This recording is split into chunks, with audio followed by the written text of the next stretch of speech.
However, after scanning 100 dead bodies, Liao was able to tell the subtle difference in the styles of the magical equipment of the two sides.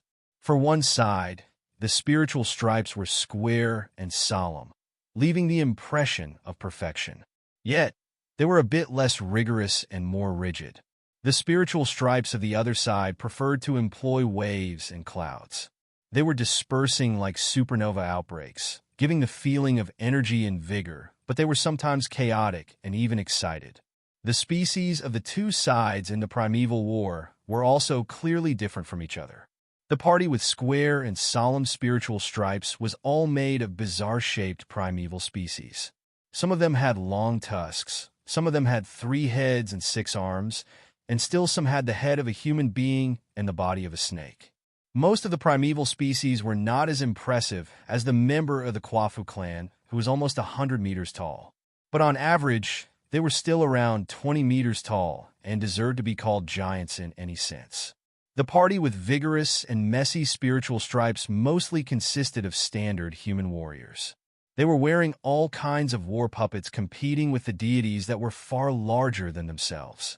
Still having not gotten rid of the super-large war puppet 20 floors high, Liao was eager to find a second one that was better preserved.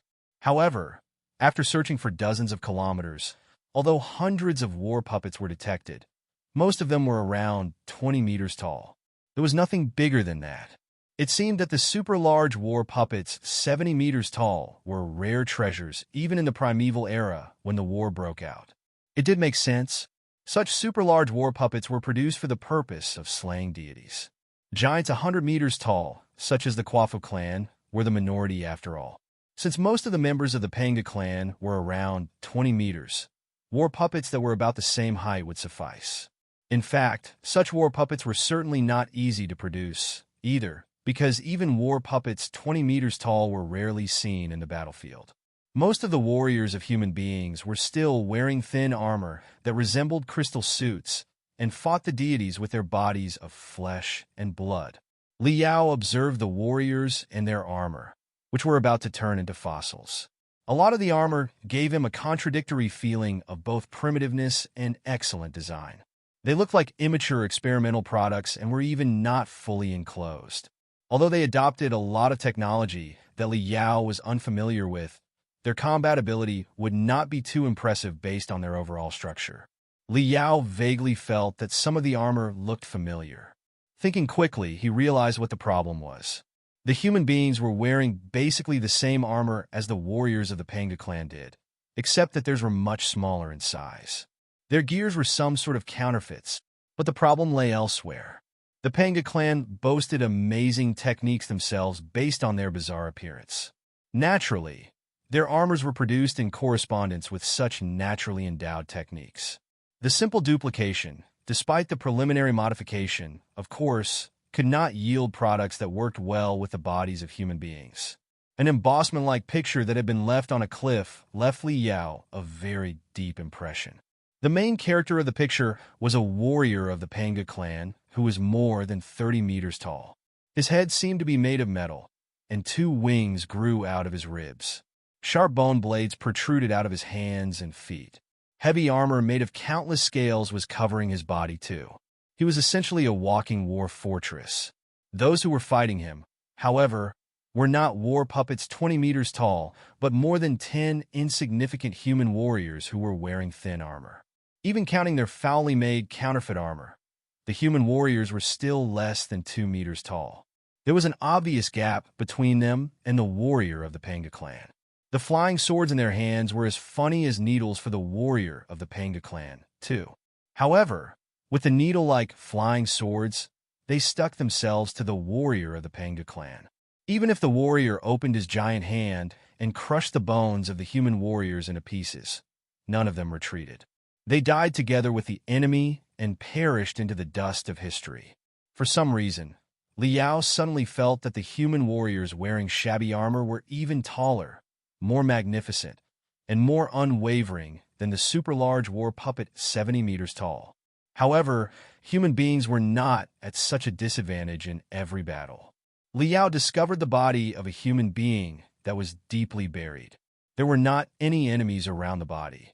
yet he was stabbing his flying sword at himself brutally in a twisted expression, as if he were trying to cut his own stomach open. Li Yao scanned carefully and finally found several dead bodies, only the size of fingers at most on the body. Although they were minuscule, they were still wearing delicate armor and waving tiny sabers and swords. But after the corrosion of time, they had slowly turning into gray rocks and looked more like children's toys. Did they belong to the Panga clan, too? Li Yao was amused. The universe of the primeval era was truly mysterious and unbelievable. Right then, he heard the Fire Ant King's excited exclamation. The Fire Ant King had found an area of weird corpses. At the center was what appeared to be a member of the Panga clan. He was more than 10 meters tall, and his upper body was that of a standard human being while his bottom half was a snake. But it could be vaguely seen that a lot of patterns of waves and clouds had been applied to the armor he was wearing, which were leaving a strong sense of vitality even after such a long time. He was surrounded by more than 10 human warriors. It appeared that they were not fighting against each other, but fighting side by side. Li Yao thought of something. Is he a member of the Nuwa clan?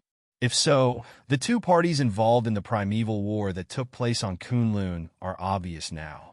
One side was the alliance of the Panga civilization, including the species such as Zhurong, Gonggong, and Kwafu.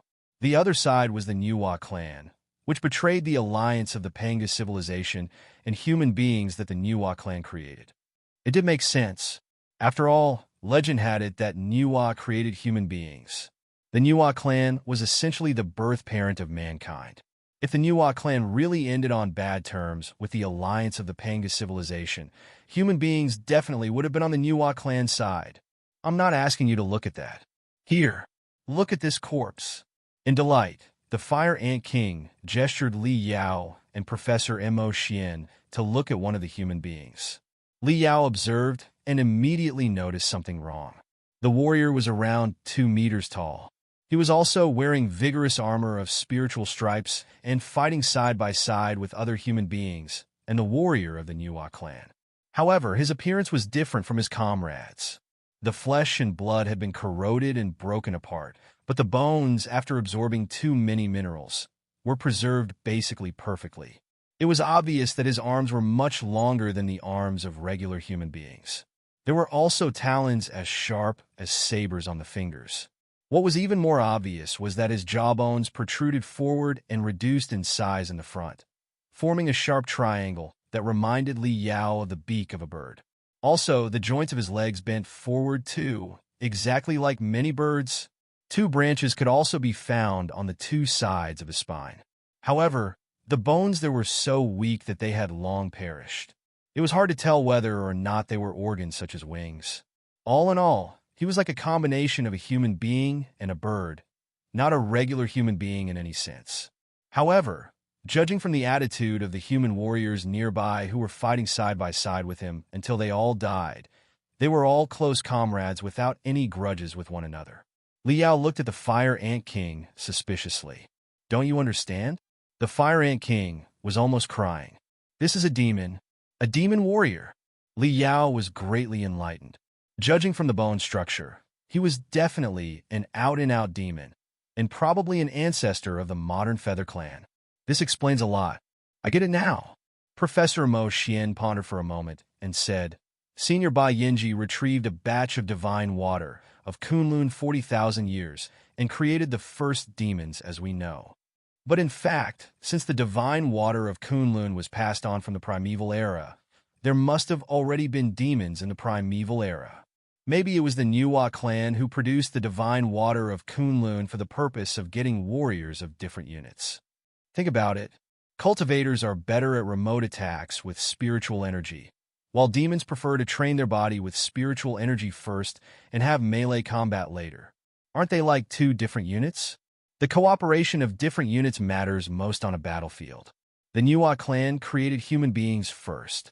Then, they discovered that there were certain flaws in human beings that made the warriors unused to the relatively extreme battlefields.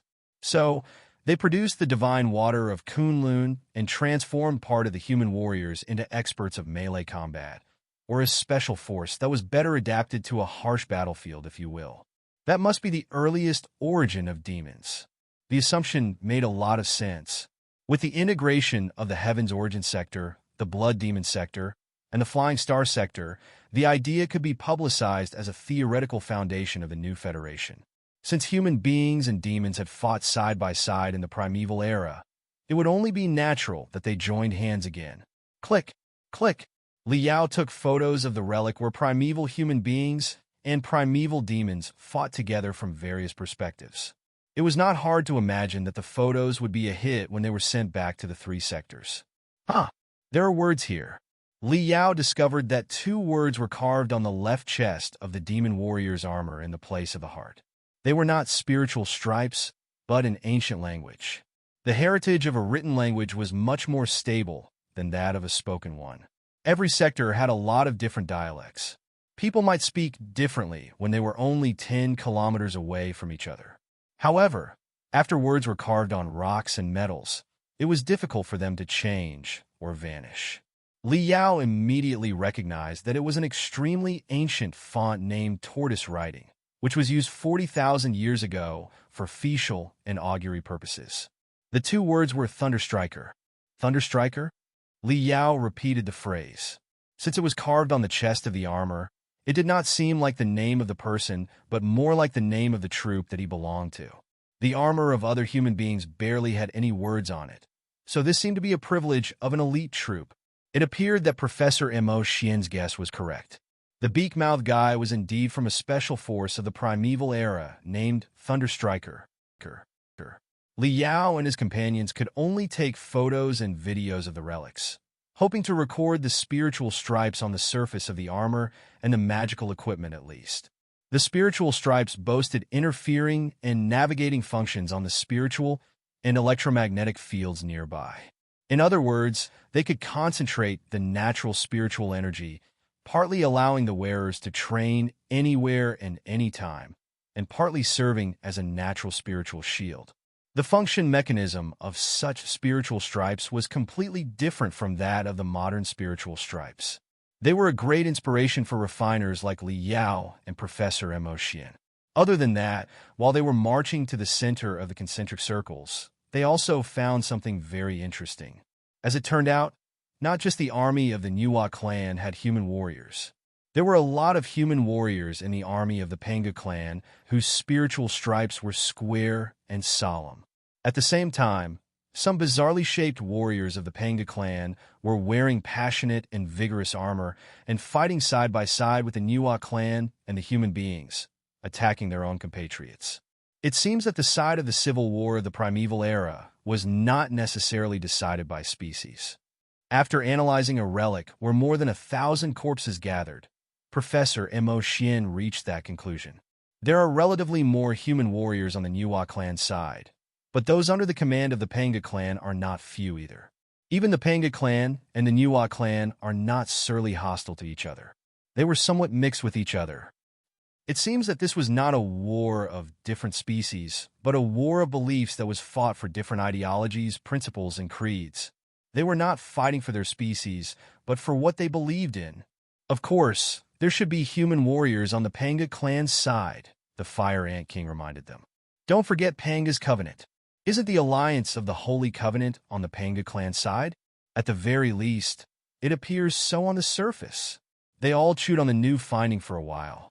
If the alliance of the Holy Covenant truly discovered a relic of the Panga civilization, which was of the same level as Kunlun, and retrieved part of the techniques and technologies from it, the 20-meter-tall war puppets alone were enough for them to compete with the Imperium of true human beings. Now that they thought about it, when the commander of a fleet of the Imperium of true human beings saw hundreds of super-large war puppets lunging at them and ripping the warships apart into pieces, and their proud crystal suits being utterly useless in the head-on clash, such a horrid scene was indeed likely to scare the cultivators back then into immortal cultivators. Then, what were the so-called Panga's covenant and path of ultimate benevolence?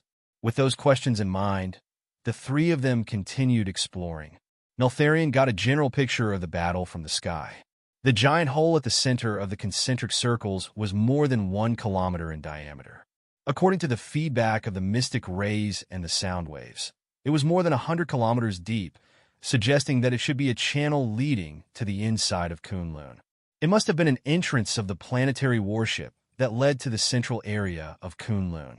The Nuwa army was attacking for the purpose of breaking into Kunlun, while the Pango army was holding the formation and trying to stop them from approaching the entrance of the planetary warship. In other words, this was a beach landing in the primeval era. But it remained unclear if the Nuwa army had successfully broken into Kunlun in the end.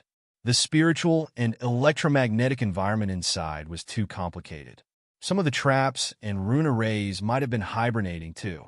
The three of them did not dare take the risk. During that time, Liao established a communication base on the highest mountain nearby and finally reached out to Sparkle. The pictures and videos that they sent back to Sparkle were great eye-openers for the four-star spirits, who were all greatly amazed. However, the work of the four-star spirits had not gone so well. Hardly had they built a space defense array when it was violently scourged by a meteoroid cascade. Although the array was not damaged, many units had to be replaced now. Also, too many crystals had been consumed. The facility had to be repaired and refilled first. As a result, the deployment of the star beacon and the space communication system had to be slightly delayed again. The three explorers were more than anxious, but there was nothing that they could do except pray in silence that the minor apocalypse of the Imperium of true human beings would not come too fast. It was a pity that they seemed to have used up their luck by jumping to the depths of the Crab Nebula, landing on Kunlun successfully, and finding so many relics of the primeval era without any trouble. After only an hour, exclamations suddenly burst out on Sparkle. Unusually intense spiritual waves have been detected. An extremely fast object crashed its way through the ocean of meteoroids and is now flying toward Kunlun. They are very close to us, but they are much larger than us in volume and mass. They will brush past us in 20 minutes and break into the atmosphere of Kunlun in half an hour. Also, the landing point is not far away from you. Li Yao and the rest of the explorers jumped to their feet. Retreat the space defense array now and pretend to be a meteoroid in the camouflage mode. Do not get discovered. If you are found, run away immediately toward the pulsar and bet that they don't have the courage to follow. Do not send out spiritual waves or telepathic thoughts. Keep absolutely silent until we reach out to you. Li Yao's hands turned into a storm as he dismantled the communication base and threw all the components into his cosmos ring. Professor Mo Xian and the Fire Ant King, on the other hand, examined the surroundings to make sure that they had not left any traces. When they met again, their faces were all incredibly grim. I didn't think that the immortal cultivators would be so fast. They will land in less than 20 minutes, but our star beacons haven't been deployed yet. Even without any interference, it will take days to fully unfold it and guide Burning Prairie to this place. Professor Mo Xian was grave. After witnessing the incredible relics inside Kunlun, they were even more firm that the relics could not be allowed to be taken away by the immortal cultivators. Damn, Kunlun is such a large place. Why are they landing here? We are truly unlucky, the Fire Ant King mumbled. It has nothing to do with luck. Liao took a deep breath and forced himself to calm down. The primeval battlefield is the place with the most intense metal reaction and spiritual waves. The immortal cultivators are here for reconnaissance and exploration, too. It's only natural that they chose to land here. There are only the three of us right now. What do we do? Professor Mo Xian asked worriedly. They are the legendary minor apocalypse. Do we stand any chance of stopping them? Gritting his teeth, Li Yao declared resolutely, with brilliance as cold as the edge of a sword beaming out of his eyes. Of course we do. There's no need to underestimate ourselves or overestimate the minor apocalypse. Although there are only the three of us here, we are all in the nascent soul stage. We are unclear of the capability of the Imperium of true human beings, but let's simply compare it to the Star Ocean Imperium. The Star Ocean Imperium was the peak of the modern cultivation civilization, but the majority of the cultivators in the Imperium were still in the refinement stage and the building foundation stage. The core formation stage experts were already unquestionable pillars in the army. For those in the nascent soul stage, It was not a problem to become the commanders of a fleet. Therefore, in either the Star Ocean Imperium or the Imperium of true human beings, the nascent soul stage cultivators, such as us, are definitely top-tier experts. Our enemy is only here for reconnaissance. In the eyes of the immortal cultivators, this land is a primitive, desolate place. Being sent here from so far away is essentially an act of exile. What experts can there be? I estimate that there are only several nascent soul stage experts at best. We can definitely compete with them. Is the Imperium of true human beings really extravagant enough to send a dozen divinity transformation stage monsters for a reconnaissance mission? If that's the case, we will have to seriously consider Gue Suesho's monument plan. Li Yao's words were quite reasonable. The Fire Ant King and Professor Mo Xian nodded quickly, finally having the courage for a head-on clash. However, unless it was absolutely necessary, they still did not intend to fight the immortal cultivators directly. It would be best if they could wait until Burning Prairie came to reinforce them. Therefore, they decided to ambush at the edge of the primeval battlefield first. They would see what the immortal cultivators were up to. While their hearts were pounding, the 20 minutes passed quickly. A brilliant exhaust flame appeared in the middle of the purple clouds and crashed toward the ground straightly. But when it was 1,000 meters to the ground, hot streams that looked like a blossoming lotus were unleashed, which significantly reduced its speed. It was a rather large cluster of fire, yet it landed like a soft feather. When the glow around all dispersed, the minor apocalypse that had troubled the three sectors for several years finally revealed itself in front of Li Yao. Li Yao and his companions were all dumbfounded. They looked at each other in disbelief with a weird expression. It was not because of the magnificence and formidability of the stranger, but because it looked too plain. At first glance, the minor apocalypse launched by the Imperium of true human beings was simply a round, metal box that was about 1 kilometer long and dull gray in color. During its long voyage in space, it must have been hit by countless meteoroids, which had left bumps and dents all over its surface. It was mottled and utterly devoid of the charm of the Imperium that they had imagined. Li Yao thought for a long time and finally realized what it actually looked like. It was basically a turtle shell, only much larger. Boom, boom, boom. Li Yao's description turned out to be accurate. When it was about 100 meters from the ground, for long arms extended out of the turtle shell, and the 4 drills at the front of the arms revolved rapidly and dug into the ground, affixing the turtle shell to the surface of Kunlun. Li Yao narrowed his eyes and observed. He did not find any magical equipment or signs of rune arrays on the surface of the turtle shell. Did the starship from the Imperium of true human beings boast zero combat ability? Was it the legendary minor apocalypse at all? Could it be that the specialists of the Heaven's Origin sector and the Flying Star sector had been wrong the whole time? Schwa, schwa, schwa, schwa. Right then, more than 10 doors were opened around the turtle shell, revealing the deep, dark inside. Li Yao was more anxious than ever. It was utterly illogical. The Imperium of true human beings 100 years ago was only able to teleport a star child, who did not have a real body, to millions of light years away. Now, after only 100 years, how was it already able to teleport hundreds of immortal cultivators precisely?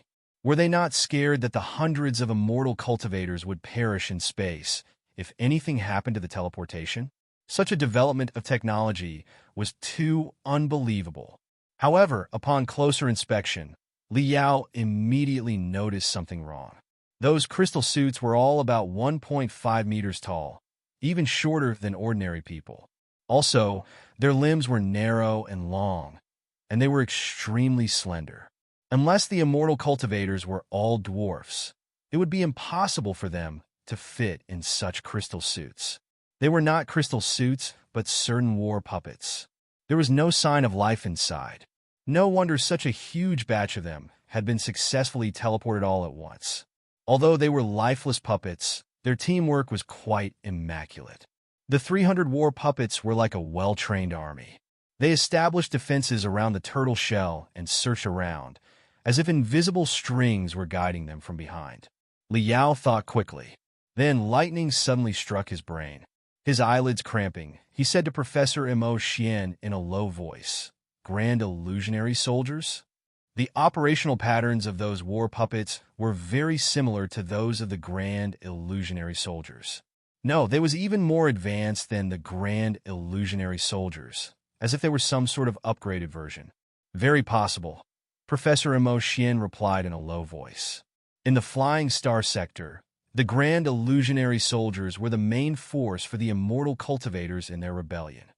Although the plan was proposed by Xiao Xuanzi, it was in fact under the influence of the Star Child from the Imperium of True Human Beings, who pretended to be Xiao Xuanzi's foster son, Xiao Tianbao. It is safe to say that the Star Child actually led the project. Even the Star Brain, which controlled the Grand Illusionary Soldiers, was built by the Star Child. The clues suggest that the Grand Illusionary Soldiers, as a type of fully automatic magical equipment, are a very mature technology in the Imperium of True Human Beings and very popular main force gear.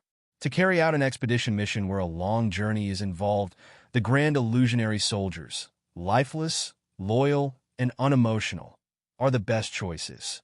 Li Yao recalled the breathtaking feeling when he was surrounded by the Grand Illusionary Soldiers in the riot of the Immortal Cultivator again.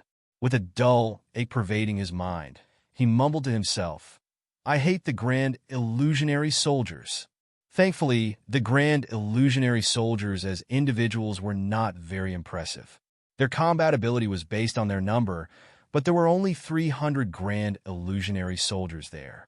Even if the Grand Illusionary Soldiers of the Imperium of True Human Beings were even stronger than the counterfeit versions produced by the Star Child, Li Yao would not be troubled by them, because he was also much stronger than the past, not to mention that he was supported by another 2 experts in the nascent soul stage.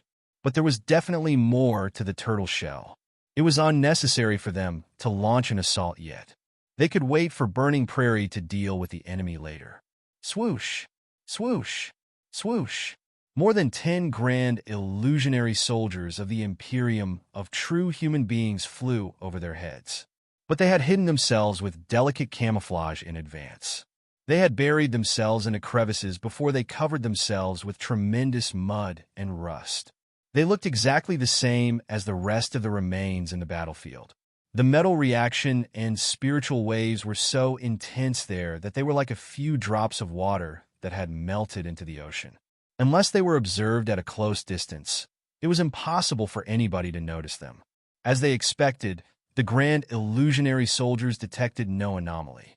Their masters never would have dreamed that somebody had arrived in Kunlun earlier than them. The Grand Illusionary Soldiers were released perhaps for the purpose of exploring the local lives of Kunlun. Discovering only low-level lives such as moss, weeds, and insects, the Grand Illusionary Soldiers soon returned and stayed on alert around the turtle shell. Another 100 shadows dashed out of the cabin, this time not Grand Illusionary Soldiers, but beast puppets about 1 meter long. Most of the beast puppets were in the form of a spider and looked similar to the tarantula that Li Yao had refined before. A jet system was also installed to their round belly, allowing them to move agilely and quickly on the ragged folds. The metal spiders crawled nimbly among different rock stratums, knocking the rocks now and then amid clicking sounds. In the end, they seemed to find what they desired. All the metal spiders were gathered together. Boom! Boom! Boom! The extensible arms of the turtle shell, which had dug deep into the ground, were now plucked and thrown to the air, while it crept to the location that the metal spiders had selected. After the turtle shell was affixed to the surface again, more than 10 drills extended out of the bottom of the turtle shell and suddenly penetrated underground like the drilling pipes that collected the underground minerals. Hum, hum, hum, hum, hum, hum. The drilling pipes were revolving fast, and both the ground and the turtle shell were trembling with dull noises. Overwhelming spiritual waves were coming over from the depths of the turtle shell. Li Yao and his companions looked at each other in bewilderment, not having the faintest clue what the ugly starship from the Imperium of True Human Beings was doing. After observing it carefully for more than an hour, they finally guessed the turtle shell's purpose. It seemed to be collecting the metal remains deeply buried underground. In the meantime, the metal puppets were bouncing up and down on the folds and delivering the scraps of the larger remains to the turtle shell. What was odd was that they simply excavated scraps that were larger and seemed to contain the most metal, but showed no interest in the dead bodies of the primeval species at all, or cared about the completeness of the remains. While Li Yao and his companions were still confused, the turtle shell was going through new changes. The shell was open piece after piece, like thousands of blossoming buds. Many more metal puppets jumped out, with bizarrely shaped components attached to their back by the electromagnetic force field. Very soon, the number of the metal puppets reached almost 1,000. They jumped near to the turtle shell, where they paved the ground and established what appeared to be some buildings with the components on their back. More than 10 large buildings were being constructed at the same time. Therefore, the speed was rather now, but it was obvious that the buildings were neatly planned and quite impressive. Once they were completed, they would constitute an impenetrable war base. Li Yao even saw that several buildings looked like smaller turtle shells. There seemed to be a highly efficient workshop inside the turtle shell. As more and more underground minerals and metal scraps were sent into it, more metal spiders and grand illusionary soldiers were produced. Then, the metal spiders could collect more remains and minerals and dedicate themselves to the construction of other buildings. The overall working efficiency was growing exponentially. Li Yao and his companions did not intend to take any action at first because their star beacons were being constructed in space under the camouflage of the meteoroids. The longer they delayed, the more likely burning prairie was going to show up. Time was on their side. It was just a matter of speed. However, after monitoring in secret for a long time, they all discovered that something was not right. The grand illusionary soldiers deployed around the turtle shell were already more than 500, almost a double of the original ones, and the number of the metal spiders had surpassed 2,000. Many buildings nearby were gradually taking shape. The buildings deployed at the periphery were the watchtowers carved with countless attack rune arrays. Some of them were already unleashing spluttering high-voltage electric arcs. Behind the watchtowers was a forest of cooling towers and furnaces, which constituted metal purification factories and magical equipment factories that were not small at all. Other than them, there were also buildings that Li Yao failed to recognize. Judging from the antennas hundreds of meters tall that were being assembled, they had to have facilities to send telepathic thoughts into the space. Several grand illusionary soldiers and metal spiders were installing the crystal cannons, just produced in the turtle shell, to the highest place of the watchtowers. The weird scenes reminded Li Yao of a possibility. The cold sweat on his forehead dropped into his eyes quickly, making his pupils constrict. This is a F***king MSVB. Li Yao mumbled to himself. Li Yao, what did you say? Isn't this a minor apocalypse from the Imperium of true human beings? Professor Mo Xian asked in a low voice. It is not a minor apocalypse, but it is likely to be even scarier than a minor apocalypse. Or rather, it represents thousands of minor apocalypses. Gloomily, Li Yao replied, "It seems that we have all underestimated the Imperium of true human beings." Professor Mo Xian and the Fire Ant King looked at each and sensed each other's anxiety. They asked nervously, "What do you mean? Have you seen through the attack pattern of the Imperium of true human beings?" "It's just my speculation, but it should be correct." Narrowing his eyes, Li Yao explained, "We thought at the beginning that the Imperium of true human beings was likely to have launched a minor apocalypse toward us. But if we think about it more carefully, it might not be the case. The environment throughout the universe varies greatly, and the forms of different civilizations are rarely similar. How could the Imperium of true human beings know for sure which kind of minor apocalypse would work on us? Besides, minor apocalypses target individuals. A minor apocalypse is definitely not strong enough to trouble an entire civilization. Therefore, we speculated that the purpose of the minor apocalypse was not destruction, but reconnaissance and localization. It was here to lead the way and knock down the door for the army of the Imperium. But from what we've seen, we might have been wrong all the time. The army of the Imperium is unnecessary.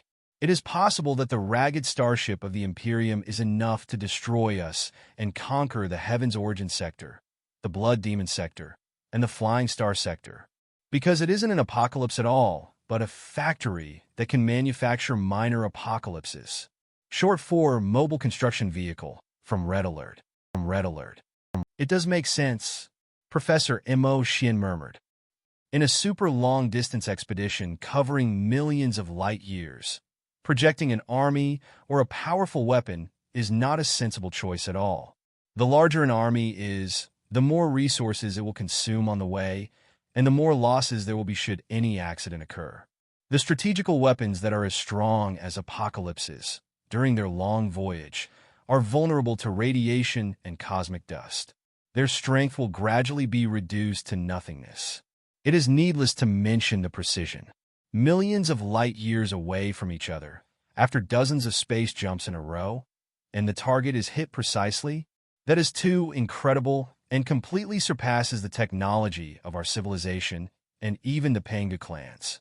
It is definitely unachievable. Also, the larger an army is, and the stronger the apocalyptic weapon is, the more difficult it will be for them to cruise the four-dimensional space. There will also be more unpredictable risks. Time and space are the solidest walls in the universe. It is difficult to climb over or break them.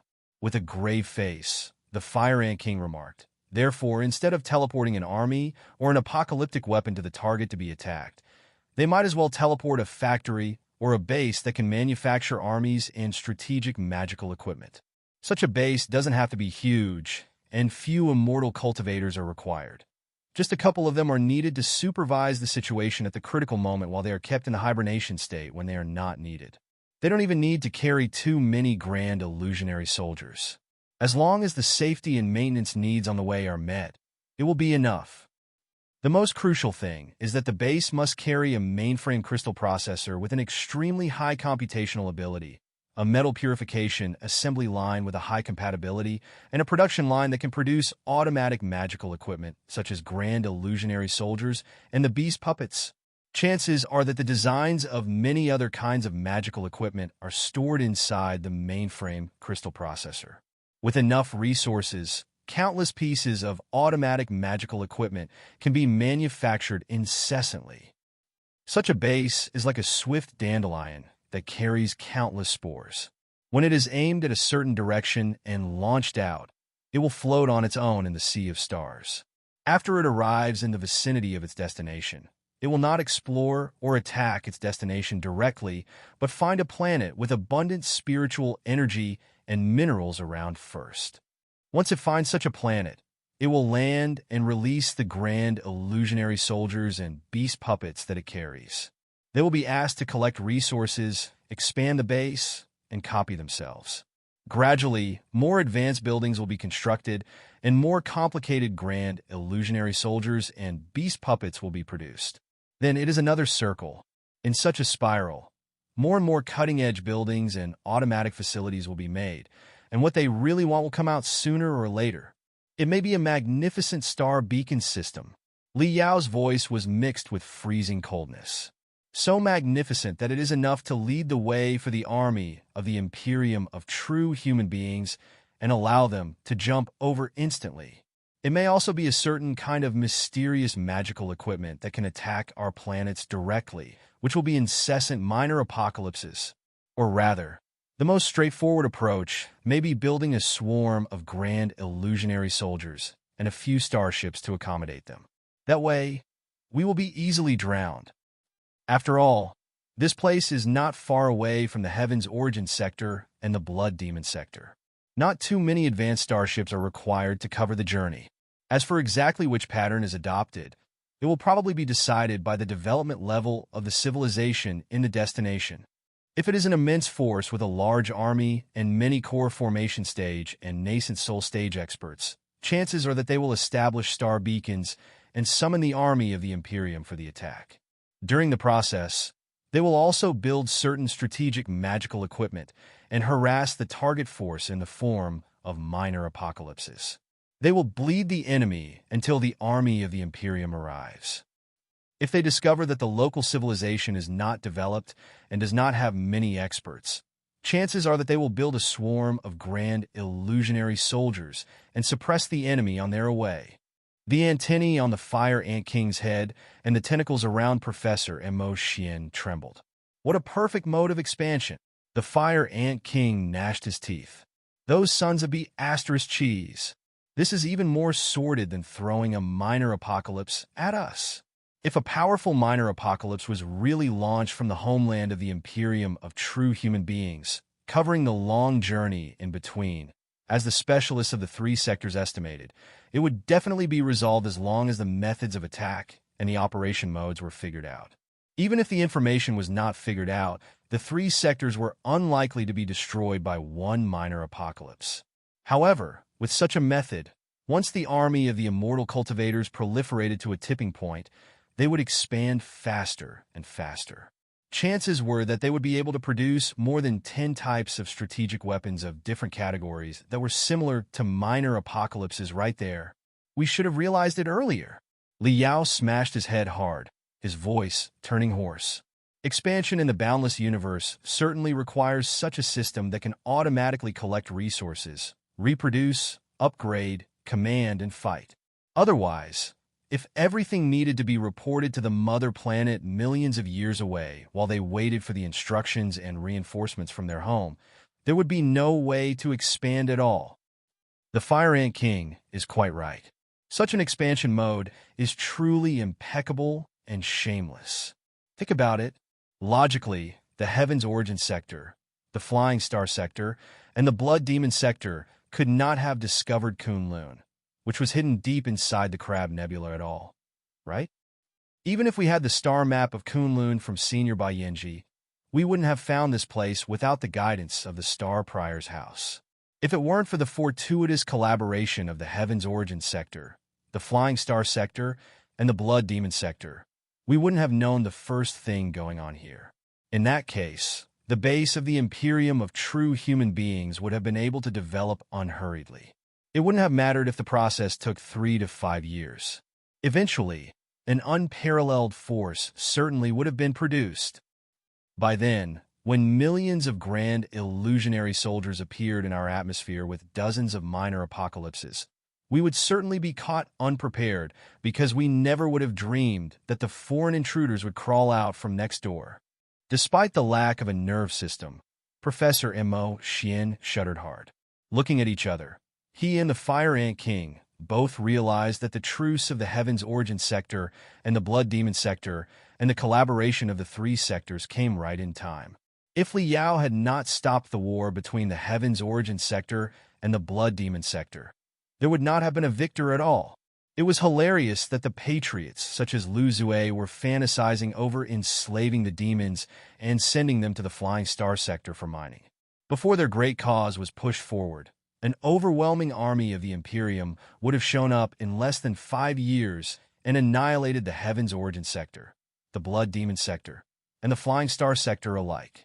The Imperium of true human beings truly deserved to be a superpower that was the first to have united the center of the universe for 1,000 years after the Star Ocean Imperium. Although it was faced with the serious threat of the Covenant of the Holy Alliance, it was still not something that the Star Glory Federation could deal with. It must be stopped, Professor Mo Xian said resolutely. Right now, it has only one base. The efficiency of resource collection and construction is not very high. But look, the eggshell-like buildings are obvious, some sort of docks. Smaller bases will be produced inside the docks and sent into every part of Kunlun. 1 growing into 2, 2 into 4, 4 into 8. The base's efficiency will increase exponentially. This is too unbelievable. The Fire Ant King clicked his tongue in astonishment. As long as such a base proliferates in the universe like a virus, wouldn't the Imperium be invincible? I really can't imagine what the Covenant Alliance can possibly be like now. With such a marvelous weapon, is the Imperium still on the losing side? Not necessarily. From what I've seen, such a mode of expansion has a fatal shortcoming too. We might be just unlucky. Professor Mo Xian recovered from his original shock. Activating all his computational ability, he replied with a bitter smile, The collection and utilization of resources have their own restraints. It is true that metal minerals are distributed on many planets. However, it is one thing for mother lodes to be buried under the ground, and it is a whole different thing to develop the mother lodes, purify the minerals, and build them into magical equipment that can contribute to a battle. The process will consume a lot of ingredients and spiritual energy. Of all the ingredients, the most important one is water. By the experience of the Federation, to produce a ton of 100-wave gold, the most fundamental alloy for the compound armor, 122 tons of water will be consumed. Take the most common MP Mystic Skeleton battlesuit, for example. In the production, not counting the cost of other materials, the water consumption alone will be around 35 tons on average. Of course, the industrial level of the Imperium of true human beings must be higher than that of the Starglory Federation. But the water cost is unavoidable. Let's say that their efficiency is 2 times better. Then, a grand illusionary soldier, a beast puppet, or a crystal suit will still consume tons of water when then are produced. There are too many planets in the universe. Metal can be found everywhere, but they are mostly raw materials with tremendous impurities that are deeply buried to the underground. To purify such raw materials and turn them into alloys fit for the purpose of refining, astronomical water and spiritual energy will be consumed. Water is the invaluable treasure in the universe. You might not find one planet with a natural atmosphere and water from 1,000,000 planets. Same goes for spiritual energy. Although the universe is filled with spiritual energy, it is extremely thin in most places and hardly exploitable. Therefore, few planets are apt for such bases to unfold and upgrade. Even if they found any, the environment on the planets must be harsh, and the speed of the development would be low. Chances are that a resource collection system would not be built until a year and a half later, and there would be another 3 to 5 years of waiting before the first grand illusionary soldiers walk out. Professor M.O. Shin sighed. It is a pity that it is not an ordinary planet that they have found, but Kunlun. If they were too far away, they would be frigid hells due to the lack of radiation from the star. The spiritual energy would be equally inactive. On such planets that were short of sunlight, water, air, and spiritual energy, even if the reserves of metal minerals were impressive, it would be a tedious project to excavate them from underground and refine them into high-purity materials that were good for magical equipment. A lot of corresponding factories and personnel were required. It was indeed impossible to be achieved in a year and a half. But Kunlun was different. It was not an ordinary planet, but a planetary warship modified by the Pangu civilization, with an atmosphere and an ecological system that were even more stable than the Heaven's Origin sector and the Blood Demon sector. The purple clouds in the sky indicated abundant water resources. Li Yao and his teammates, while on their way there, had already seen many rivers and lakes. As for the unseen underground rivers, there were certainly even more. The purple clouds that enveloped Kunlun were also attracting the radiation of the pulsar and transforming them into the purest spiritual energy. It was essentially an inexhaustible treasure. What was more critical was that metal scraps were scattered everywhere on Kunlun. They were all high-purity materials that had been refined by the Pangu clan millions of years ago. Although most of the remains had rusted or lithified with the passage of time, they were certainly of better quality than the raw minerals, which contained too many impurities. In such a favorable environment, the war base of the Imperium did not even need to purify the raw materials. It simply collected the remains, filtered the usable parts, and cut them out. Then, there would be enough ingredients for production. Such a speed of development was like a big bang. It was definitely 100 times faster than on an ordinary planet. Fortune might have been a curse in disguise.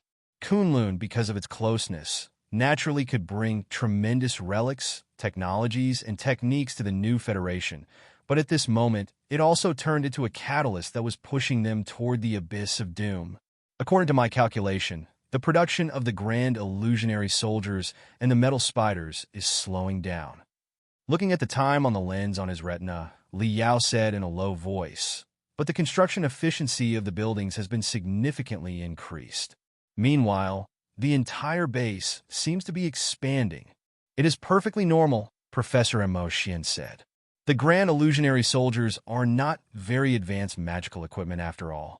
Their combat ability is not high. There's no need to waste too many resources on them. If I were the commander of the Imperium in the base, I wouldn't decide to build too many Grand Illusionary Soldiers either. As long as I could protect myself, it would be good enough.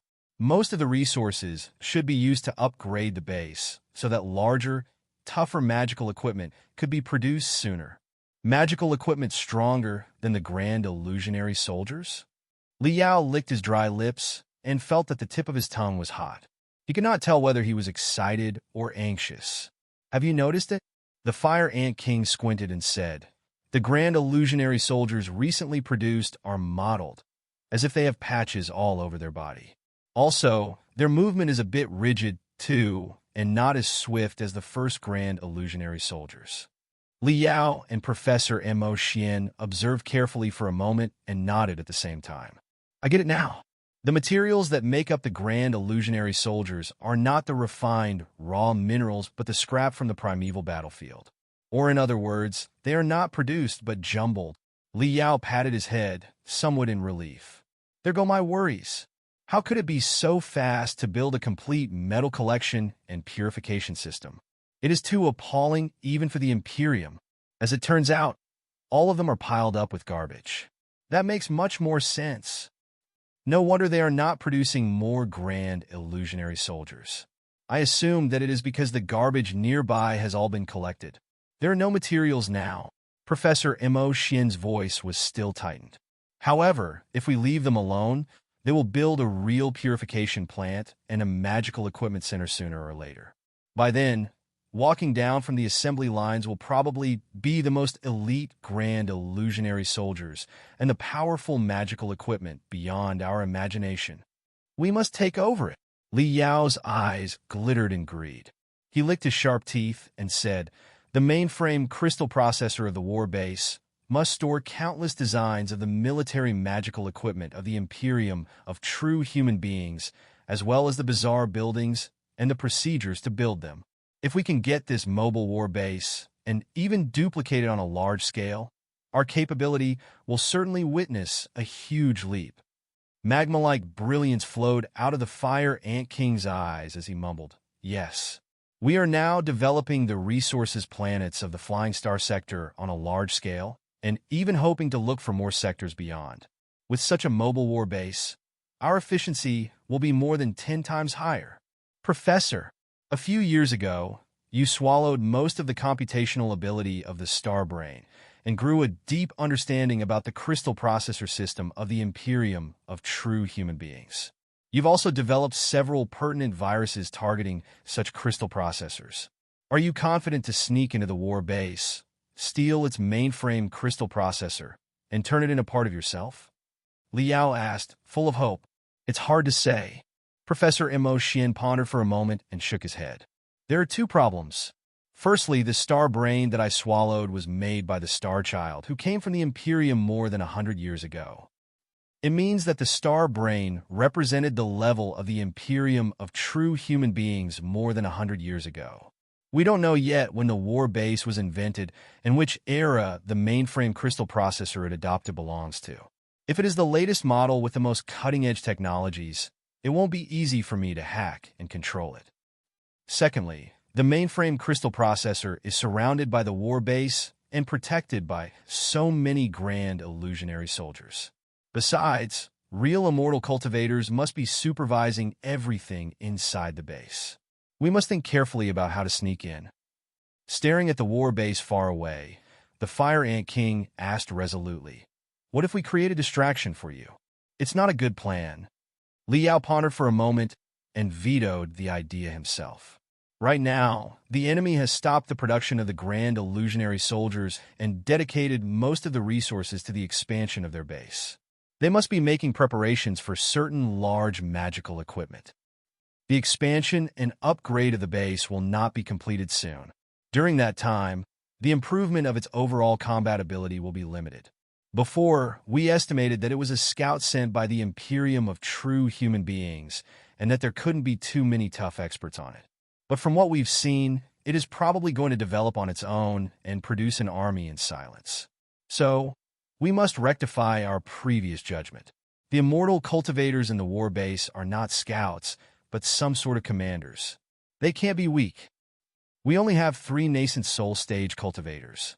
If the enemy has 1 to 2 nascent soul stage experts, with so many grand illusionary soldiers and defense systems, as well as the ultimate magical equipment hidden inside the base, it is very possible that we will be blocked.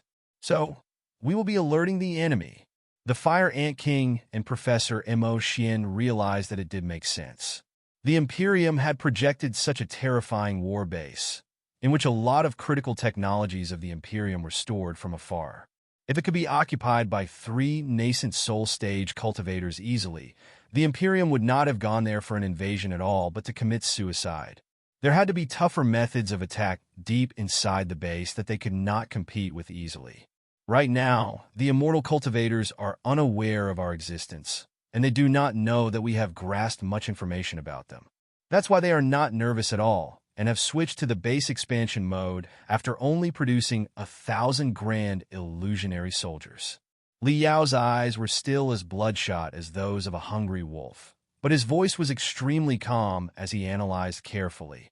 If we launch an assault but fail, the immortal cultivators will certainly devote all the resources to the production of the grand illusionary soldiers. In a few days, countless grand illusionary soldiers will be jumbled crazily. Therefore, our best strategy is still to wait for Burning Prairie to arrive. When Burning Prairie comes here with dozens of core formation stage cultivators and nascent soul stage cultivators, it can attack from the front and distract the base's computational ability, while Professor and my senior brothers sneak into the base in the form of liquid metal, exactly like what we did to the Starbrain on Heavenly Phantom. We will definitely be able to take over the war base. There was no absolutely perfect magical equipment or tactic in the universe. The grand illusionary soldiers seemed overwhelming and blood-freezing, but they had a fatal shortcoming, which was their dependency on the mainframe crystal processor. When the mainframe crystal processors manipulated thousands of grand illusionary soldiers in a fierce battle, a lot of its computational ability would certainly be consumed. It would be a huge burden for the crystal processor itself. It would also be a great opportunity for Li Yao and his companions. Right then, the Fire Ant King suddenly exclaimed, "Look, somebody is out!" Li Yao and Professor Mo Xian both shivered. They retreated further into the crevice while looking at the war base through a crystal camera whose resolution had been set to the highest. 3 glamorous shadows slowly rose up from the arched dome of the war base and floated in midair. Compared with the grand illusionary soldiers, they were tall and muscular, with an average height of more than 2 meters. The largest of them was more than 2.5 meters tall, the most standard size for a crystal suit. Agile stripes of light were flowing around their armor like tamed lightning, forming a second armor that was made of light around them and wreathing them in an unearthly halo. If such halos were spiritual shields, it meant that they boasted technology to control the spiritual and electromagnetic fields that was more advanced than the Federation's, which allowed them to change their spiritual shields into whatever shape they wanted.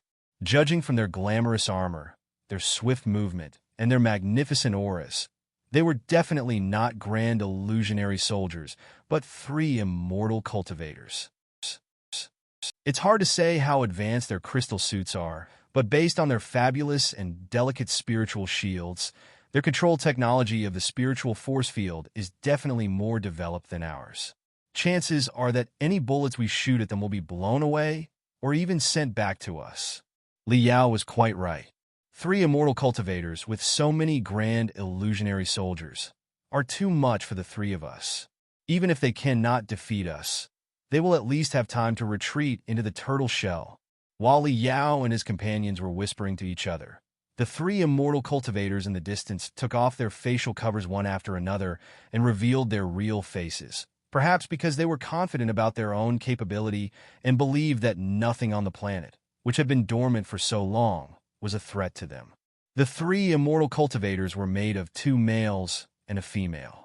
The shortest of them was an old man with a wrinkled face, a long hawk nose, and a pair of gloomy eyes.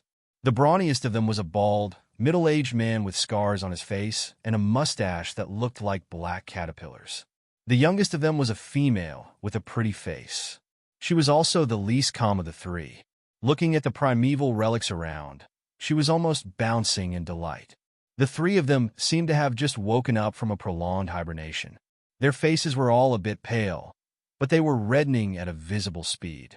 All the three of them took a deep breath.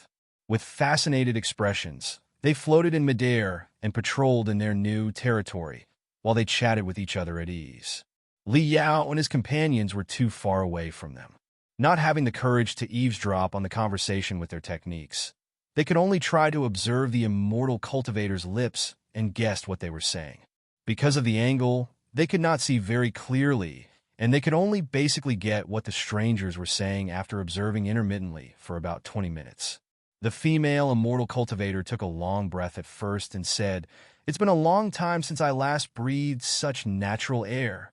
Then, her eyes glowed as she looked at the surroundings. "Exactly like I told you. There's truly something here. A relic of the Pangu civilization. Such a great contribution would even be enough to expiate our past crimes if they were 10 times more serious. As long as we deliver the message back to the Imperium, our titles, manors, and slaves will all be given back. We will even get 10 times, or even 100 times, more as reward." Of the two male immortal cultivators, the scar-faced, bald man who looked like a black tower appeared to be a taciturn one. He often replied with silence when the female companion quacked 10 sentences. He was simply scratching his mustache, observing the relic, and nodding in satisfaction. The old man with a wrinkled face, on the other hand, was rolling his cunning eyes all the time. There was no telling what was on his mind, but he was echoing the female immortal cultivator. Their accent was slightly different from the accent of the Heaven's Origin sector, the Flying Star sector, or the Blood Demon sector. It was impossible for Li Yao and his companions to grasp every word. After observing for a long time, they finally got a general idea from the immortal cultivators' conversation. The immortal cultivators had committed a certain unpardonable crime in the Imperium of true human beings, so they were exiled there to expand the territory for the Imperium as punishment. They were the only three inside the war base, and they had been hibernating all the time until the mainframe crystal processor of the war base detected the feeble signals from Kunlun and woke them up. The female immortal cultivator seemed to be some sort of navigator. It was at her insistence that they jumped to this place and discovered Kunlun at the cost of their remaining fuel. As we expected, the Imperium of true human beings has long learned the existence of the relics of the Panga civilization. After finding this place, they are more excited than surprised. Also, the Imperium of true human beings indeed has a slavery system. All three immortal cultivators own a lot of slaves in the past, but the slaves have been divested because of a certain crime they committed. However, if they make great contributions again, the slaves will be given back to them. Super large star beacons must be being built inside their warbase. As soon as the star beacons are completed and activated, they will be able to reach out to the expedition army of the Imperium and even allow the expedition army to jump over directly. Li Yao and his companions were discussing the solution to the crisis when they sensed sharp pain simultaneously, and their pupils constricted to the minimum. A shocking scene appeared on the picture sent back by the crystal camera. The three immortal cultivators stopped talking at some point and stared at them warily. "We've been caught." All the three of them were grasped by anxiety. They did not expect the immortal cultivators' senses to be so keen. They were not even looking directly at the newcomers and simply observing them through the crystal camera. But they were still noticed. Schwa, schwa, schwa. The facial covers of the three immortal cultivators closed again. The flames of light around them expanded and turned brighter and brighter. Dozens of grand illusionary soldiers flew toward Li Yao and his companion's shelter in a battle formation. A battle right now is not in our favor whether we win or lose. We must not let them know our real intentions until Burning Prairie arrives. Thinking quickly, Li Yao declared, "I will distract them and try to calm them down. Also, I can elicit intelligence about the Imperium of true human beings from them. unless it is absolutely necessary. Say, the scene really goes out of my control or other unexpected changes take place.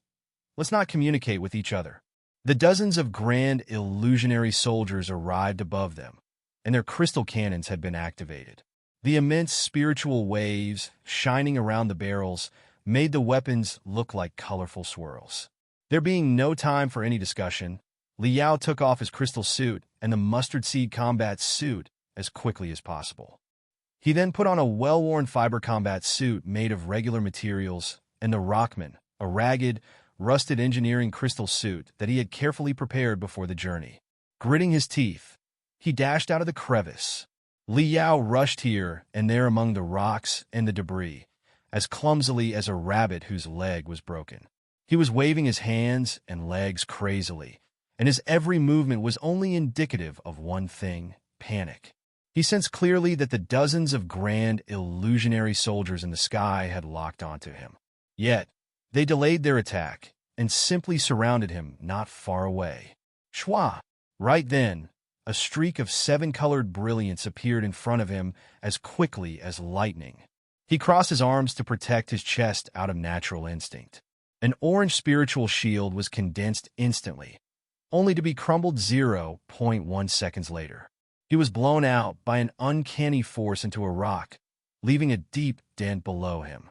The cracks were spreading out like a spider web. It was the youngest female immortal cultivator, who had kicked right in his chest and crushed both his spiritual shield and the Rockman engineering suit into smithereens. Chi!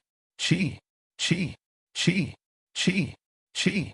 Dazzling sparks were bursting out of the Rockman, and its hands and feet were cramping weird. Liao moaned in great pain, as if he could not even get to his feet.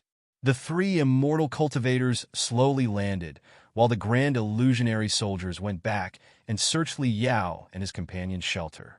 While Liao distracted the firepower of the immortal cultivators, the Fire Ant King and Professor Emo Xian had run away at the earliest opportunity. Of course, there was not a single trace left. Liao was greatly relieved. He calculated the speed and strength of the female immortal cultivator's previous kick and inferred her real capability. The female immortal cultivator closed her fingers. A tiny dagger of light was slowly condensed on her fingertips, and she stabbed the dagger toward Liao. Liao controlled his every cluster of nerves and muscle fibers precisely and held back his urge to counterattack. He pretended that he was unable to move and completely at the enemy's mercy. He won the gamble. The enemy did not hurt him at all. She merely dissected the broken Rockman engineering suit and set him free from it. The three immortal cultivators observed him with great interest, as if he were a gorilla in a zoo. Cough! Cough! Cough! Cough! Cough! Cough! Liao coughed hard and crouched like a dried shrimp. His tears and snot spurted out at the same time while he asked, his voice shivering in fear. Who? Who are you exactly? The three immortal cultivators ignored him. They each dismantled many components from the Rockman engineering suit and covered the components in light, as if they were running some sort of analysis. Very soon, the old man said, the metal reaction of his crystal suit is different from the metal reaction of the planet. He shouldn't be a native of this place. The style of his crystal suit is obviously different from the style of the ancient armors in the primeval era. It is different from the Covenant Alliance's style, too, the middle-aged man remarked. The characteristics of the Star Ocean Imperium are all over the crystal suit. He must be a descendant of the Imperium at the edge of the cosmos. The female immortal cultivator who had kicked Liao right in the chest, on the other hand, picked up the Rockman engineering suit's crystal processor and ridiculed it. Such an underdeveloped crystal processor. I can crack it in the blink of an eye. Let's see what is inside. Huh? Flying Star Sector? He is from the Flying Star Sector? Despite their thick facial covers, Liao could clearly perceive that the eyes of the three immortal cultivators were shining all of a sudden. They had been exiled to the edge of the cosmos because of the coordinates of the Flying Star Sector that had been sent by the Star Child in the beginning. The Flying Star Sector was their original target. The killing intent on the female immortal cultivator was even more intense than before. Malicious brilliance was beaming out of the 4 crystal cameras embedded in the facial cover, as if she were going to dismember Li Yao into slices for research. Suppressed by her killing intent, Li Yao was shuddering even harder, but his heart was as calm as ice. His brain cells trembled crazily as he analyzed the postures of the 3 immortal cultivators and the loopholes on their crystal suits. He drafted 47 tactics within the second. This is an expert of mental warfare. Li Yao was suddenly alarmed. He immediately realized the old man's identity. The guy's eyes boasted not only hypnotizing, but also lie-testing techniques. Is my fellow cultivator from the Flying Star sector? Are we in the Flying Star sector right now? The old man asked in both surprise and joy.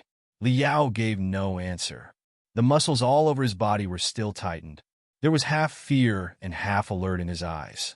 He did not want to brag, but in his more than 10 years of traveling in the universe, he had never been scared of anybody in terms of acting skills. The old man rolled his eyes and waved at the 2 immortal cultivators and the grand illusionary soldiers. The 2 immortal cultivators sniffed and took a few steps back. Even the grand illusionary soldiers also dispersed, withdrawing their chains, words, and crystal cannons.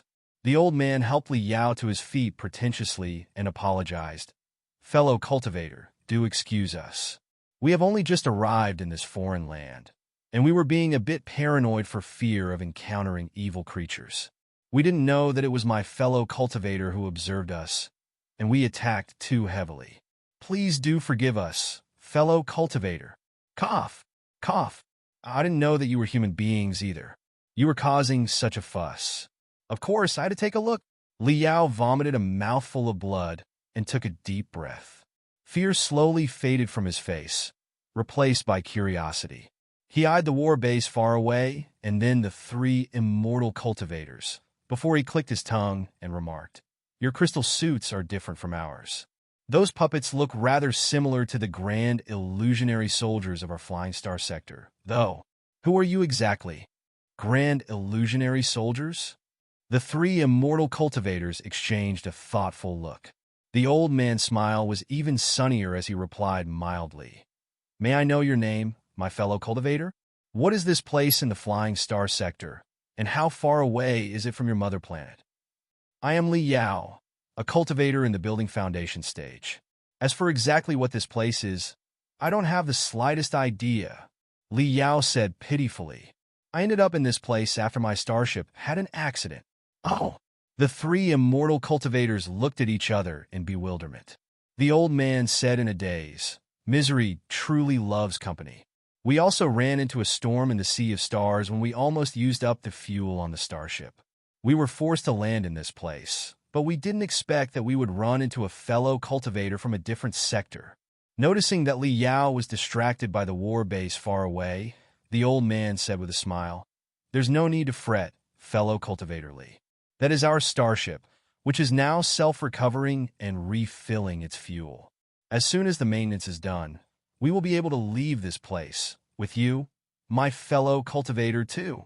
Ecstasy immediately beamed out of Li Yao's eyes. He exclaimed in joy and waved his fists. However, the old man frowned. Such emergency maintenance won't sustain long.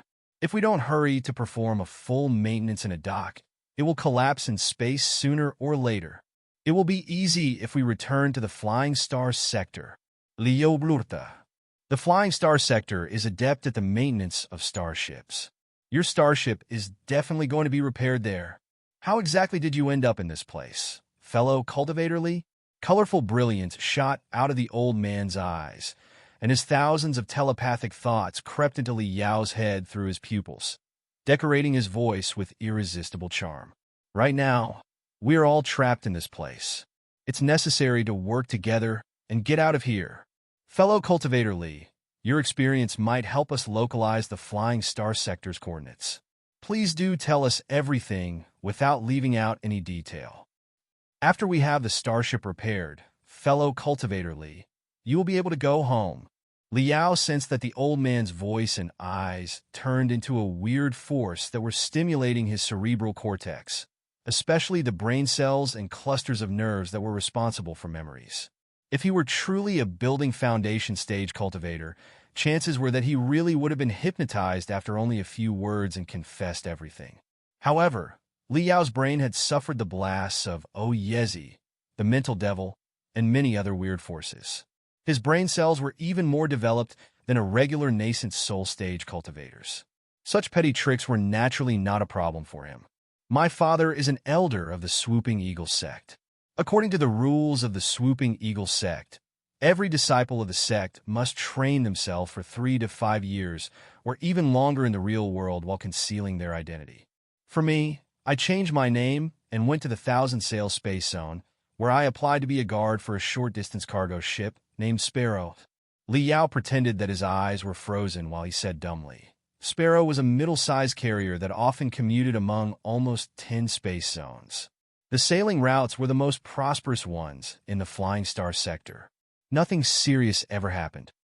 However, the space pirates in the Flying Star sector were getting more and more out of control. It was said that some terrible guys who called themselves immortal cultivators also showed up. Liao could tell that the words immortal cultivators were a shock for the listeners. Concealing the existence of the immortal cultivators in the Flying Star sector was meaningless, since the Star Child had been disrupted when he only transmitted part of the coordinates of the Flying Star sector. For the immortal cultivators of the Imperium of true human beings, the Star Child must have been exposed. So, the existence of the immortal cultivators was not necessarily a secret. If he pretended that he did not know anything about the immortal cultivators, the 3 immortal cultivators before him might grow suspicious. Therefore, he might as well release some valuable intelligence in order to win their trust. Besides, Liao also wanted to shock the 3 immortal cultivators with the words and see their reaction so that he could know more about the Imperium of true human beings. Our carrier team was attacked by space pirates during the voyage. Other starships were all captured, but we activated the short-distance space jump system in a hurry. After jumping aimlessly for a while, we got rid of the space pirates, only to find ourselves in the Race Wrath, the most dangerous stone belt of the Flying Star sector. To get out of the Race Wrath, our captain performed a long-distance space jump without caring about anything. Our starship nearly broke apart because of the jump. Almost everybody on board was killed, too. We didn't know how long we floated in space, but when our last fuel was running out, we finally received feeble signals of this planet. Having no choice except to take our chances, we arrived here. The old man rolled his eyes. So, does that mean you have companions, fellow cultivator Li? No. Liao shook his head hard, as if he still had not recovered from the shock. His voice trembled as he said, We did not know that it would be such a dreadful planet that half of it had broken into a dangerous ocean of meteoroids. Our carrier was riddled with holes in the first place. It was soon ripped apart by the meteoroids after a few collisions. Everybody ran to the escape capsules, but a meteoroid happened to crash into the area where the escape capsules were at. They all died. All of them. I was the only one who summoned my crystal suit in time. With the feeble impetus of the crystal suit, I managed to fly into the gravity sphere of the planet and survived. However, in the past year, I have been living on the food in my cosmos ring. I'm about to run out of food and starve here. I didn't know that I would be fortunate enough to run into my fellow cultivators. May I know the seniors' names and where you are from? Liao asked respectfully. The old man smiled and gestured for his 2 companions to take off the helmet and the facial cover. I am Su Changfa, Captain of Flourishing Sun. This is Ko Ruhua, Chief of Arms of Flourishing Sunday. This is Tang Qianhe, Navigator of Flourishing Sun. Liao clicked his tongue in sympathy. The cosmic storm that you experienced must have been a strong one. You are the only 3 survivors of such a huge starship. But he reviewed the 3 immortal cultivators' duties coldly in his heart.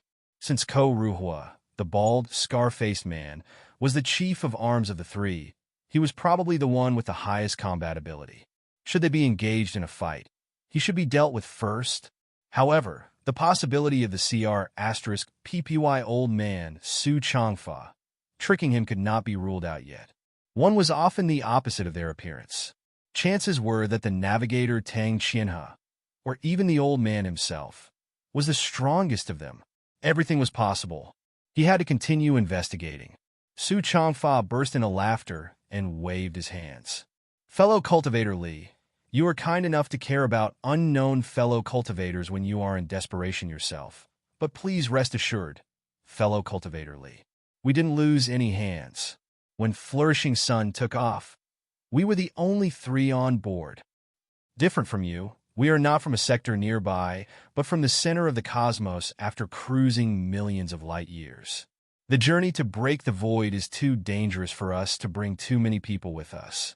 Besides, Su Changfa scratched his long beard and smiled even more gently. We are here for peace, friendship, and development. We are not here to fight a war. Why do we need so many hands? Center of the cosmos? Li Yao was utterly shocked. He stammered, Wasn't it the capital of the Star Ocean Imperium in the past? Brilliance suddenly shone in Su Changfa's eyes. Oh, you know the Star Ocean Imperium, too, fellow Cultivator Li? It seems that the lineage of history hasn't been entirely cut off in your world. Or is it because you've seen fellow cultivators from other sectors? Li Yao nodded first because he shook it later. He replied dutifully, Of course, we all know the Star Ocean Imperium. It's in the history books, but I have never seen or heard of fellow cultivators from other sectors before. He seemed to have thought of something. Swallowing in excitement, Li Yao stuttered with greed written all over his face. If I can bring my fellow cultivators back to the Flying Star sector, I will certainly have both fame and fortune. Pretending that he did not catch Li Yao's last sentence, he retained a sincere smile. Fellow Cultivator Li, since you do know about the Star Ocean Imperium, our trouble to explain it to you can be saved. That's right. We are exactly from the Star Ocean Imperium's capital area, the most glorious land of the civilization of mankind in the past. In the territory where humanity once thrived, a new country is now rising as the successor of the Star Ocean Imperium's will and the guardian of our civilization. It is evolving while it explores the true meaning of human beings. Our civilization has developed to a very high level, and we have defeated countless evil creatures who coveted the prosperous land. The center of the universe is under our steady control, but we know that, at the edge of the universe, many human brothers and sisters are still struggling in darkness and obscuration. Therefore, some of us have been volunteering to explore the universe on starships that represent peace and brightness, hoping to find more sectors so that we can share our knowledge, wisdom, technologies, and techniques. Eventually, the civilization of human beings as a whole will leap forward. That is everything that we want. A few years ago, we discovered a world named the Flying Star Sector from an ancient star map of the Star Ocean Imperium. It was allegedly a central world at the frontier of the Imperium 10,000 years ago. Maybe we thought many compatriots are still living there 10,000 years later. Therefore, we set off on our journey and try to find you despite the long distance. It's a pity that the universe is simply too vast and dangerous. With the incomplete star map of the past, we couldn't lock onto the coordinates precisely and lost our way in the super long-distance space jump. Later, we were involved in a cosmic storm, which consumed most of our fuel. We were forced to land here in the end. But as they say, every cloud has a silver lining. We didn't know that we would run into fellow Cultivator Li from the Flying Star sector here. It seems that the connection between us and the Flying Star sector cannot be ripped apart by even the cosmic storm. While talking, Su Changfa continued patting Li Yao's shoulder softly. His 5 fingers were bouncing thousands of times in the tiniest movements, sending uncanny forces into Li Yao's body. This old fart is stimulating your nerve clusters. The mental devil crawled out of Li Yao's head and commented on Su Changfa hypnotization skills. Not bad. He is sending spiritual energy into your body without alarming you and stimulating your nerve clusters, making the hormones in your body be secreted precisely. Your central nerves and brain cells will thus be affected. Not only will you believe his words beyond your control, he can even manipulate your emotions to some extent. This is a rather interesting technique. The mental devil was a great expert of manipulation itself. Li Yao's brain was what it most desired to. Hardly had the foreign forces entered Li Yao's brain when they were discovered and seen through by the mental devil. Li Yao sniffed in his heart. His soul had gone through too many blasts and mutations. It was much stronger than that of regular nascent soul stage cultivators. Also, when he was in the Flying Star sector, he had once received a secret technique of Hell's Word, a nascent soul stage expert who specialized in mental attacks. He practiced hard later and became an expert of mental attacks himself, too. To some extent, he was attacking and defending against the mental devil hundreds of rounds every day deep inside his brain. The two parties were on par with each other, and he was even at a slim advantage. That was why he could suppress the mental devil. Yet the old man was trying to hypnotize him. He did not know what he was doing. Even without the reminder of the mental devil, Li Yao still understood the changes happening to his body. The secretion of his hormones was under his precise control, too. It was only because he did not want to alarm them that he allowed Su Changfa to hypnotize him. Li Yao's face was exultant, thrilled, and then twisted while he was drooling greedily. He bowed and adulated. So, you are 3 seniors from the center of the cosmos. What? He pretended that he was lost for words and excitement. His reactions were within the immortal cultivator's expectations. Vague, inky colors dyed Su Changfa's almost transparent eyes, turning them into 2 bottomless springs, while he said in a soft voice, "There's no need to flatter us as seniors. We are here for communication on equal terms. Let's just call each other fellow cultivator." Fellow cultivator Li, the purpose of our journey is to disseminate the culture at the center of the cosmos and to reach out to the brothers and compatriots in the sectors at the edge of the cosmos. We are here for peace and communication, and we didn't carry too many weapons with us. Except for fellow cultivator Ko Ruhua, who boasts abilities to protect himself. Neither I nor fellow cultivator Tang Xianhe know how to fight.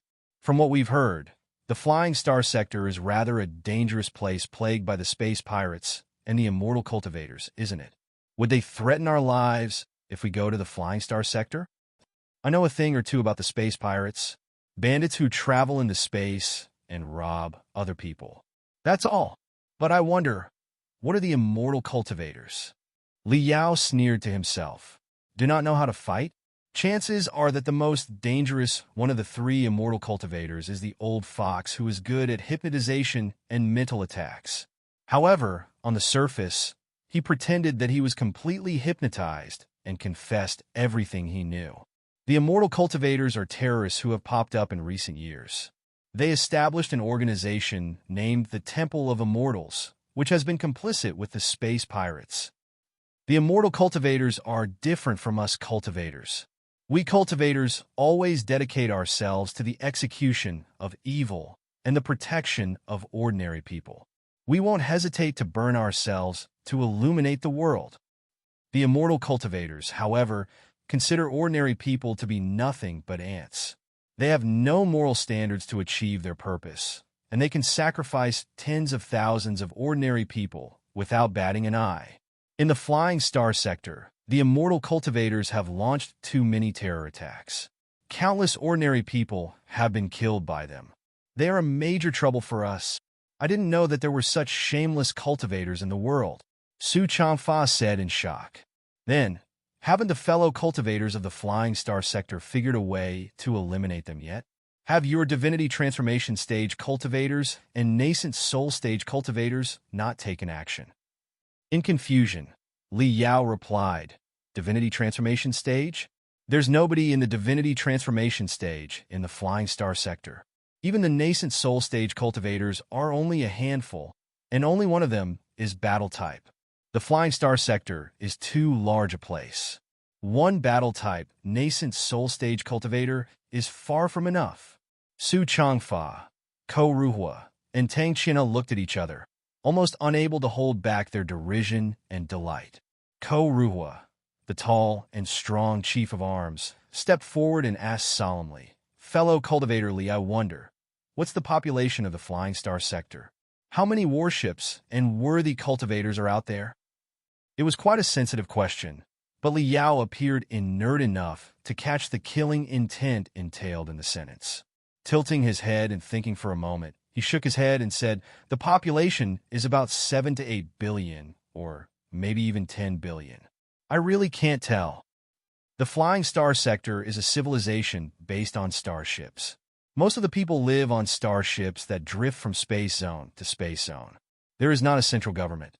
No conclusive census has ever been conducted, so nobody can tell the precise population. There isn't a central government? In a daze, Ko Ruhua asked. Then, how do you organize your army to fight the space pirates and the immortal cultivators? With a bitter face, Li Yao replied, "That's the problem. The Flying Star sector experienced a great catastrophe 5,000 years ago. The environment of the entire world underwent drastic changes. Ever since then, we have been loose sand. A few starships make a sect, and every sect minds their own business. There has never been a united army. That's why the space pirates and the immortal cultivators have been causing so much trouble.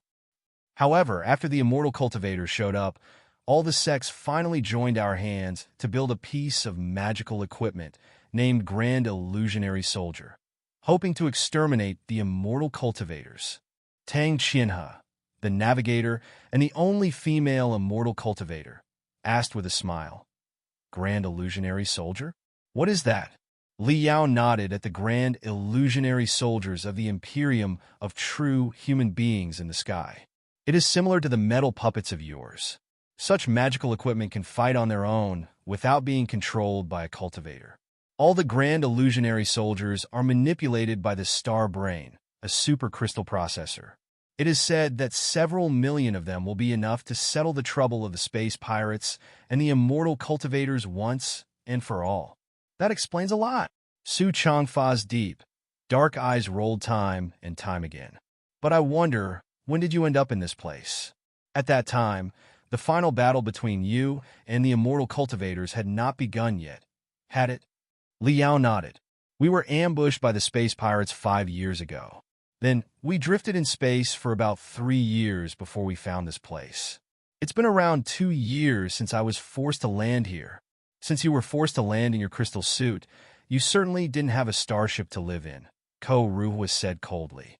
"Where have you been residing in the past 2 years, fellow cultivator Li?" Li Yao pointed east and said, "I've been living in a cave several hundred kilometers to the east." Cold brilliance suddenly shined in Tang Qianhe's eyes. "If you've been living hundreds of kilometers in the east, why did you come here?"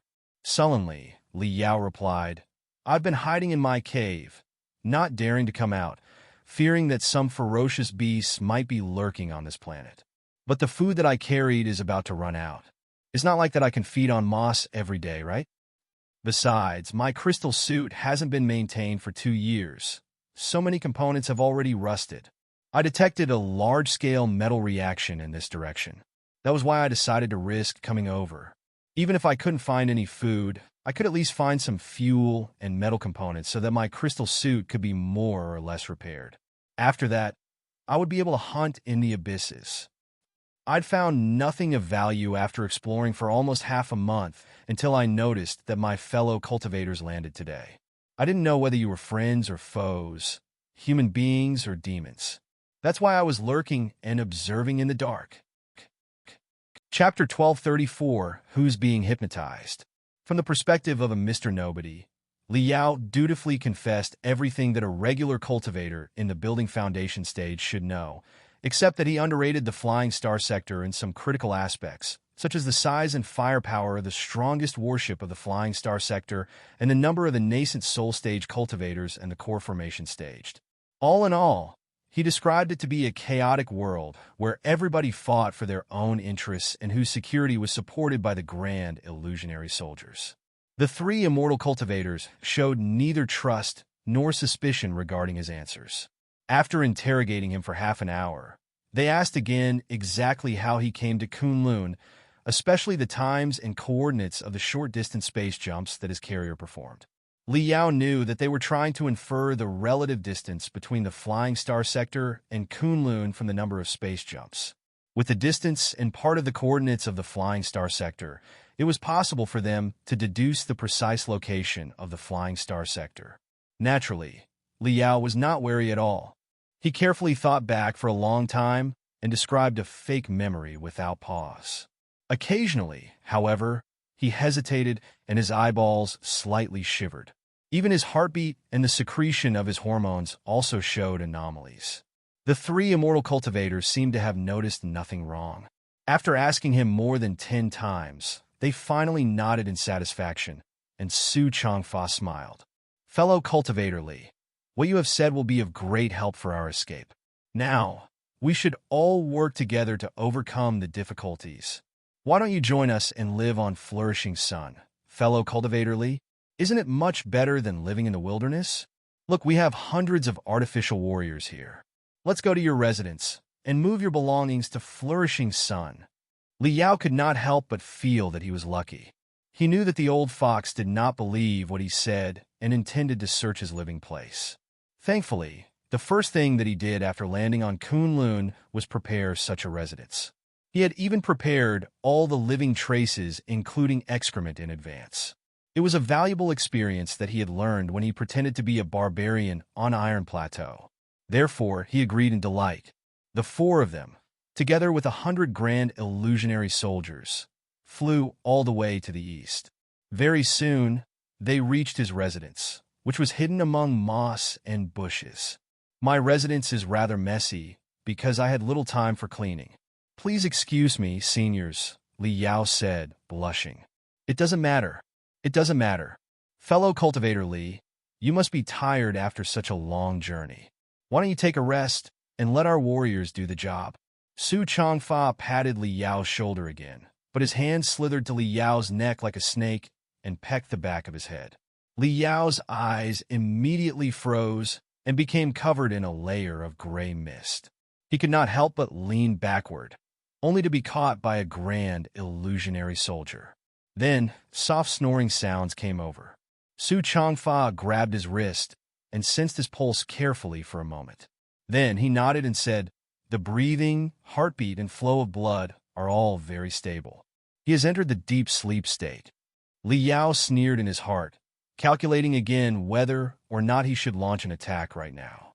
He knew that the Fire Ant King and Professor Mo Xian would be lurking nearby.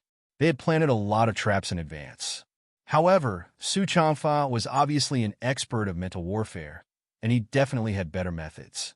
Meanwhile, Ko Ruhua, the chief of arms who appeared to be the strongest, had yet to reveal his truly capability. The casual kick from the navigator, Tang Qianhe, in the beginning suggested remarkable speed and strength. Liao's purpose was not simply to kill the three immortal cultivators. He was planning to capture one or two of them alive and interrogate them for more intelligence about the imperium of true human beings. Moreover, he intended to take over Flourishing Sun, their war base.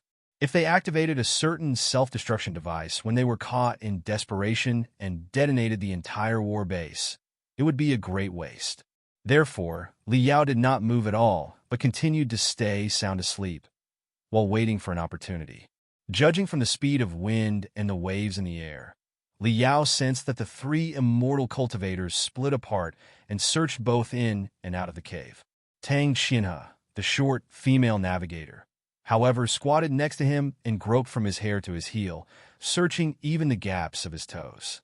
She even unleashed feeble, itching electric currents to test if he had really fallen asleep. It was a common approach for the Secret Sword Bureau of the Star Glory Federation, too.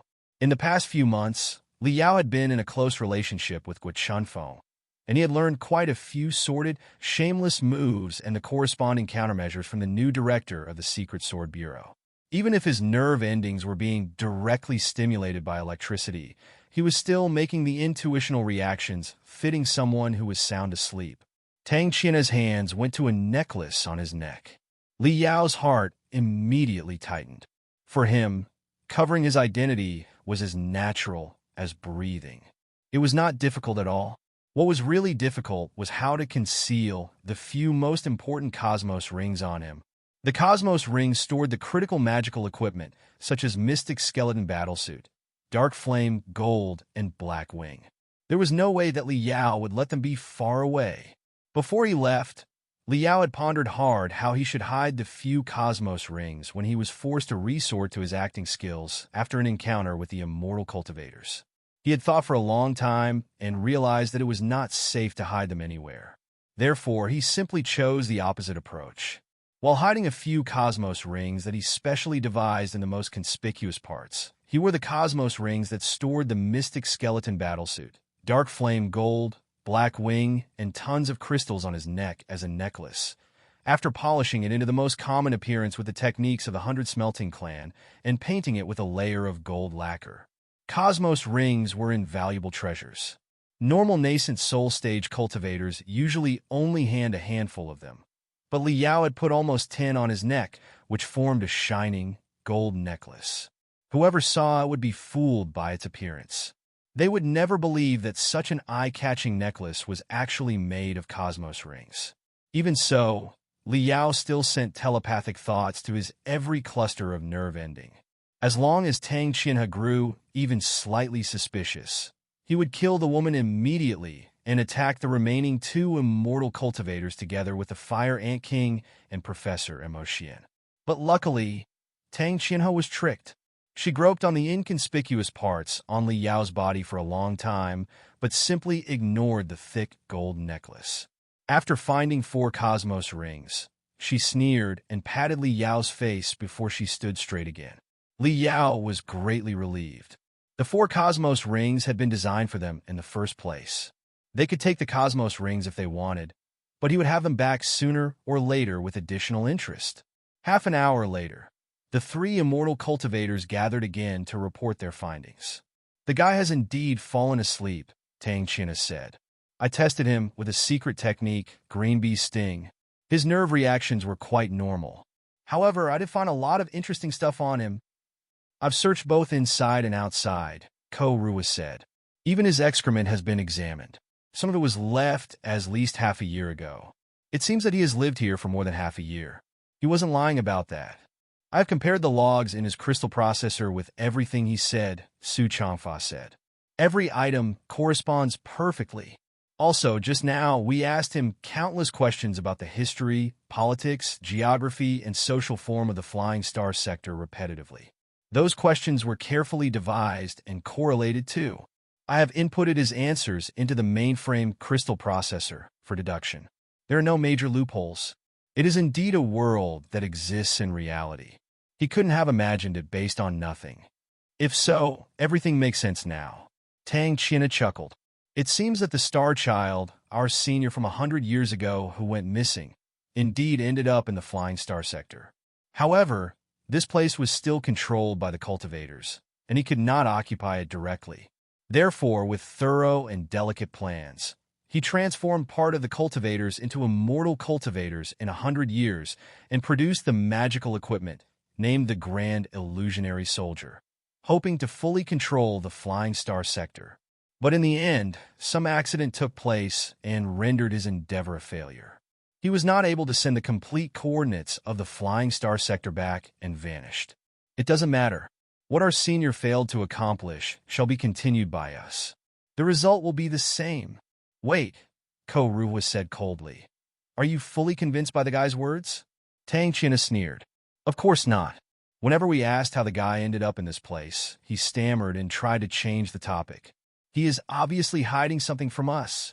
Also, he is just a building foundation stage cultivator. Even if he is a son of a certain sect, how can he be rich enough to own 4 cosmos rings?" Su Changfa laughed, too, while scratching his long beard. He said casually, "I've been monitoring the guy's breathing, heartbeat, and hormone secretion all the time just now. I found that the signs were all normal when he answered the questions about the general background of the Flying Star sector, which suggested that he was speaking the truth. However, when we asked how he got here, something was obviously wrong with his breathing and heartbeat, and the secretion of several key hormones increased by at least 20%. They're all reactions when you are lying. He wasn't telling the truth. Isn't it simple?" Tang Qianhe asked lightheartedly. "In my opinion, let's just waste our time no more and bring him back to Flourishing Sun, where he will be interrogated slowly and carefully. Or maybe we can kill him here and now and freeze his brain." Then we'll cut it into slices and scan them layer by layer. After the key memories are retrieved, the whole truth will be found out. As long as we can determine the basic coordinates of the flying star sector based on the intelligence in his head, we will be able to swallow the flying star sector after building an enormous space gate and summoning the expedition fleet. What's the use of keeping him alive? If you are planning to summon the expedition fleet, it is indeed useless to keep the guy alive. Su Changfa's face suddenly turned extremely weird. He said mysteriously, but otherwise, he will prove to be greatly useful. Tang Qianhe and Ko Ruhua were both surprised. Looking at each other, they both frowned. What do you mean, Master Su? The three of us are all losers in the competitions of our respective family or sect. Gloomily, Su Changfa said, one word after another, we've lost everything we had. Position, glory, manor, and slaves. We have even been blamed for things we didn't do and exiled to the desolate land at the edge of the cosmos, with no way to come back for the rest of our lives. I'm too old to care about anything now, but the two of you are still very young. Are you really willing to live the rest of your lives like this? But we've discovered a relic of the Pangu civilization, Tang Qianhe said in a hurry. This is such a great accomplishment. Is it still not enough for us to be embraced again? You're wrong, little Tang. Su Changfa sighed and said, if we only discovered the flying star sector as we were instructed to, and made an accomplishment neither too big or too small, chances were that part of our crimes would be pardoned and our position would be slightly restored.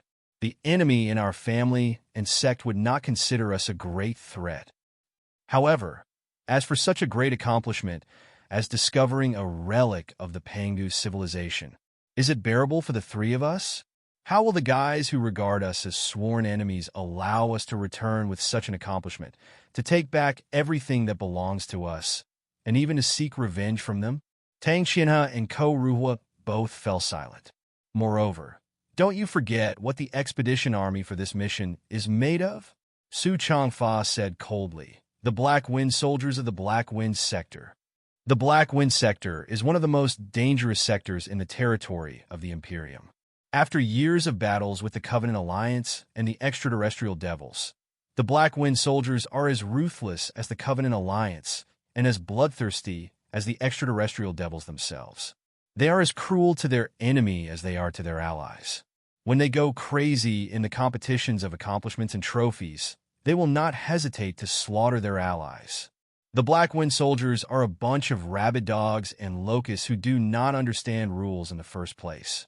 Right now, the Covenant Alliance has gathered their forces and occupied the Black Wind sector. The Black Wind troops which are stationed outside are all going on a rampage because of the loss of their mother planet. They are wandering and causing trouble everything in the capital space zone, demanding His Majesty wage a war and take back the Black Wind sector immediately for them. But the national affairs are not child's play. Every battle influences the big picture. How can you wage a war because of their complaint? However, it is equally a bad idea to keep such an army of locusts which is thorny, disobedient, drifting every day homelessly. What can we do if they truly go mad and claim a random sector? Therefore, after receiving the signal from the Flying Star sector, His Majesty decreed the Black Wind fleet to be the expedition army, for the sole purpose to keep the troublesome fellows as far away from the capital space zone as possible. A remote, desolate Flying Star sector is naturally not enough to satisfy the Black Wind soldiers. It is said that His Majesty made a deal with the Black Wind soldiers that all the sectors conquered by the Black Wind soldiers after they left the territory of the Imperium would be their land. Think about it. The Black Wind soldiers are all ravenous wolves with hooks in their stomachs who eat all but give nothing. Will there be any benefits left for us after we summon them here? Tang Qianhe was dazed for a moment. Then she mumbled, will the Black Wind soldiers be stationed here? Didn't they say that they will redeem their battle credits and march back to the Black Wind sector? That is just Bull's asterisk to fool others. Su Changfa sneered. The Black Wind soldiers are crazy, but they are not stupid. The Black Wind sector is exactly in the middle of the Imperium and the Covenant Alliance. It is the frontier with the most fierce battles. Yes, there are abundant resources, but they must consider whether or not they can live long enough to enjoy the resources. Although this place is much more barren, it is the rear of the war after all. They can develop hundreds of years in peace. The Black Wind soldiers' claim to march back to the Black Wind sector was just an approach of negotiation. What they really want must be this place. How will they go away if they really come? Ko-Ruhwa said solemnly. You do have a point, Master Su. The Black Wind soldiers will certainly devour the Flying Star sector without leaving any crumb. It is still acceptable if that's everything. Su Changfa said gloomily. The Flying Star sector is just a bone. The relic of the Panga civilization is the real fat meat. Once the Black Wind soldiers discover it, there will not be the slightest share for us. We and they are all homeless dogs. But there are only the three of us while they have a whole fleet. This place is too far away for any message to be sent back to the Imperium in time. It is more than easy to make us go missing in the relic of the Pangu civilization. Li Yao was both delighted and worried while he was eavesdropping. He was delighted that the Imperium of true human beings had a limited effective boundary, as Professor Zhou Fu had described. Only the dozens of sectors around the capital space zone were really under the Emperor's control, while the sectors farther away boasted a certain degree of independency. For example, the Black Wind soldiers who lived in the Black Wind sector did not entirely obey the orders of the Emperor, and they could even negotiate with him. Judging from the unsurprised tone of the conversation, that was not a special case in the Imperium. It was possible that all the frontier sectors who boasted their own troops were more or less the same. Such an amalgamation of warlords was obviously a great advantage for the Star Glory Federation's strategic planning later. What Li Yao was worried was that the Black Wind soldiers which were coming at them were cruel even for the immortal cultivators. It was obvious that they were the most ferocious and inhumane guys. Besides, now that their own home was occupied by the Covenant Alliance, but they decided to look for a new shelter instead of taking back their home. The war between the two parties would not end until one side was utterly eliminated. While pondering the solutions, Li Yao continued eavesdropping. In a bitter smile, Tang China said, Master Su, according to you, we are 10-1 doomed? Ko-Ruhwa said coldly, we are 100% doomed. Otherwise, why would our enemies have been hypocritical enough to give us the opportunity of expatriation? This is a scheme. They are trying to kill us through the Black Wind soldiers. Suchangfa Said. I'm too old now. I have neither the determination nor the strength for a desperate counterattack. If I'm all by myself, what does it matter if I end up to be a pile of dry bones at the edge of the cosmos? But are the two of you really willing to give in? Tang Xinhe hurried to reply. Master Su, of course, we are not willing to give up just like that. We are eager for your enlightenment. Ko-Ruhwa said coldly, death matters little to me, but it will be best if I die after chopping off the heads of a few enemies. Su Changfa chuckled. If the two of you are determined for a counterattack, I am always ready to give you a hand. Right now, the only solution for us is to conquer the Flying Star sector on our own instead of summoning the Black Wind fleet. Li Yao was anxious at the beginning and then relieved later. Everything would be good if the three immortal cultivators did not summon the main force millions of light years away. Conquering the Flying Star sector right now, with only the three of them, that would truly be a suicidal mission. Tang Xinhe and Ko-Ruhwa looked at each other in silence. Ko-Ruhwa said solemnly, even if the guy's intelligence about the Flying Star sector is true, the three of us are still far from enough to occupy the entire Flying Star sector.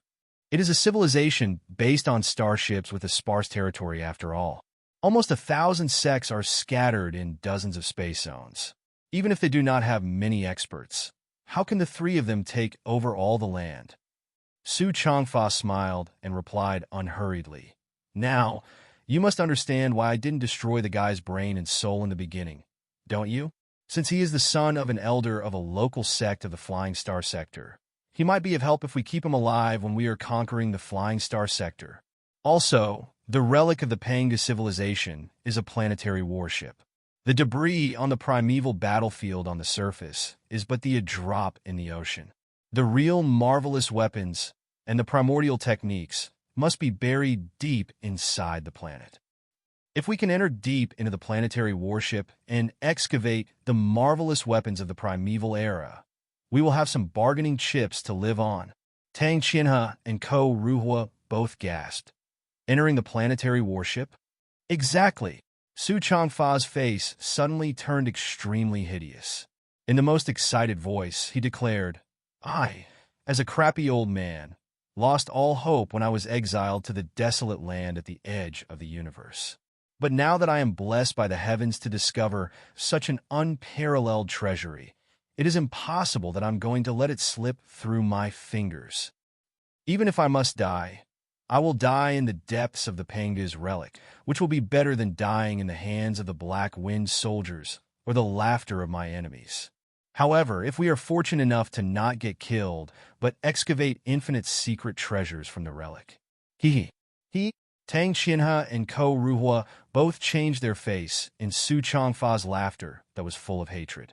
Greed and abhorrence were flowing out of their own eyes, too. However, the guy is still keeping something from us? Tang Qianhe shrieked. He still has ill intentions and will prove to be an unstable factor. It doesn't matter. I have basically guessed what he was lying about. While chortling, Su Changfa walked to Li Yao. Trust me, the guy will cooperate. Chapter 1236, Such Ugliness. It was the most dangerous moment. Li Yao's every nerve ending was shivering like a flower as he was ready to burst out and kill Su Changfa at any moment. He was very clear that Su Changfa was stimulating the part of his brain that was responsible for fear, hatred, regret, bloodthirst, and all other negative emotions. The guy was guiding the negative emotions to his shallow brain cells and displaying them in the form of a nightmare. Or in other words, Su Changfa was casting him into a nightmare in reality. Li Yao's countermeasure was to create a tiny zone inside his brain and filled it with the carefully fabricated memories with his and the mental devil's amazing computational ability, covering his real soul and memories. On the crystal processors, there was a technology named virtual machine which could simulate the performance of different crystal processors as a compression of telepathic thoughts that had been optimized. In a similar way, Li Yao built a virtual brain inside his head, waiting for Su Changfa's invasion. Never would Su Changfa have dreamed that he was facing such a monster-level opponent like Li Yao. He fell into the trap easily. After finding the virtual brain that Li Yao prepared for him, he smiled and suddenly exerted his strength. 5 telepathic thoughts pierced into the virtual brain and injected the lethal venom into it. Such a secret technique was a great burden for Su Changfa too. He took a long breath in relief and loosened his fingers. Smiling, he said, "Let's wait and see. What is the most fearful, guilt-provoking, and ulterior thing at the bottom of our little brother's heart?" Very soon, Li Yao reacted. His face gradually turned dark and then turned from dark into pale. He was breathing faster and faster while he raised his hands and waved crazily in midair, like someone who was unable to free himself from a deep quagmire. His eyes were still closed, but his eyeballs were rolling fast. Sweat the size of beans leaked out of his forehead and was pouring down very soon, spreading into a pool around him. He was now angry, now biting his lips, and now wearing a pitiful, adulating expression. Hulu! His chest was fluctuating rapidly, as if somebody had stabbed him right in the lungs. Li Yao was shuddering harder and harder. Eventually, he was cramping as if suffering from an epileptic attack. After cramping for more than 10 seconds, his limbs suddenly tightened, his body shivered, and he opened his eyes. Every vein on his face was protruding, as if it was covered in an ugly spider web. His eyes were deeply hollowed, but his eyeballs were appallingly huge, without the slightest vigor inside but covered in mist and blood, like an animal that had lost its soul. He was murmuring something to himself, while saliva mixed with blood slowly flowed out of the corner of his lips. Yet he did not seem to know how to wipe it away. Like a real animal, he rolled on the ground and squatted, eyeing the surroundings while baring his teeth. When he saw the 3 immortal cultivators, his pupils obviously constricted, as if he had seen the most horrible things in the universe. His every muscle was twisted to the maximum, and he shrieked in fear like a eunuch. Old Lay, brother by little Chun, why are you here? You are dead. You are already dead. Don't come here. Don't come here. He shouted in a twisted voice while he edged back with lips as pale as those of a dead person. Don't come close. Don't come any closer. Old Lay, I didn't kill you. It was brother by who did it. He stabbed you in the back. I was forced by him. He's right next to you. Go for him. Go for him. Brother Bai, I didn't kill you either. Little Chin did it. He fooled you into the gravity room and pressed you to death there. I didn't eat much. I only ate half of your hand. Little Chin had the most. He devoured your 2 thighs. Don't look at me like that. Don't look at me. Don't. Bai Kaisen, you were the first to feed on others. You were the one who butchered Fatty Gao and divided him for us. It's just karma that you were eaten by us. It's the karma from the heavens. If you want revenge, go to the heavens. Don't come to me. Don't come to me. Li Yao was in such fear that his face was covered in tears and snot. He collapsed to the ground as if he had no bones while he begged for mercy. Don't come close. Don't come any closer. I didn't have a choice. I only wanted to survive. We had little left on board. How could that be enough for so many people? Everybody would have died if it was all divided evenly. Bai Kaisen, wasn't it the logic you told me? I was simply doing what you said. Please, don't kill me. I want to live. I want to survive.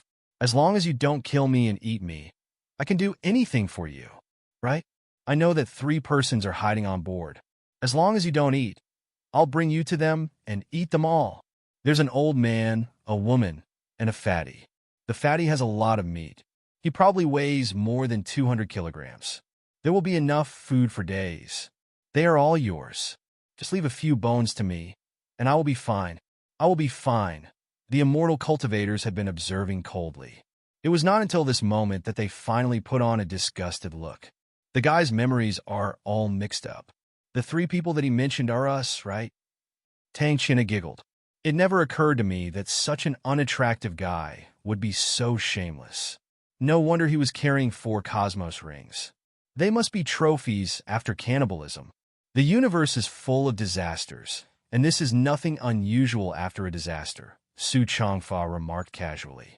Anyone who survives a cosmic storm, especially if he is the only one alive on board, must have more stories than he cares to admit. It's almost like raising insects. If hundreds of insects are kept in the same cage, how can the last surviving one be kind in nature? He is definitely a great scoundrel. However, for us, the more shameless, the better. It will be easier for our cooperation later. Ha ha ha. Wait a moment, Ko Ruhua said coldly. The guy is up to something. Before he concluded his sentence, the pores all over Li Yao's body had constricted while he spurted out the spiritual waves that far exceeded the building foundation stage. He lunged at the 3 of them after a bellow. Ko Ruhua sniffed. He took a step forward and blocked Su Changfa and Tang China. Raising his right arm, he summoned his spiritual energy and condensed it into an enormous hand, clutching Li Yao as if he were a fly. Li Yao was unable to move forward at all. Li Yao waved his hands and struggled hard with the ugliest face. Utterly different from the obsequious guy a moment ago, he laughed. You didn't see this coming, did you? I am not in the building foundation stage. I'm in the core formation stage. Huh? While you idiots are fighting each other exhaustedly, I will take advantage. I will eat all of you. All of you. Nobody can stop me from living on. If you like the escape capsules so much, I might just as well give them to you and send you to hell. Ha! Ha ha! I must live on. I must live on. I must live on. He was foaming at the mouth, and his eyes seemed to be melted in the clots of blood, which seemed to be a red mass on his face. It was obvious that the veins on his face were exploding because of the intense blast of spiritual energy. Not good. He is going to be mentally deranged, Tang Chinhao exclaimed. The guy is still useful. He cannot die. Understood. Ko Ruhua strode forward and kicked Li Yao right in the chest. The kick seemed to be fast and unstoppable, but the force entailed was actually gentle and neutral, scattering the furious spiritual energy that was raging inside Li Yao's body. Pooh! Vomiting a mouthful of stinky, black blood, Li Yao stepped back and, leaning against the wall, slowly collapsed. The blood on his face ebbed, and the fire of spiritual energy around him slowly died down. He was like a withered cabbage that had been scorched in the sunlight for an entire day. Ko Ruhwa moved forward and opened his mouth, pouring a dose of high-nutrition drug into it, before he pushed the drug into his internal organs with spiritual energy. I didn't see this coming. Tang Qianna was quite amazed. He is actually in the core formation stage. We were almost fooled by him. What a cunning man. Chances are that he was really planning to eat the three of us. You didn't see it coming, but Master Su did, Ko Ruhwa said briefly. I didn't see it. It's just that I have quite a lot of experience touching bones after living for so many years. Su Changfa smiled. All cultivators in the core formation stage have a mass at the end of their spine. It is the place where their core is at. Whatever secret techniques they employ to conceal their aura and suppress their level, it is impossible to fully cover the protrusion. Only after you enter the nascent soul stage can you slowly disperse it into every part of your spine and completely integrate it into your body. The guy didn't know us, yet he told us that he was in the building foundation stage honestly upon our encounter when he did not know whether we were friends or foes. Wasn't it a bit too naive? Only the young adults who have just stepped into society without any experience in dealing with other people would be so innocent, right? How can anybody who lived on his own on a planet of a foreign land for such a long time be so childish? The only answer is that he was intentionally misleading us. Therefore, when we got in touch with him, I paid special attention to the end of his spine, and I did notice the anomaly. Not simple. The guy is truly not simple. I have analyzed his skeletal age carefully. Judging from his bones, he is in his 30s at best, but he has advanced into the core formation stage. Such an amazing training speed at such a desolate land. No wonder the crew members who were on the same starship as him were fooled and ended up being the food in his stomach. He shuddered while he vomited. Occasionally, when he raised his head and looked at the three of them, his big, bloodshot eyes constricted into two small eyes the size of beans. Brutality beamed out of his face, only to be replaced by weakness and humbleness later. He looked both like a ferocious wolf and a dog whose legs had been broken. He seemed to be both planning to bite the most succulent parts on their body and preparing to cling to their thighs and beg for mercy. What a pitiful and yet hateful appearance. Fellow cultivator Li, it's true that you can never judge anyone from their face. Suchamfasmaid, I didn't know that you were so brutal despite your young age and your harmless appearance. You survived because you ate all your companions. That's something. That's really something. His words seemed to be hitting Li Yao's heart like bullets. Li Yao's face was pale again, as if he had recalled certain pictures that he would rather forget. He covered his mouth and continued gagging. After gagging for a long time, with bloody tears flowing out of his eyes, he still did not dare move his hand away from his mouth. He almost buried his entire body into the crevice, as if he were too ashamed to see anyone. He shouted desperately, "You have no idea. In that environment, they would have eaten me if I didn't eat them. I only wanted to survive. I want to survive. I want to survive." Covering his entire face, he burst into tears. The three immortal cultivators watched his repulsive performance coldly. After a long sigh, Su Changfa said, "There's endless darkness in the boundless universe. Too many tragedies are being played every minute. Your crimes are indeed unpardonable, but you are only doing it for survival. As the saying goes, every man works for himself, and the devil takes the hindmost. Outsiders such as us are not qualified to judge you. However, what you did must be seriously in violation of the rules of the Flying Star sector. Even if you can return to your home, how will such a cannibal like yourself face your compatriots? TSK, TSK, TSK. When I picture that you are cursed by thousands of people and detested by even your family and friends, young man, I do feel sorry for you." Li Yao shuddered hard, as if his deepest worry had been pointed out. His fingers were opening, revealing a face that could not have been more twisted. He mumbled to himself, I didn't know that I could go back to the Flying Star sector one day. Suddenly, brutality flourished inside his eyes again. He picked up a random sharp rock and waved it crazily at the three immortal cultivators while he shouted hysterically, Who? Who are you exactly? What did you do to me just now? What did I say? Everything in a trance? I seem to have a terrible nightmare. Were you behind all that? Were you? Are you here to capture me? To seek revenge? To execute me? The three immortal cultivators were all amused. Looking at her fingernails, Tang China scoffed. Young man, don't overestimate yourself. You are just a poor bumpkin in the core formation stage. What makes you think that you are qualified for us to chase you down? If we want to kill you, you will be blown into smithereens with a yawn from us. Why would we tolerate your disrespect to this moment? Li Yao's small eyes spanned in their sockets almost 10 rounds quickly. The protruding veins on his face slowly recovered. Touching the wound on his chest where he had been kicked twice, he craned his neck and gnashed his teeth. I don't buy it. Even if you didn't want to kill me, after hearing so many wrongdoings of mine, you should certainly be determined to kill me. It is the duty of cultivators to slay evil. I have declined into a monster that is even uglier than demons in the eyes of cultivators by doing all this. Nobody would hesitate to kill me. I am a man of pride too. Now that my secrets have been known, you can kill me if you want, but don't make fun of me on purpose. All right. Tang China stepped forward with a smile. The mystic rays that entangled the crystal suit's right arm expanded incessantly and turned into 5 sharp talons under the restraint of the force field. Shwa! Tang China's talons of light slid on the wall. She did not seem to be exerting her strength at all, yet the rocks were crumbled and falling down in powder. 5 traces that were more than half a meter deep were left on the wall. You seem to boast the demeanor of the cultivators after all.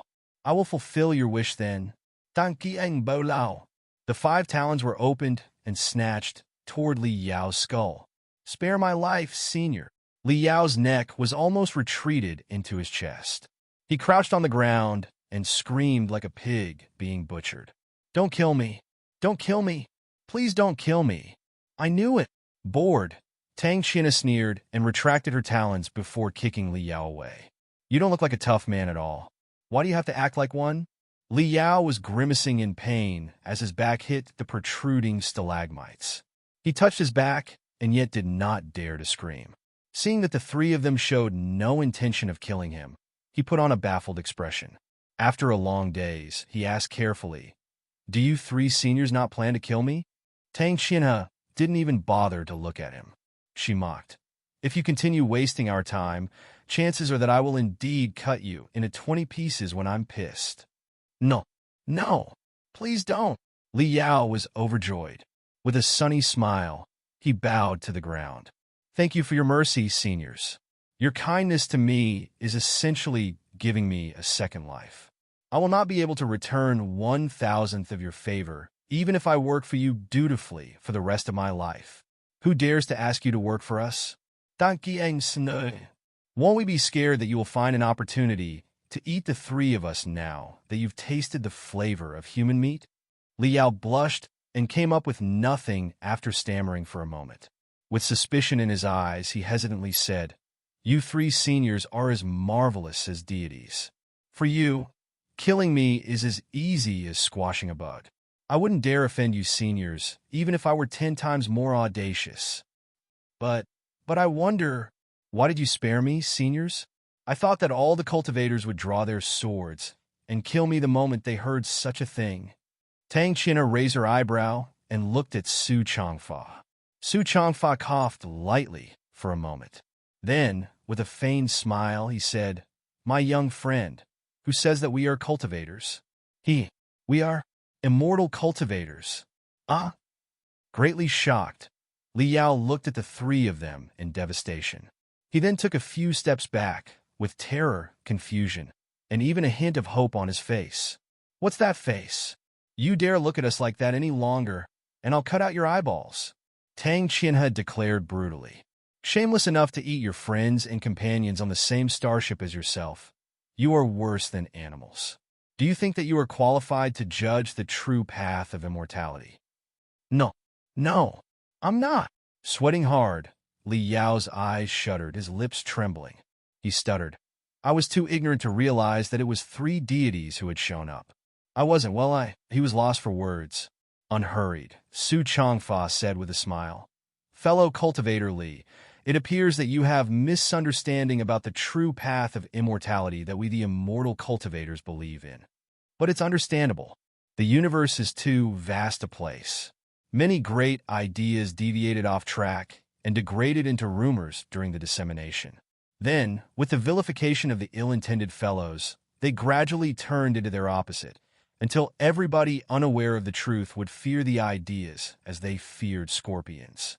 It's just like you, fellow cultivator Li. Did you do anything wrong? Did you kill your companions intentionally? Of course not. You were only trying to survive. Are the natural instincts to survive wrong? But if other people hear your story, they will not care about the environment that you were in at all and simply convict you as a cannibal. You will be executed and dishonored after your death. Nobody knows that you are actually a good man who is kind in nature, and that you did what you did because you were forced to. Yes, exactly. Liao nodded hard and mumbled, I'm a good man. I'm a good man. I was forced. They forced me to do it. That's right. It is the case for you. And it is also the case for the immortal cultivators. We are just a bunch of people struggling to survive in the dark, perilous sea of stars. Su Changfa sighed and said, let me repeat myself. Right now, we are on the same boat. We should help each other to run out of this place. There are only the 4 of us on this planet. If we have internal conflicts, nobody will survive. You are quite right, Senior Su. Liao took a long breath in relief. His face finally relaxed. Looking at their glamorous crystal suits greedily, he said, it seems that the rumors I heard about the immortal cultivators are probably slander. But I wonder, what is the true path of immortality exactly? What's the difference between the immortal cultivators and the cultivators? Su Changfa smiled and said, the connotation of the true path of immorality is too huge a topic to be explained in a few words, but I will tell you this. The difference between the cultivators and the immortal cultivators does not lie in races or cultivation techniques, but in the beliefs.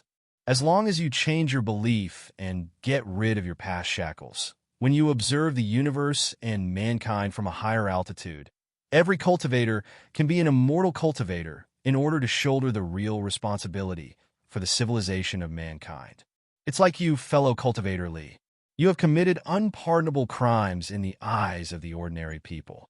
Even if you return to the flying star sector, the secret will accompany you for the rest of your life. When it is revealed, you will be a rat on the street that everybody will stomp on. I assume that there must be magical equipment such as polygraphs and meditation healers who are adept at hypnotization arts in the flying star sector. Aren't there? Your little secret will not be so easy to keep, will it? Devastated, Li Yao could not help but nod. That's right, fellow cultivator Li. Since the moment you crossed the line, you have been abandoned by the community of cultivators. You know fully well that there is no coming back now. But the door of the immortal cultivators is open to you all the time. Chapter 1238, The Apotheosis of Lists. Whatever I can do for you, just say it straight, Senior Su. I cannot return your great favor even if I am shattered here and now, and I will not hesitate to do anything I'm asked to do as long as I'm capable of it. You are indeed smart. No wonder you survived the cosmic storm.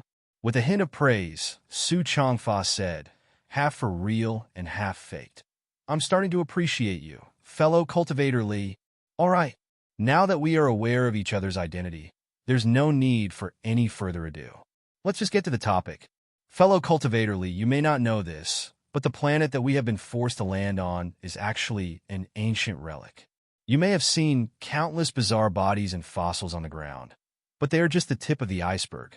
Many more precious secret treasures are hidden deep down the ground. The ancient treasures are now owned by nobody. Whoever gets them will claim them. As the saying goes, you will be punished if you refuse the gift of the heavens.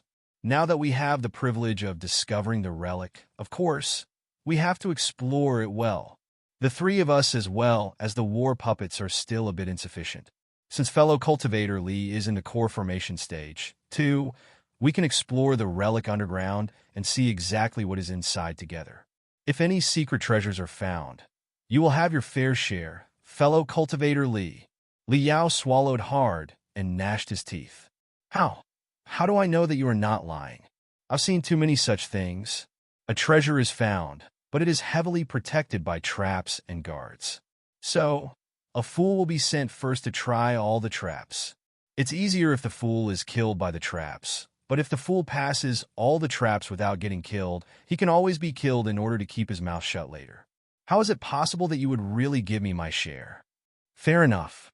Then, do you believe that I can kill you right now? Tang China said coldly. Fear spurted out of Li Yao's eyes again. His legs were shivering beyond his control, but this time, the gloomy aura after devouring countless people of his kind leaked out of his pores as he clenched his fists and bellowed, I do, but I will be killed by you sooner or later.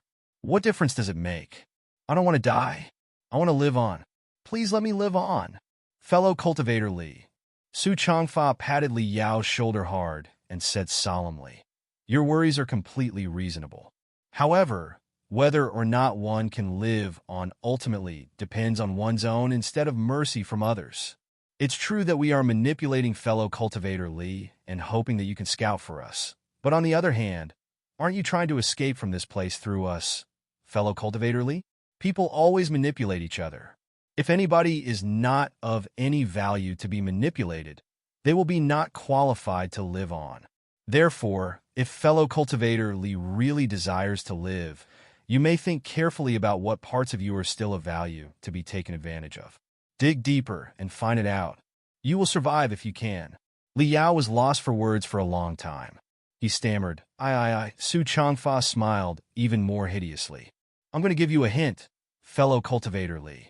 What do you think we are here exactly for with such an enormous base after a journey of millions of light years? Are we really here for cultural communication? You are not idiotic enough to believe that, are you? Pondering more a moment, Li Yao was greatly enlightened. Instead of shocked or feared, he got greatly excited. His face was flushing, and his ears seemed to be on fire. Animalistic sounds were echoing deep down his throat again, as he nodded and said, I got it. I totally understand now. Rest assured, Senior Su. I'm very useful. I'm of much value to be taken advantage of. However, he seemed to think of something. Glimpsing at Su Changfa, he hesitated. There's no need to worry. Su Changfa guessed what was on his mind from his shivering eyebrow, and he smiled very leniently. As you can see, we are not ferocious demons or bloodthirsty extraterrestrial devils. Just like you, we are wise, judicious human beings. The Flying Star Sector is a large place. In order to achieve a profound communication with the people of the Flying Star Sector, we will have to look for a few natives as our assistants to lead the way for us. They can even be our representatives and act on behalf of us. Fellow cultivator Li, you have proved yourself smart enough. If you keep your loyalty, why would we waste our time killing you and looking for a new candidate? After all, although the universe is a large place, it will not be easy to find a second freak such as yourself who has eaten his own kind. Ha ha, ha ha ha. All the three immortal cultivators laughed. Li Yao lowered his head in embarrassment first. He thought for a moment and then laughed along with them. Anyways, this is your only opportunity now, fellow cultivator Li. Su Changfa's smile suddenly disappeared. He moved close to Li Yao and stared at him in the eyes, declaring coldly, The universe is vast, but you can't find any place that you can call home now, fellow cultivator Li. Whether you believe us or not, you can only show your best performance and have a last try. If you really distinguish yourself, it is possible that you will announce your grand homecoming later. Not only will all the dirt of your past be kept a secret, you will also even boast power and position that are beyond your imagination, or set foot in the ultimate levels that you've never dreamt of. Stimulated by his scorching eyes, Li Yao's own eyes turned from bloodshot into two abysses. He nodded hard and said, Understood. I'm willing to be at the service of you three seniors. Excellent. Su Changfa nodded in satisfaction. All right, let's rest in our base and prepare for the exploration.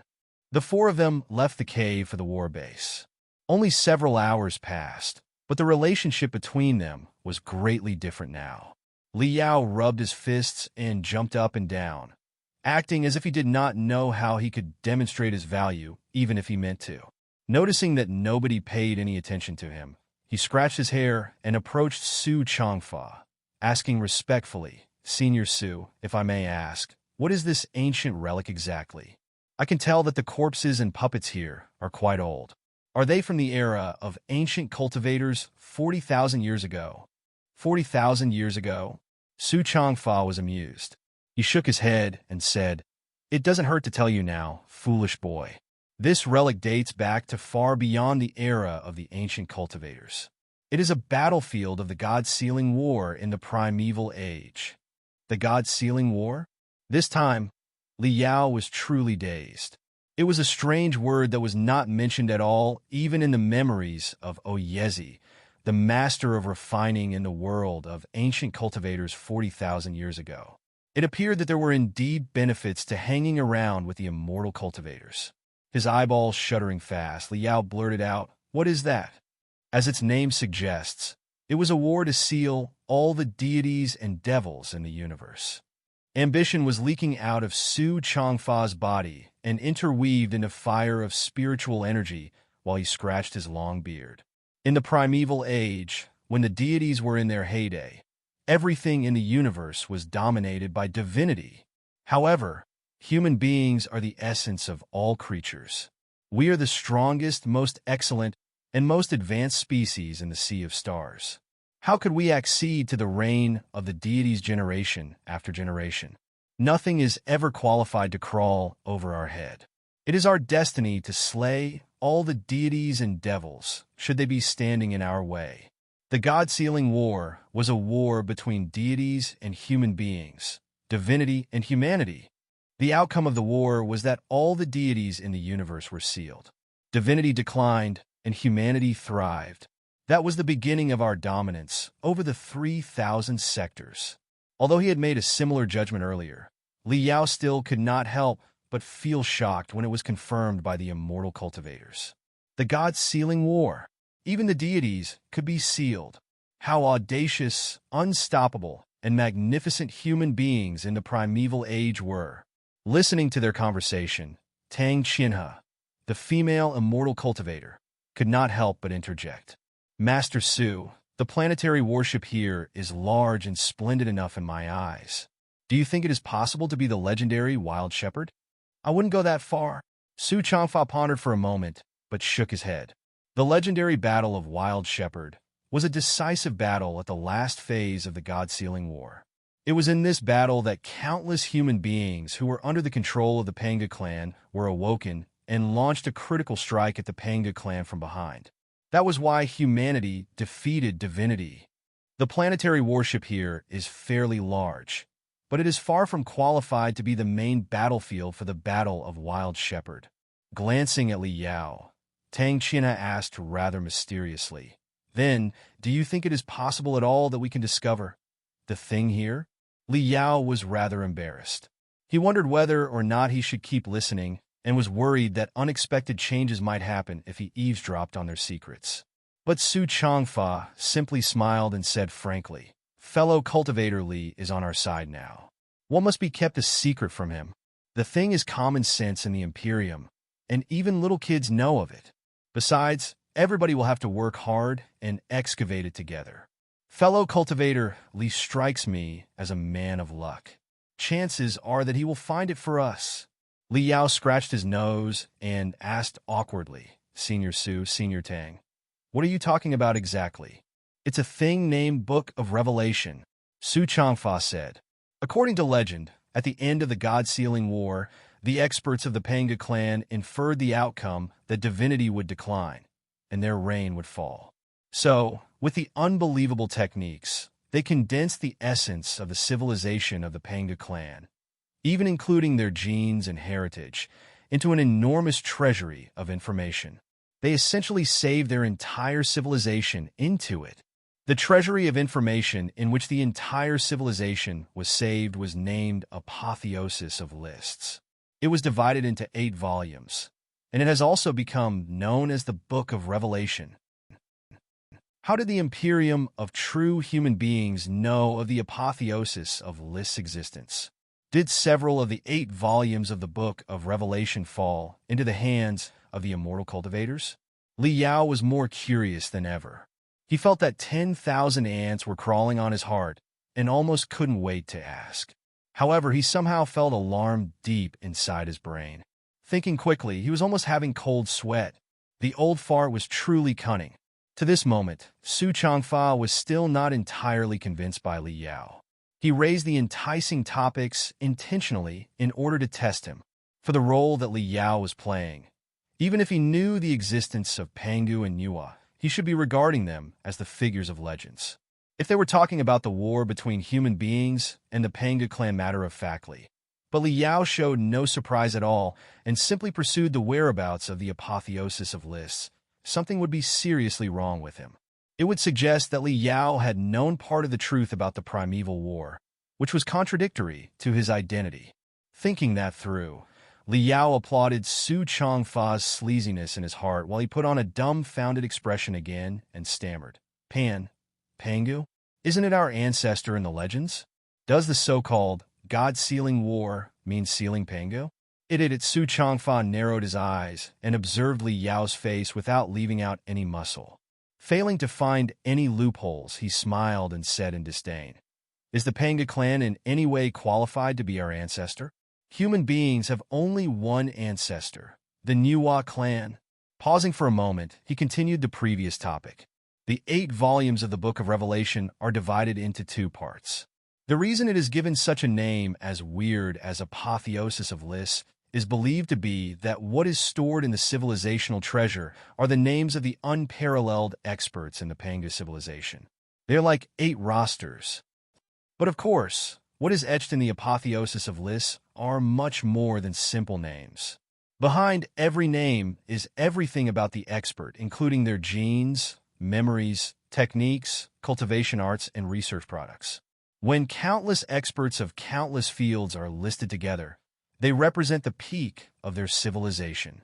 Of the 8 volumes, the first part consists of the volume of thunder, the volume of fire, the volume of plague, and the volume of fighting, while the second part contains the stars and galaxies, the mountains and rivers, the rain and cloud, and the kindness and evilness.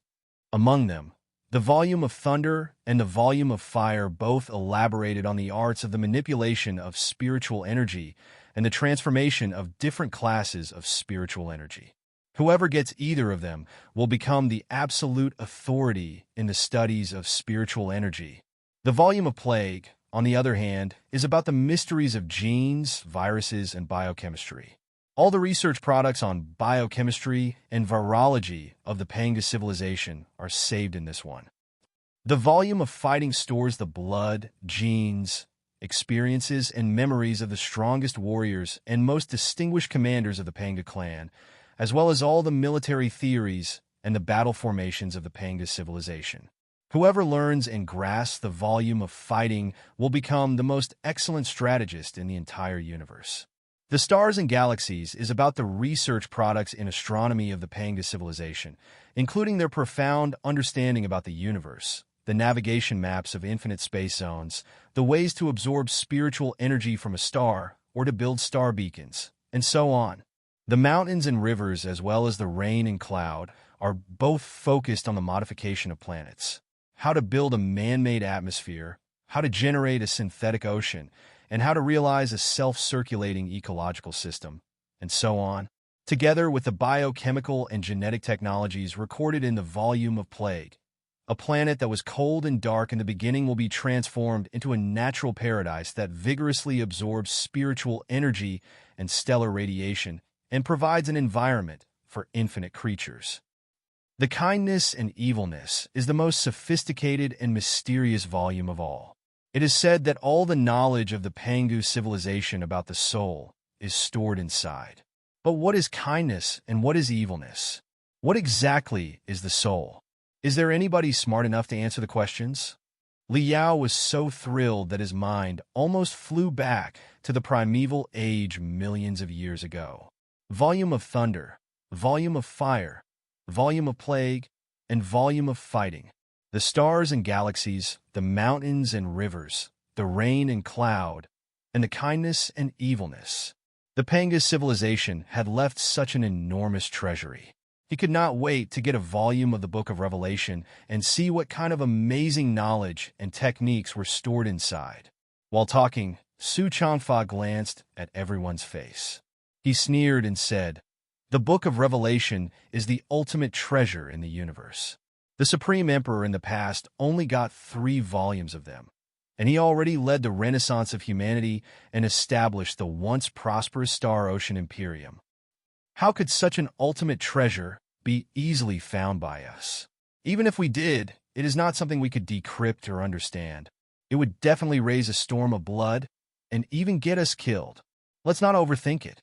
As long as we can excavate a few regular treasures, or the cultivation techniques of the Panga clan and the Nuwa clan of the primeval age, it will be good enough for us to stop." Li Yao, Tang Qianhe, and Ko Ruhua all nodded quickly. Li Yao's mind was greatly stirred. The Supreme Emperor, the founder of the Star Ocean Imperium and the greatest contributor to the renaissance of humanity, had once gotten 3 volumes of the Book of Revelation. It was indeed a piece of shocking news. However, on second thought, it did make sense.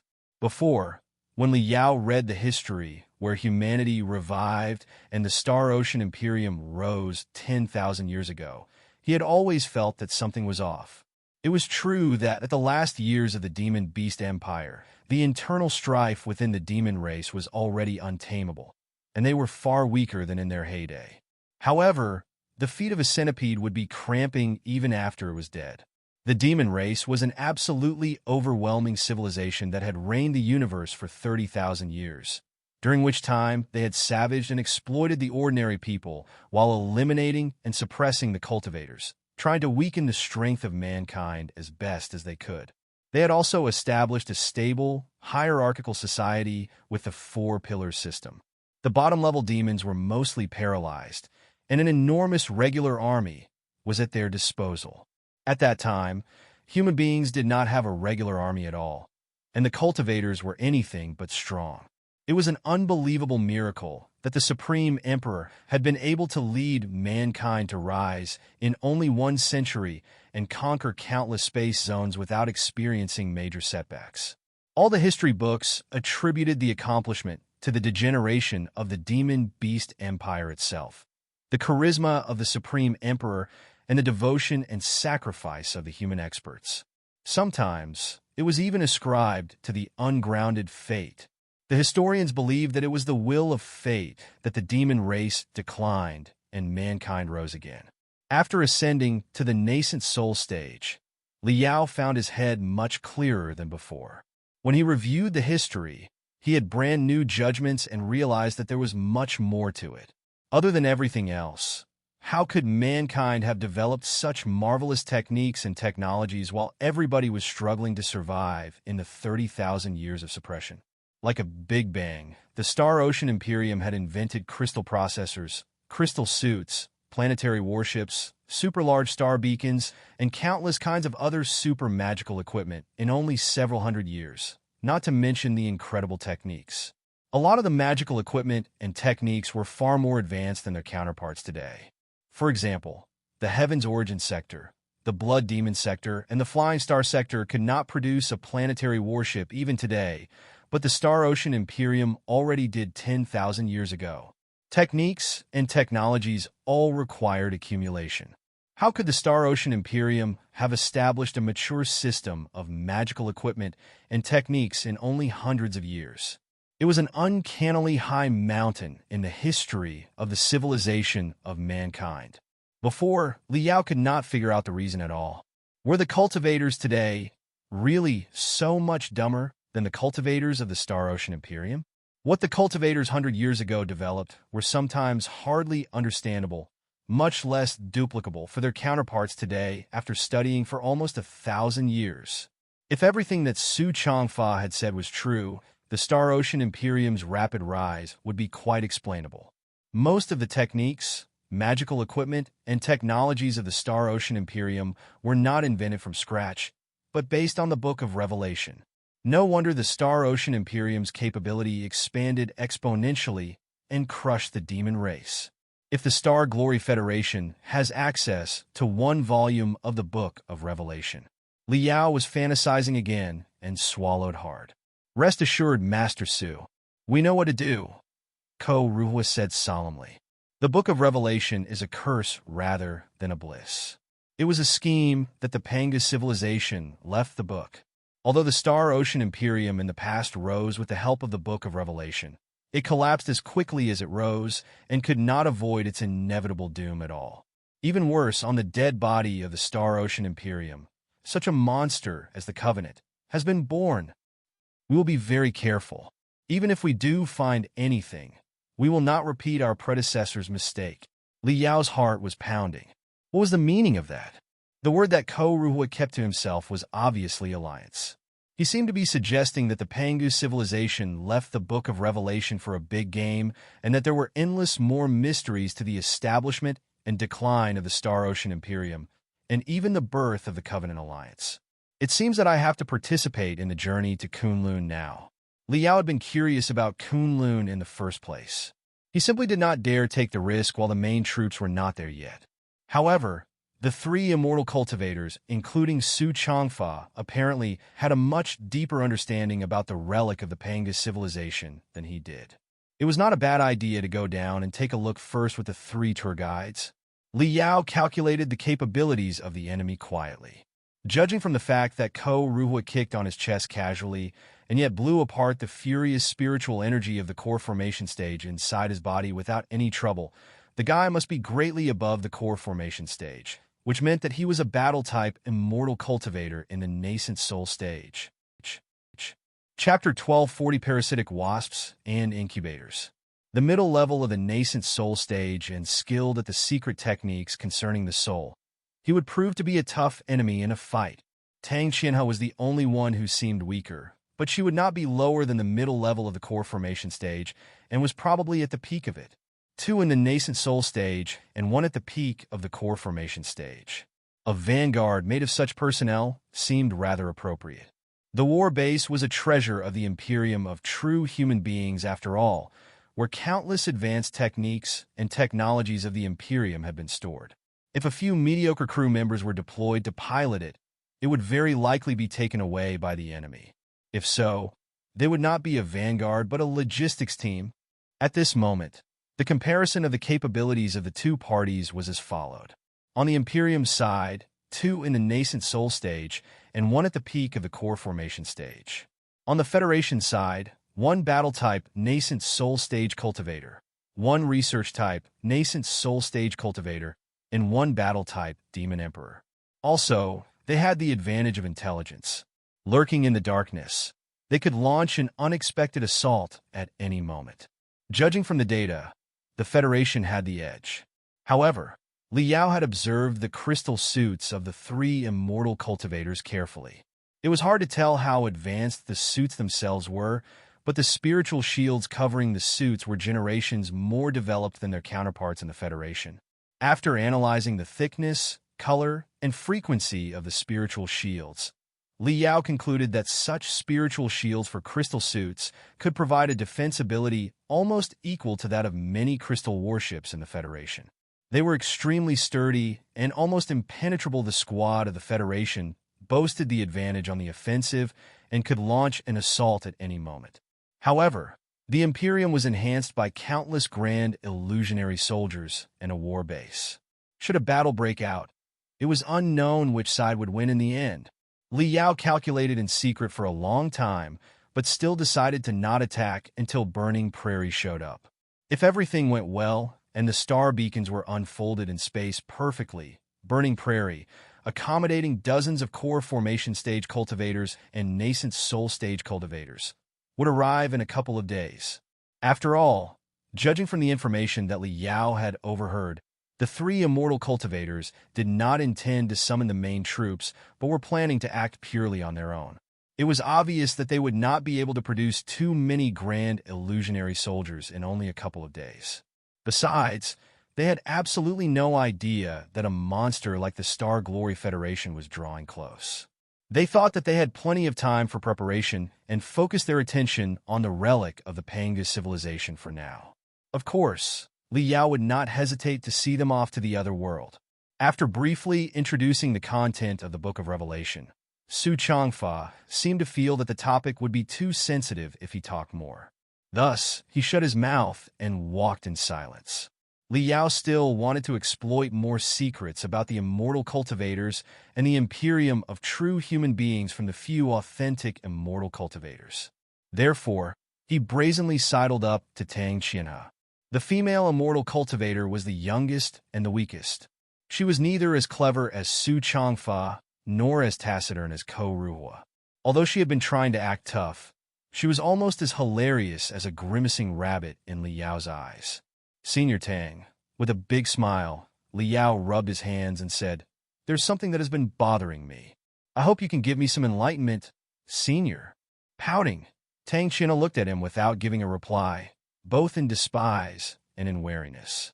"Well, I did that thing in my confusion when I was forced to. Do immortal cultivators really not mind such things? Can I truly be pardoned?" Tang Qianhe's nose slightly flapped. She took a few steps back quietly to keep a distance from Li Yao. "Do we mind?" "Of course a little bit, but it has nothing to do with morals.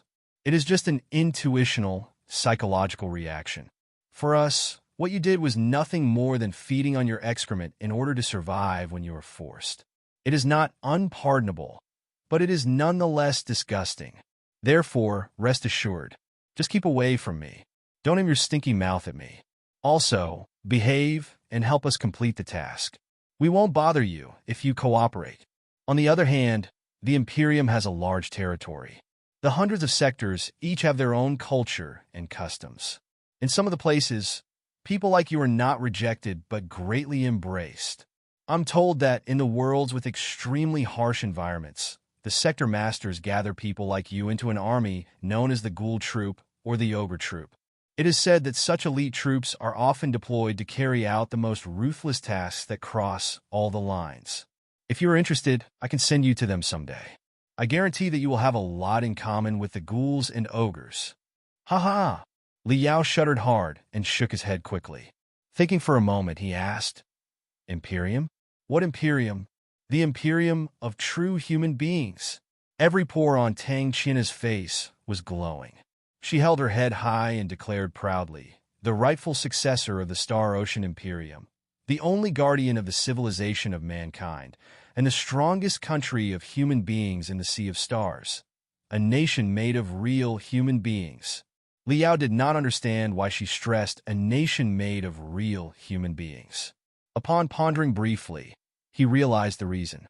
It appeared that, in the official propaganda of the Imperium of true human beings, the Alliance of the Holy Covenant was not considered a nation made of real human beings, but one made of monsters as described by Ko Ruhua.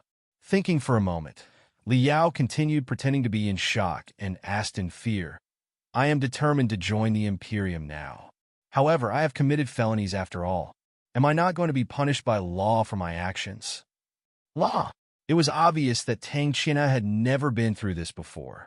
She did not know how she should answer it, but she was not willing to lose face in front of the new immortal cultivator who had just surrendered either. Frowning for a moment, she sneered, "Evidence matters most in every law. Have you left any evidence after doing what you did?" "Right. Right. You are correct, Senior Tang. I wasn't thinking carefully because my head is muddled," Li Yao said in embarrassment. "I am simply hoping to learn more about the rules and regulations of the Imperium of true human beings so that I can perceive the mysterious true path of immortality sooner. If the same thing happens within the homeland of the Imperium of true human beings, and undeniable proof has been left behind, what then?" Tang Qianhe thought carefully for a moment and replied, "It depends on who exactly you have eaten and whether they are ordinary people or cultivators." Li Yao was dazed. Are ordinary people and cultivators not the same? Of course not, Tang Qianhe answered matter-of-factly.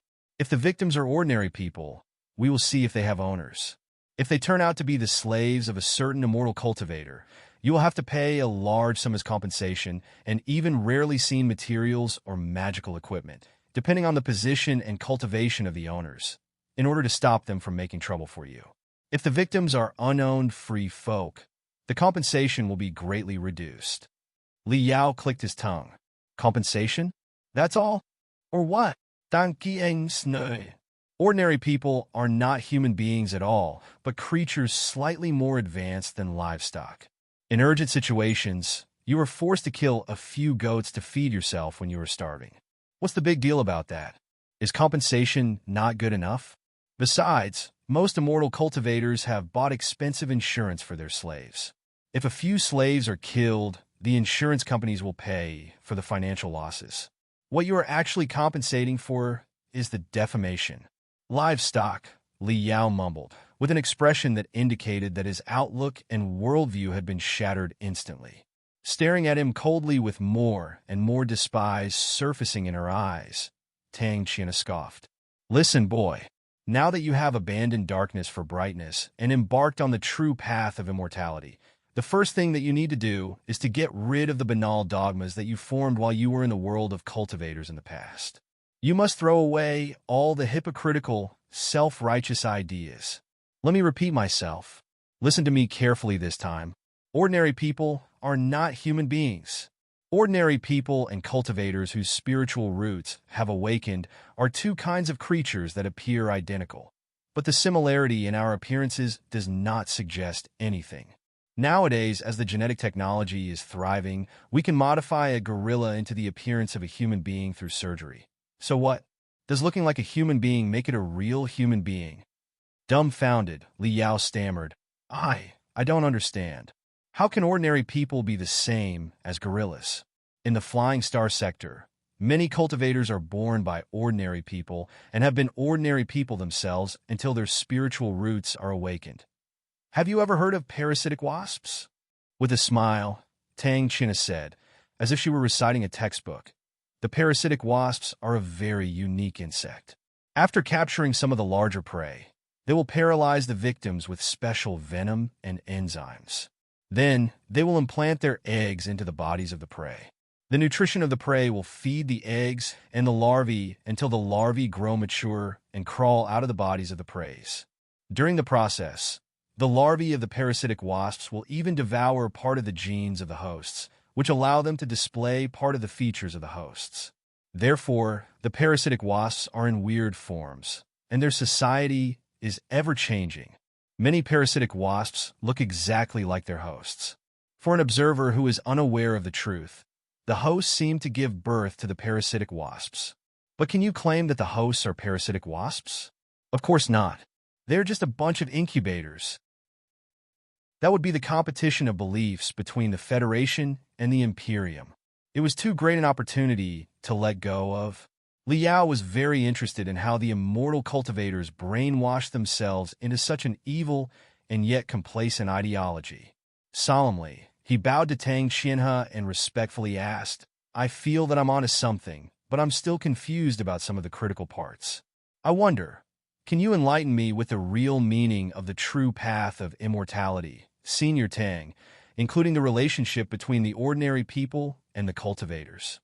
Tang Qianhe was of the lowest rank among the three immortal cultivators. She was quite happy when Li Yao addressed her as a senior. Raising her head, Tang Qianhe looked at Su Changfa in inquiry. Su Changfa had been observing the two of them not far away. He coughed and nodded. In their plan, Li Yao was not going to be used temporarily, but as a long-term investment. They would rely on his help to invade the flying star sector. His identity, his cultivation, and his secret made him the perfect traitor available. Until they found the next candidate that was even more apt for the job, he was very valuable. If Li Yao could be brainwashed into an immortal cultivator, he would be willing to do things on his own without complaint, which would be perfect for them.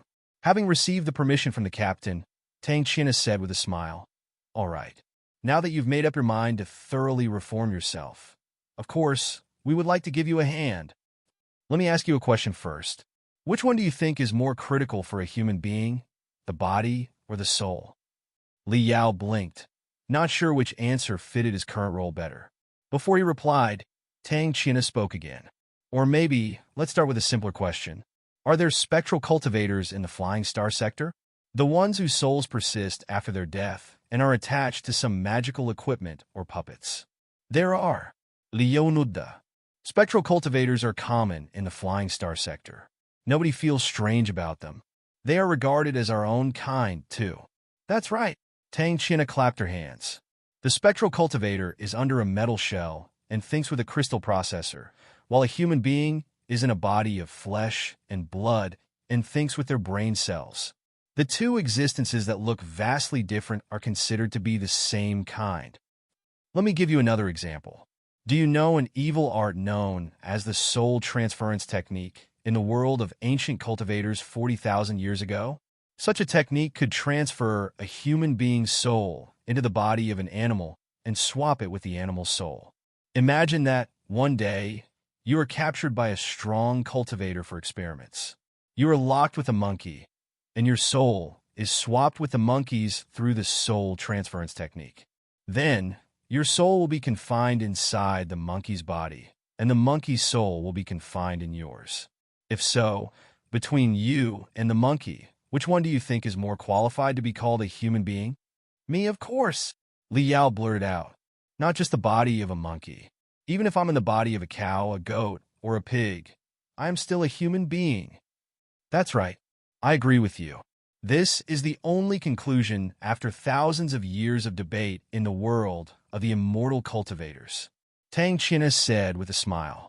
I'm giving you two examples to prove one thing. What defines a human being is not your genes, not your body, but your soul, the amalgamation of your spirit, will, and memories. Genes can be filtered, modified, and mutated. Your body of flesh and blood are nothing more than a shell. Even if it is replaced by a new one that is made of metals and crystals, it will not change your essence as a human being. For those who have cultivated to our level, we can stimulate our genes and cells and perform preliminary modification on the cells all over our body, thereby changing us into the opposite of our natural appearance. Are we no longer human beings after we grow tusks, scales, a three-lobed lunge, 2 hearts, or 2 brains during the modification? Eagerly nodding, Li Yao said, "Of course we are." He agreed with the immortal cultivator's opinion so far. After a cultivator advanced into the core formation stage, the end of their spine would begin to expand, and a second brain would slowly take shape. The functions of the internal organs would be significantly enhanced. By the training of special techniques, they could even grow brand new organs. Li Yao's cell obliteration cannon was the most typical example. It was impossible for ordinary people to grow a translucent crystal concretion in their palm or on their chest. Judging from his appearance, Li Yao indeed looked irregular when he activated the primeval cells to the maximum. However, it would be preposterous to say that he was no longer a human being. The essence of a human being was not the body, but the soul. That was the mainstream opinion of the Heaven's Origin sector, the Flying Star sector, and the Blood Demon sector. It was also the theoretical background of the new Federation. Li Yao had always been a firm supporter and promoter of the theory. His understanding about the theory was even more profound than Tang China's. Earlier, outside of Heavenly Path City in the Blood Demon sector, he had persuaded Jean Xinyue through the theory and made Jean Xinyue realize her real identity. Tang Xinhe was truly embarrassing herself by preaching that theory to him. Therefore, as long as they carry the soul of a human being, no matter what they look like, in a body of flesh and blood, in a metal shell, or in any other bizarre appearance, they could be regarded as human beings alike, right? Tang China asked with a smile. Li Yao sensed that there was a trap in the question, but he did not figure out where the loophole was after consideration. Thus, he nodded hesitantly. If so, it should be true vice versa, right? Dangerous brilliance beamed out of Tang China's eyes as she said, "The essence of a human being is not the shell, but the soul. Although ordinary people boast a shell that is almost identical to ours, they lack a real soul. So, they're not true human beings. They're like what you get after transferring the soul of a monkey into the body of a human being, which is naturally not a human being, but a monkey that looks like a human being." Li Yao was dumbfounded. Is it even possible to explain it in such a way? He barely needed any pretension when he stammered, "Say, Senior Tang, then, how can you confirm that a person has the true soul?" "It's simple." Tang China tapped between her eyebrows with a smile. "It all depends on the spiritual root. As soon as your spiritual root is awakened, and you master the ability of absorbing spiritual energy, you will be qualified to fight for the civilization of mankind. That's the sign of a true soul. Otherwise, how are the useless CR*P, whose spiritual roots cannot be awakened, be addressed with such a great title as human being?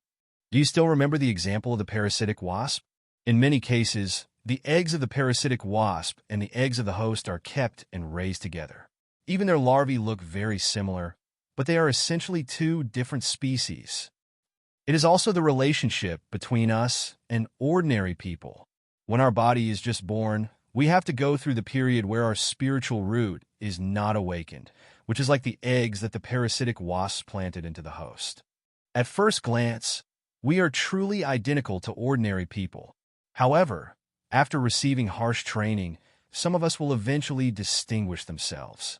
They will surpass their limits and awaken their spiritual roots. They will understand their duty and glory as part of mankind. Only those people are the parasitic wasps and qualified to be called true human beings.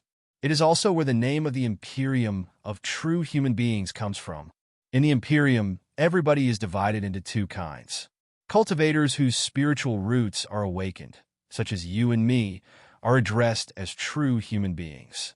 Only true human beings are entitled to be citizens of the Imperium and the pillars of humanity. The useless CR*P whose spiritual roots cannot be awakened after 10 to 20 years of training are, of course, unqualified to be called human beings. You may call them hominoids or subhuman. They are a relatively advanced animal between livestock and true human beings. Despite knowing that he was being brainwashed, Liao still found the shock to his worldview almost unbearable. "You have been brainwashed by the archaic ideologies of the cultivators for decades," Tang China mocked. "Do you feel that what I said is ridiculous jibber-jabber?" Liao hurriedly shook his head and apologized. "Not exactly. I simply feel that, well, ordinary people and livestock are still different, aren't they? Livestock can neither think nor talk, while ordinary people can communicate with cultivators freely. The best you can say is that those hominoids are relatively personable," Tang China sneered. "Personable animals are not rare. Cats and dogs are very personable themselves, which many people like to keep as pets. After being raised for a few years, the pets will be connected with their master and can understand the meaning of their master's words and actions. As for the hominoids, they are the upgraded version of cats and dogs at best. Right? Is there such a thing as animal rights extremists in the history of the Flying Star sector? They are a bunch of psychos who consider cats and dogs their own kind, and sometimes even as their sons and daughters. They place their hobby on the moral high ground and climb up there to demonstrate. They cannot bear to see others mistreating cats and dogs, and often stop them in the most violent ways. In short, they attach more importance to animal rights than they do to human rights." Li Yao blinked and nodded. Not only were there such people in history, there are even a lot of them at the present day. They are making quite a fuss nowadays, especially when things don't go their way. That's right, Dan Qiang Snot. In the eyes of immortal cultivators, the hypocritical cultivators who consider protecting the ordinary people, their destiny, are nothing more than animal rights extremists in a different form.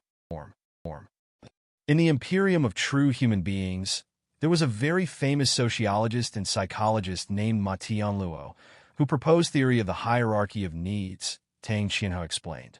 He pointed out that the lifelong needs of a human being from bottom to top can be divided into 5 levels, namely the physiological needs, the safety needs, the love and belonging needs, the esteem needs, and the needs for self-actualization. The physiological needs and the safety needs are easy to understand.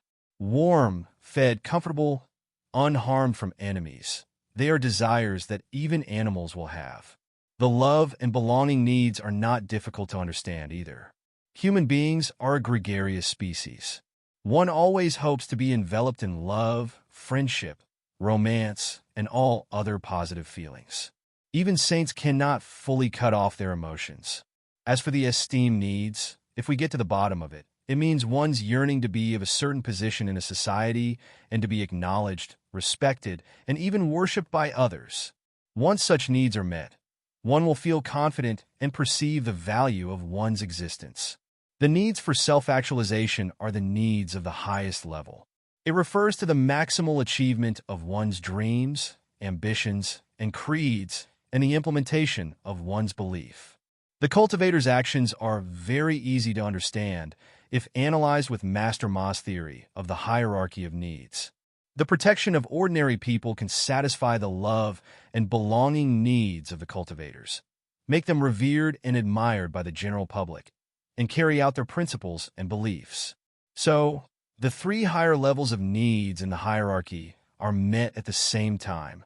To be honest, the cultivators protecting ordinary people and receiving the cheers and applause from them are driven under the same ulterior motive as the ordinary people who raise a pet dog, establish a doghouse, buy dog food, and even call the dog their family, for the sole purpose of the adoration of the pet. Are they particularly fond of little animals? Not at all. It is just a way to fill their empty heart. Otherwise, why are there much more people who raise cats and dogs than those who raise toads and cockroaches? If we get to the bottom of it, it's only because cats and dogs are cuter and more personable. They bring a sense of gratification to the ordinary people, which is why the ordinary people keep them as pets. By the same logic, the ordinary people bring a sense of gratification to the cultivators as high-level pets. So, the cultivators protect the ordinary people. Well, having never heard of such absurdities, Liao failed to come up with any refutation for the moment. Moreover, he did not dare show much resistance in case the three immortal cultivators grew suspicious of him. He could only agree with Tang Qianhe and said, "Well, that doesn't seem too bad, right? Everybody is free to spoil their pets. There's nothing wrong about that." Tang Qianhe harumphed. With both despise and disgust, she said, "It's a pity that, like the animal rights extremists, the cultivators like to regard the satisfaction of their desire as their morals. They consider their own prejudice as the universal truth. They even interfere with other people's perfectly normal behaviors. There are limited resources in the universe. Keeping ordinary people as pets will consume a lot more resources than keeping cats and dogs will. Also, the ordinary people are much more brutal than cats and dogs. One moment of carelessness, and they will bite you, forgetting what you've done for them. The cultivators are all selfish, short-sighted fools. Out of their petty interests and their natural instincts, they can only see that ordinary people are poor here and now and need to be protected at all costs. They feel that they are being kind and merciful, but little do they know that they are causing a disaster in the long term, which will eventually lead to the overall collapse of the civilization of mankind. Li Yao frowned. What disaster? The civilization of mankind, like the ecological system in nature, is in fact both solid and feeble, Tang Qianhe said carefully.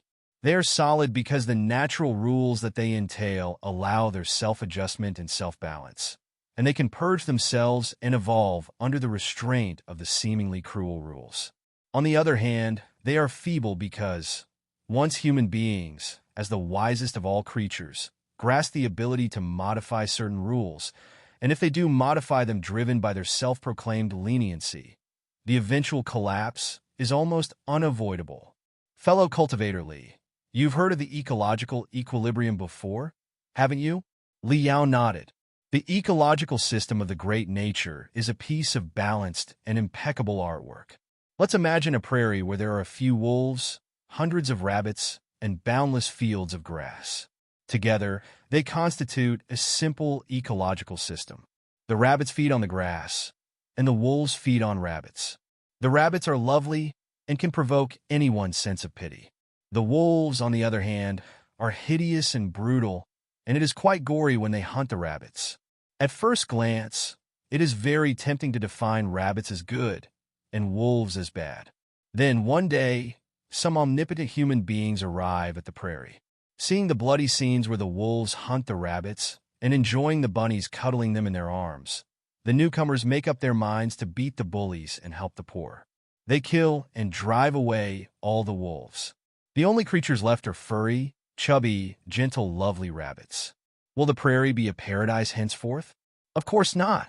In less than a year, the rabbits, who are highly fertile and good at destroying the roots of the grass, will ruin every bit of the prairie. Then, losing all the sources of food, the rabbits will die on a large scale until they go extinct in the end. Do you understand? In the ecological system, the seemingly hideous and brutal wolves are actually the guardians of the grass, the rabbits, and the great nature, while the seemingly friendly, warm-hearted guys are fiends who are enslaved by their expanding morals. Maybe they really meant well. Maybe they fought hard against the wolves and paid a lot of blood and sacrifices while they were protecting the rabbits. But so what? It does not change the fact that the entire ecological system has been destroyed by their kindness. Li Yao's brain was humming. The immortal cultivator's rhetoric was apparently tempered time and time again during the past 1,000 years. Although it was a bit imposing, it did seem justified and reasonable at first glance. Taking a deep breath, with sacred brilliance gleaming on her face, Tang China proudly declared, "The civilization of mankind, like the ecological balance, has its own internal logic of operation and development. Only the fittest should survive. Only by maintaining a certain level of cruel competition can we make sure that the most excellent genes receive the most abundant resources and be passed on, and that the foul genes are slowly eliminated instead of wasting our resources and polluting the environment. This is just the metabolism of the civilization of mankind. It is a normal and reasonable process. The superior are selected, and the inferior are eliminated. However, as the civilization of mankind developed, and all kinds of new techniques and technologies were invented, it seemed that we had defeated Mother Nature and could ignore the rules and logic. Therefore, many people grew arrogant. Their rationalities were replaced by their passions, and they were even bold enough to serve justice for the nature. Their living embodiments are the contemporary cultivators. The contemporary cultivators conquered every place and removed the enemies of the civilization of mankind. They created a stable world without any trouble inside or outside. They also developed advanced technology of spiritual energy and popularized the magical equipment and the techniques. The living environment of the ordinary people was significantly improved. Their average longevity had been more than multiplied. As a result, the population of the ordinary people soared like a volcanic eruption. The foul genes, which should have been eliminated in a harsh environment, were actually passed on. They were like the exponentially growing rabbits on the prairie, who have lost the wolves as their enemies. Such a world seems beautiful, but it is just a man-made, delicate, and vulnerable greenhouse. It cannot last long. As soon as the population of the ordinary people reaches a tipping point, their infinite desire for resources will eventually collapse the entire world. Soaked in their foul genes, the cultivators will also lose their desire for innovation and retrograde with them. In the end, everybody will be doomed. The fire of civilization in the world will perish forever, just like the desert that has been chewed up by the rabbits. Do not think that I am overstating this. In the history of the Imperium of true human beings, we have discovered too many self-destructing worlds of cultivators. It is exactly because we saw the miseries of those worlds and learned their lessons that we were motivated to further pursue the true path of immortality. After we return to the base, you can ask Master Su to show you the destruction of said worlds. You will understand what I mean. Anyway, no matter how harmonious, beautiful, and prosperous a world of cultivators appears, and no matter how bonded the cultivators and the ordinary people are, it is achieved at the cost of trading the future and sacrificing the interests of their progeny. It is the last moment of consciousness before death and the eventual brilliance of a civilization in its sunset. For someone like you who is unaware of the truth and has been brainwashed by the cultivators for decades, the immortal cultivator's behavior may strike you as cruel, brutal, and even ferocious. However, it is just like wolves hunting rabbits. What appears to be brutal is a matter of necessity for the ecological equilibrium. It is greatly beneficial for both the prairie and the long-term prosperity of the rabbits as a whole. Li Yao took a deep, deep breath. He began to feel that he was being slightly shaken by Tang Qianhe. Tang Qianhe, of course, could not be smart enough to come up with such theories. Such words must have been drafted by the great theorists among the immortal cultivators after hundreds of years and inculcated into every citizen of the Imperium's head from a young age. Liao did not intend to fight theoretical enemy when he was not prepared. Pretending that he was enlightened, he nodded quickly and changed the topic. I think I understand now. However, what if I ate immortal cultivators instead of ordinary people? Ordinary people are just hominoids.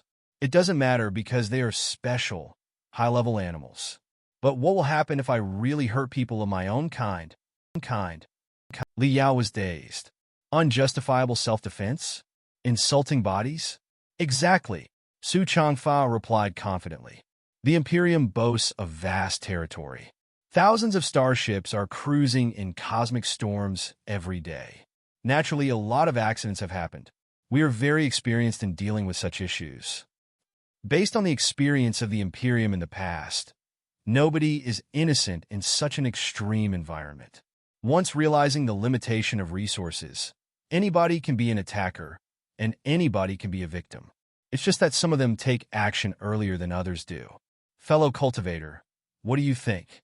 With a hint of fear and panic flashing in his eyes, as if he was reminded of the miserable days again, Liao nodded quickly and said, Exactly. Exactly. I wasn't the one who attacked first. Precisely so. Since you were attacked, you were merely trying to protect yourself. So, your action was a self-defense or unjustifiable self-defense at worst. Isn't it a reasonable conviction? As for the bodies, in the eyes of the immortal cultivators, they are just shells and nothing too important. Accusing you of insulting the bodies would be good enough. After discretional evaluation of evidence, with consideration of the unjustifiable self-defense and the crime of insulting bodies, you would be probably sentenced to a few years of penal servitude. You may also be exiled to a certain dangerous legion to fight against the enemies of the Imperium. However, for every citizen of the Imperium, if you want more training resources and plan to crawl higher up the ladder, you will have to seek military credits in a battlefield anyway. The more dangerous a battlefield is, the more rewarding and the more tempting the trophies there will be. Therefore, such a sentence is just the bite of a mosquito. It doesn't really hurt. Li Yao clicked his tongue. I can get away so easily. Smiling gently, Su Changfa patted Li Yao's shoulder. Fellow cultivator Li, you are too young to understand the designing principle of the laws of the Imperium. The designing principle of the imperial laws is to sustain the immortality of the civilization of mankind, to facilitate the evolution of human beings, and to pour fuel on the fire of humanity. This is the first and foremost clause in the Constitution of the Imperium. All our laws have been drafted with this principle at the center. Then, how can we facilitate the evolution of human beings and pour fuel on the fire of humanity? It's simple. Survival of the fittest. Give the most excellent genes the most abundant resources so that they can pass on, while all the foul genes will be filtered, eliminated, and destroyed by nature. You were the only survivor in the cosmic storm. You may have resorted to ruses and schemes, you may have robbed other people, and you may simply have been more fortunate than the rest. But none of that changes the fact that you defeated countless enemies in the harsh environment and survived. The fact proves that you were the most smart, sorted, agile, or strong person on board. In other words, you boasted the most excellent genes. Then, your survival means the survival of the most excellent genes. Making the carrier of excellent genes live on is in the best interest of mankind. Therefore, from the perspective of the Imperial Constitution and human beings as a whole, of course, you will not be punished with too harsh penalties, at least theoretically. Li Yao immediately grasped the key word. Theoretically? Fellow cultivator Li, you are indeed quick-minded enough to have noticed the key part. Yes, I was merely talking about theories, Su Changfa said with aplomb. In reality, when such things do happen, it is usually difficult to find concrete evidence. So, the cases are not often addressed in a court. Even if they are filed to the court, the judges are generally not fond of such messy cases because the scarce evidence can barely form a chain. In the end, the suspects are often acquitted of any charges due to lack of proof. The family of the victims know the practice clearly too. Therefore, the plaintiffs rarely go to the court too. They usually appeal to the local arbitral tribunal deployed by the Imperium. Such appeals do not require any evidence. As long as they are proposed by the immediate family of the victims or their friends in the same sect, with reasonable doubt, the appeals will be accepted quickly. Li Yao was getting more and more shocked. What then? How are the appeals going to be handled without evidence? They are not going to be handled, of course. There's no evidence after all. Su Changfa smiled. The so-called arbitration is just a fair duel between you and the family of the victims hosted by the arbitrator. Huh? Li Yao was dumbfounded. Was it really possible? Do you remember what I just said? The designing principle of the imperial laws is to ensure the succession of the best genes. Therefore, if your enemy wants you to be punished, they must prove that the genes of their family are more excellent than yours. They will be able to prove it as long as they defeat you in an arena. By then, you will be guilty of not cannibalism, but destroying the possibility of genes more excellent than yours being passed on. By the logic of the imperial laws, this is the most appalling crime that jeopardizes the continuity of the civilization of mankind. It is the most severe felony. Of course, you will be punished as heavily and as quickly as possible. Then, you will be arbitrated to be guilty. If the families of the victims accuse you again in court, you will be found guilty even if there is no evidence and be sentenced to more serious penalties than what are due. Of course, most of them wouldn't go through such trouble. You will be taken care of by the family of the victims directly in the arena. Unrecovered, Li Yao said, "What if I win?" If you win, it means that your genes are indeed excellent enough to be passed on. Even if new evidence shows up later, the family of the victims will not be allowed to trouble you again in any way. Such arbitration is a one-time thing. Only one arbitration can be filed for a specific accusation. The result of the arbitration will stand in effect permanently. If they can't kill you this time, they will never be allowed to kill you again. If the family of the victims continue harassing you after you crush the challenge from them in public and prove the superiority of your genes, you will not need to do anything yourself. The law of the Imperium will be on your side. Your enemy will suffer the heaviest punishments, to the point that the entire family may be executed. After thinking for a long time, Li Yao nodded. I got it now. As long as I am strong enough, I will not be guilty of whatever I do. The winner is the king, while the losers turn into bandits. Isn't it the universal truth? Su Changfa said coldly. However, in the world of the cultivators, such a truth is decorated into an unspoken rule that is often expressed implicitly, but in the world of the immortal cultivators, it is the most frank and explicit rule, fair and square, for everybody. Li Yao took a long breath and mumbled. Then, wouldn't the society be in chaos if all the strong experts murder and plunder at their will? Why would it? Su Changfa smiled. If you are strong enough to be, say, a sector master, you will be able to draft the rules of the game yourself. You will receive stable, incessant benefits through open, legal approaches. Why do you have to resort to the violent and inefficient methods such as murdering and plundering? If you have to murder and plunder, it only means that you are not strong enough to be rule makers. Then, the local sector master and experts will soon find you and kill you, or they may also suppress you and recruit you into the game, making you part of the system. How can such a society not be stable? I totally understand now. Li Yao slapped his head and bowed deeply to Su Changfa and Tang Qianhe.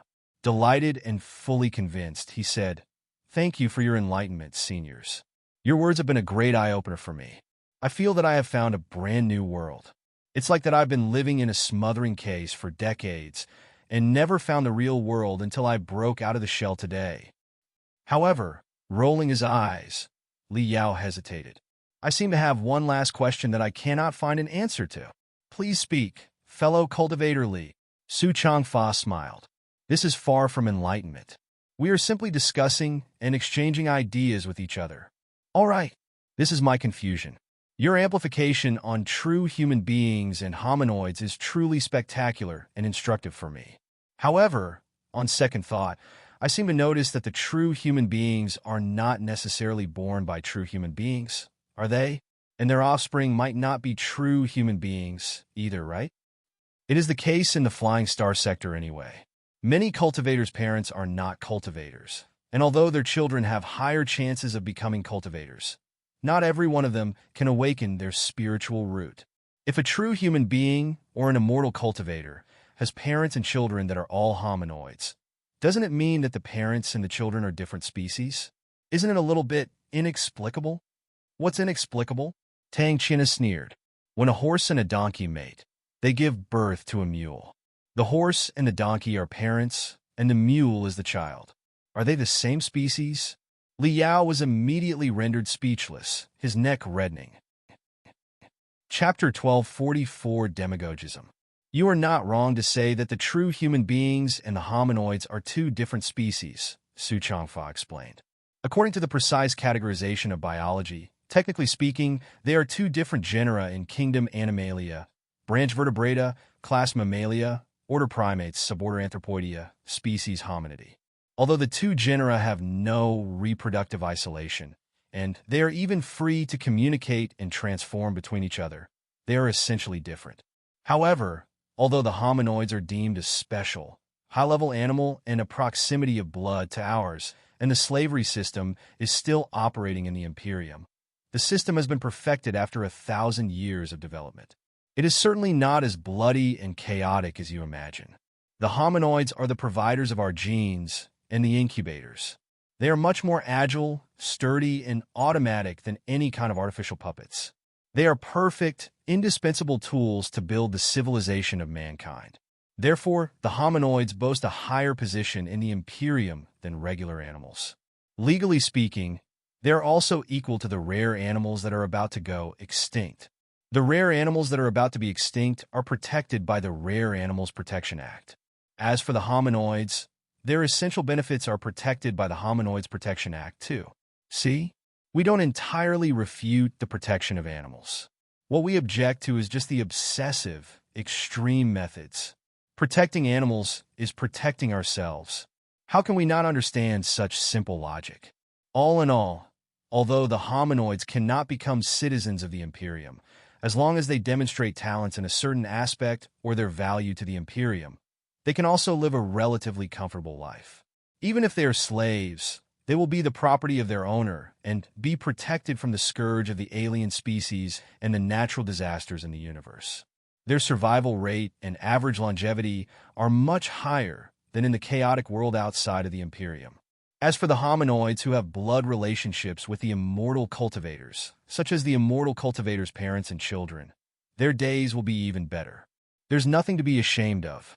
Although bloodline is highly valued in the Imperium, military credit matter even more. It is highlighted to prove the excellence of your genes with your weapons and fists. Most immortal cultivators wouldn't deny such blood relationships. They will even arrange better jobs for their hominoid relatives, such as the management of the slaves. Other immortal cultivators will not trouble such hominoids either. After all, as long as one immortal cultivator is born into the house, it means that the bloodline of the house entails genes of a relatively higher level. Even if all the descendants of one particular generation are hominoids, odds are still higher that there will be immortal cultivators in their offspring. From that point of view, treating them well is beneficial for the future of the civilization of mankind. Let's say that some of your family members are hominoids who are absolutely good for nothing. You can always keep them as pets. At the very least, they can satisfy the emotional needs of the immortal cultivators by amusing us. We are definitely not detached monsters. Regard my hominoid relatives as pets? Liao found it difficult to agree on. Do you feel that your morals have been overturned? Su Changfei asked, not in the least bothered. After thinking for a moment, Liao nodded dutifully. Even for the role that he had fabricated, such a groundbreaking theory was still too much to be accepted so quickly. As he expected, Su Changfa did not burst into fury. He simply smiled and said, the so-called morals are simply tools to adjust the relationships in a society. They are a set of man-made rules and regulations. When the social relations change drastically, the morals will undergo paradigm-shifting transformations. There are no eternal morals from the ancient times to the present day. Mankind is evolving. The world is evolving. Naturally, the morals are evolving too. Let me give you the simplest example. Hundreds of thousands of years ago, when the fire of the civilization of mankind had just been lit, it was still a matriarchal society where everybody only knew their mother, but not their father. Then, honoring their mother would be the highest moral. Not knowing and not supporting their father would not be immoral at all. About 100,000 years ago, when mankind just entered the slave society, it was a matter-of-fact practice to regard slaves as sacrificial items. There was even a whole set of serious, extensive rituals that was developed on the basis of the burial system. Can we accuse the ancient people at that time of being immoral? In the time of the ancient cultivators, when the civilization was underdeveloped, teenagers 12 to 13 years old were already getting married and having children. It was decided due to objective factors such as the short average longevity and the high death rate of infants. What is immoral about that? What's absolutely unacceptable in our eyes is fitting for the corresponding society. At their time, that was all necessary for the development of the civilization. On the other hand, while we cannot judge the ancient people with the morals of the present day, can the ancient people impose their morals upon us? Let's imagine this. There's a portal here that allows one to travel to the past or the future, and three ancient people from the matriarchal society, the slave society, and the world of ancient cultivators respectively visit our world today. After witnessing that we are surnamed after our fathers, that children are forbidden from sexual intercourse, that even the most powerful monarchs no longer demand human sacrifices after their death, and all the other systems that we deem conscionable, they, however, pointed at our noses and cursed aloud, decrying our shameless and depraved society. Then, what will you think, fellow cultivator Li? Li Yao was lost for words. Tapping his right temple softly, Su Changfa said, "The biggest problem for the cultivators is that, while mankind has evolved to a new social form and begun to struggle for a life in an even broader universe, they turn a blind eye to our progress and simply cling to obsolete morals. To be honest, I have run into some righteous, unwavering cultivators. How virtuous they are! They were swearing even before they were executed, shouting that all immortal cultivators are barefaced, inhumane, unpardonable fiends. Fellow cultivator Li, do you know what was on my mind every time I heard such declarations?" Li Yao shook his head hard. "I always felt that I saw a leader of a Matra clan who had traveled to the modern day, berating us for not worshipping the morals that our ancestors left for us. To her, we were wicked enough to have surnames after our fathers instead of revering our mothers. Do you see what I'm getting at?" "I do." Li Yao's throat was extremely dry. His voice seemed to be echoing from a broken broadcast rune array. "What you are suggesting, Senior, is that every era has its own morals. Right now, we are in the era of the grand universe. The morals of the cultivators are as outdated as the morals of the matriarchal society." "You are truly smart." Su Changfa's smile was even brighter than before. "Although we are making use of you, frankly speaking, I'm thinking more and more highly of you right now. I believe that you will grow into an excellent, immortal cultivator one day." Hearing the compliment, Li Yao felt so disgusting, as if he had just devoured a mouthful of flies alive, and the flies were still humming inside his head. The Imperium of true human beings was truly a traditional superpower that had developed 1,000 years. It was hard to determine the country's hard power, but the soft power of demagogism was truly impressive. No wonder the immortal cultivators could have unwavering beliefs despite the abnormality of the beliefs, to the point that many nascent soul-stage immortal cultivators could be born. Regarding Su Changfa and Tang Qin's theories, Li Yao needed some time to digest them to come up with rebuttals. In the meantime, he pretended to be the sincerest follower behind Tang Qinhe, as if he were an elementary school student, while she blatantly described the Imperium of true human beings to be a well-deserved, unparalleled last guardian of mankind. Soon, flourishing sun, the war base was right in front of them. Completely dwelling in the immortal cultivators' dangerous theories, Li Yao walked in with the three immortal cultivators without having the time to study the appearance of Flourishing Sunday. The place that they had entered seemed to be a garage. Ivory brilliance was emanating from the wall. Every corner was in the most perfect arc. There was not the slightest gap in the entire room, leaving a flawless, futuristic feeling. The garage was almost half the size of a sports field. It was empty, but a pool of green light was embedded to a corner of the room, from which grand illusionary soldiers were popping out one after another before striding to another corner of the room mechanically, where they entered the hibernation state. What advanced soundproof and heat-proof rune arrays? Li Yao thought to himself. He knew that after the three immortal cultivators changed their plan and decided to explore the depths of Kunlun, they must have altered the mode of the war base in order to produce new grand illusionary soldiers for the perilous mission. However, while large-scale production was being conducted not far away, he could barely perceive any noise, vibration, heat, or spiritual waves. It meant that the Imperium had technology generations ahead of the Federations in the fields of sound, heat, and spiritual energy isolation. The three immortal cultivators whispered for a moment. Then, Tang Qianhe and Ko Ruwa entered a pathway enveloped in ivory brightness respectively. However, Su Changfa stayed with Li Yao and extended his hand with a smile. This way, fellow cultivator Li, I'm in fact not a person who likes to expound on theories. After all, everybody can have their own theories, and it eventually boils down to the size of their fist to decide who is right and who is wrong. I prefer to discuss the issues that are more concrete and substantial. Now that you have proved to be smart enough and do not reject the true path of immortality, we can communicate more freely now. So, I now invite you to take a look at the self-destruction of a few worlds of cultivators whose guideline was to protect the ordinary people. This place was a large simulation room of the grand illusionary land. It was more realistic than all the grand illusionary lands that Li Yao had experienced. It was even more detailed than the real world.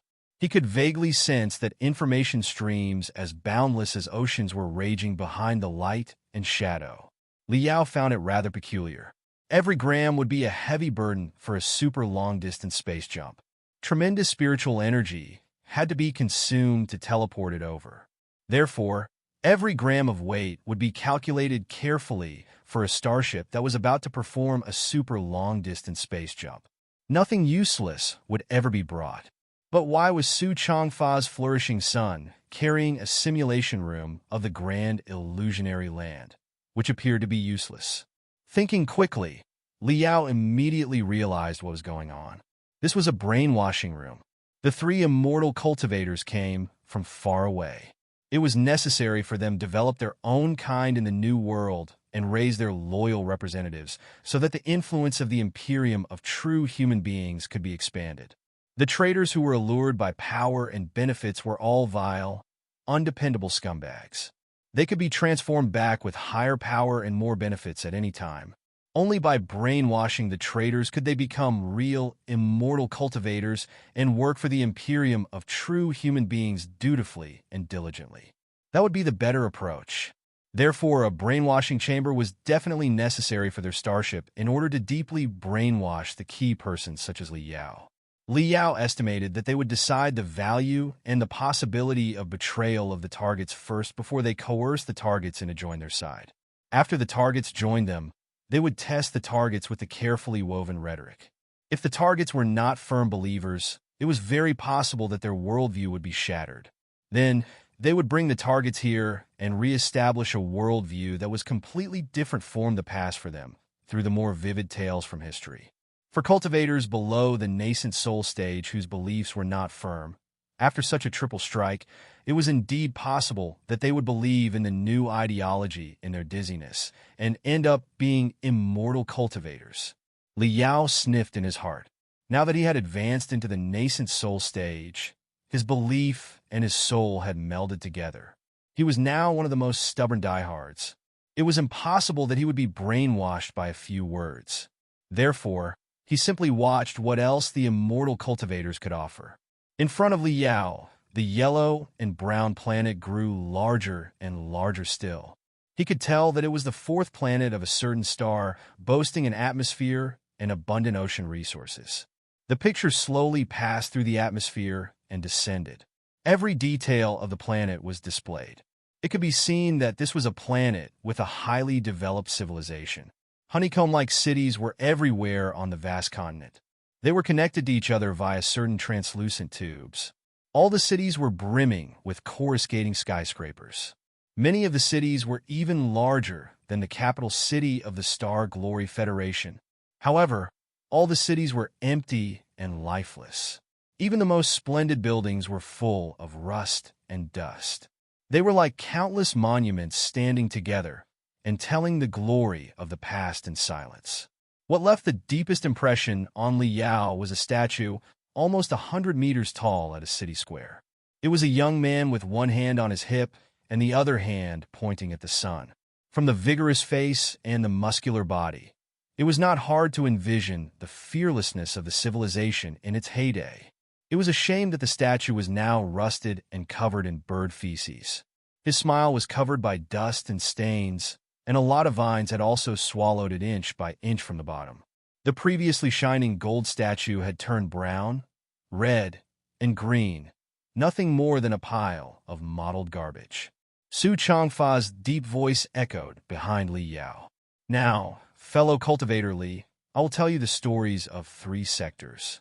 After the collapse of the Star Ocean Imperium, they all absorbed part of the essence of the Imperium and were the first to be revived. They were once at the glorious peak under the lead of the Cultivators. However, because of the Cultivators' unrestrained pity, selfish hypocrisy, and their foolish ideology of protecting the ordinary people at all costs, the 3 worlds slowly embarked on the path of self-destruction, until they were ruined in the end.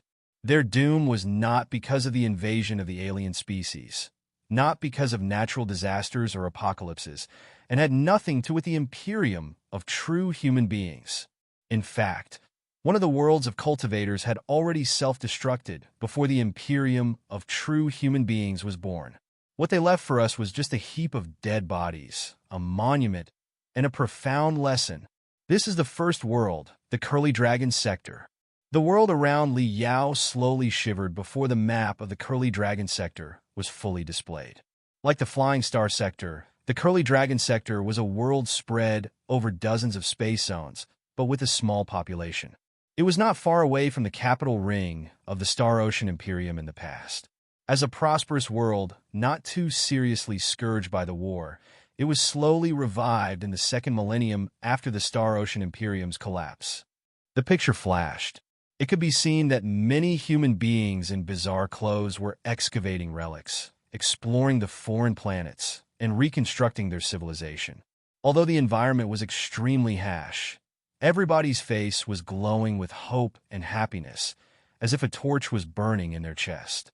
However, the distribution of resources of the Curly Dragon Sector was quite special. Curly Dragon, the mother planet of the world and the sole naturally habitable planet, had extremely limited crystals. Most of the resources were actually reserved in the harsh planets at the edge of the world that were far away from the mother planet. Li Yao nodded. The situation was rather familiar in the Flying Star Sector. Maybe it was a common feature of the sectors with multiple space zones. At first, Su Changfa continued, the ignorant people of the Curly Dragon Sector didn't realize it. Relying on the non-abundant resources of their mother planet, they still developed an advanced civilization. But the more advanced a civilization is, the more crystals it will consume. Very soon, as the population of the mother planet boomed, the crystals were running low. Right then, people of the Curly Dragon Sector discovered another few relics of the Star Ocean Imperium. Finally, they grew clearer of the world that they were living in. After learning that all the crystals of the mother planet were buried on the shallow surface, and that they would find no more however deep they excavated when the resources were drained, all the people were shocked. Fellow cultivator Li, if you were leader of the Curly Dragon civilization, what would you have done? It's simple. Organize an exploration fleet and go to mine the resource planets at the remote area. Li Yao blurted out without thinking. Exactly. That's the most correct methodology. The resources of any planet will run dry. Every civilization is faced with a cruel race of death since its birth. They must figure out a way to leave their mother planet before the resources do run dry. If they grasp space, cruising technologies that are advanced enough for them to leave the mother planet and march into the universe before the resources run out, the civilization will be preserved and enter the next round of the death race that is even crueler. But if they cannot leave the mother planet after the resources run out, they will be trapped in the cradle forever, unless a civilization of a higher level discovers them in time. Su Changfa sighed and said, "The problem of the Curly Dragon sector was that their mother planet was too deceptive. Aside from crystals, the mother planet boasted abundant mother lodes of all the metals you could possibly imagine. The climate was stable too. Destructive disasters were rare. Harassment of demons and extraterrestrial devils were never heard of. It was the best natural paradise for the reproduction of lives. The crystals, despite their insufficient volume, were mostly buried very shallowly and easy to develop. Some of the crystal mines were actually open air. A pebble you kicked on the road might be a crystal. Every sign couldn't help but give everybody the illusion that more abundant mother lodes were deeper under the ground. Therefore, for a long time, the people of the Curly Dragon sector believed that their mother planet was resourceful enough to provide everything for them. They were not in a hurry to explore the sea of stars at all. Instead, they dedicated all the resources to the construction of their mother planet, building it into the most spectacular heaven. The living environment significantly improved. Not just the cultivators, even the ordinary people could live extravagant lives. Everybody thought that such days would last forever. Everybody took 6-hour workdays, paid vacations, 3-year maternity and paternity leaves, a munificent pension, and other benefits for granted. Everybody wanted the easiest, most creative jobs.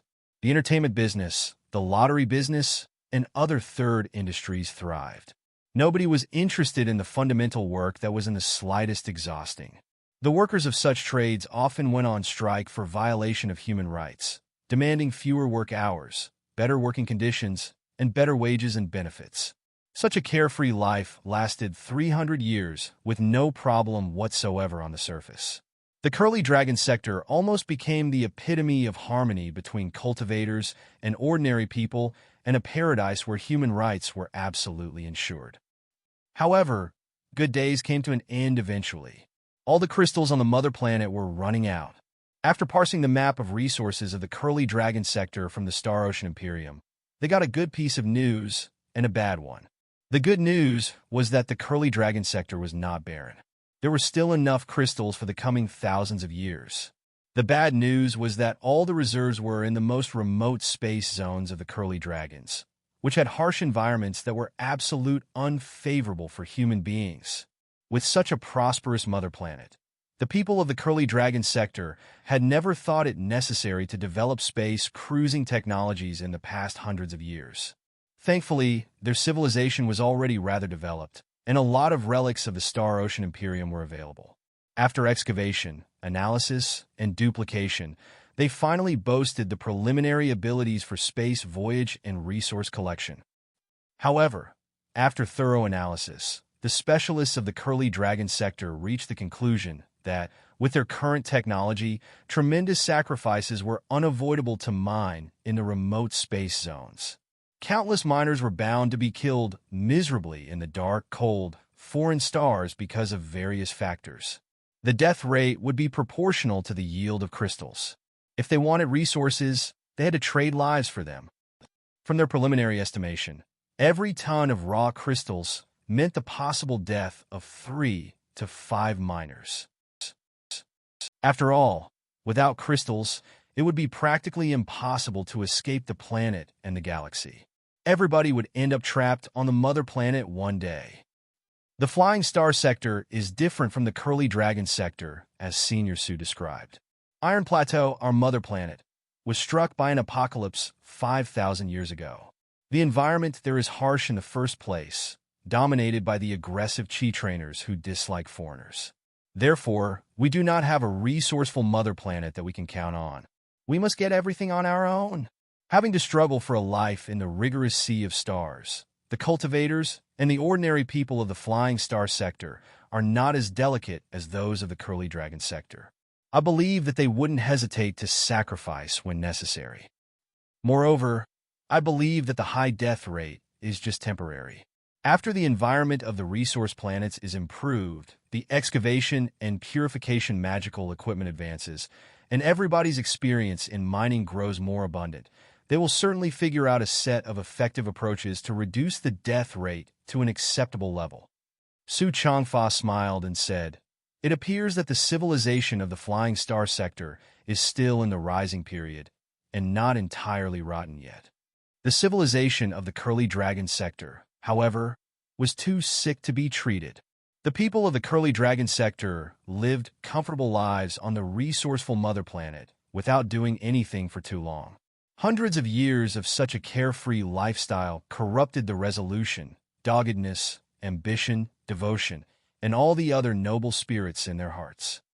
Spoiled by the cultivators, the ordinary people of the curly dragon sector took for granted the benefits that they had traded the future for. They thought that their actions were justified. Also, the cultivators dwelled in the halo of savior for too long and lost their way amid the cheers and admiration of the public. When the harsh environment of the resource planets, the tediousness and dangers of mining, and all the other cruel truths were demonstrated to them, most people were not able to accept it. Other than a few cultivators, nobody was willing to be killed in such places. Was trading their lives of flesh and blood for cold crystals ethical and justifiable, or was it unpardonable? The question raised unabated discussion in the civilization of the curly dragon sector. The entire society was divided into two sides with opposite ideologies. They further drifted away from what they should do and wasted their precious time and effort on meaningless debates.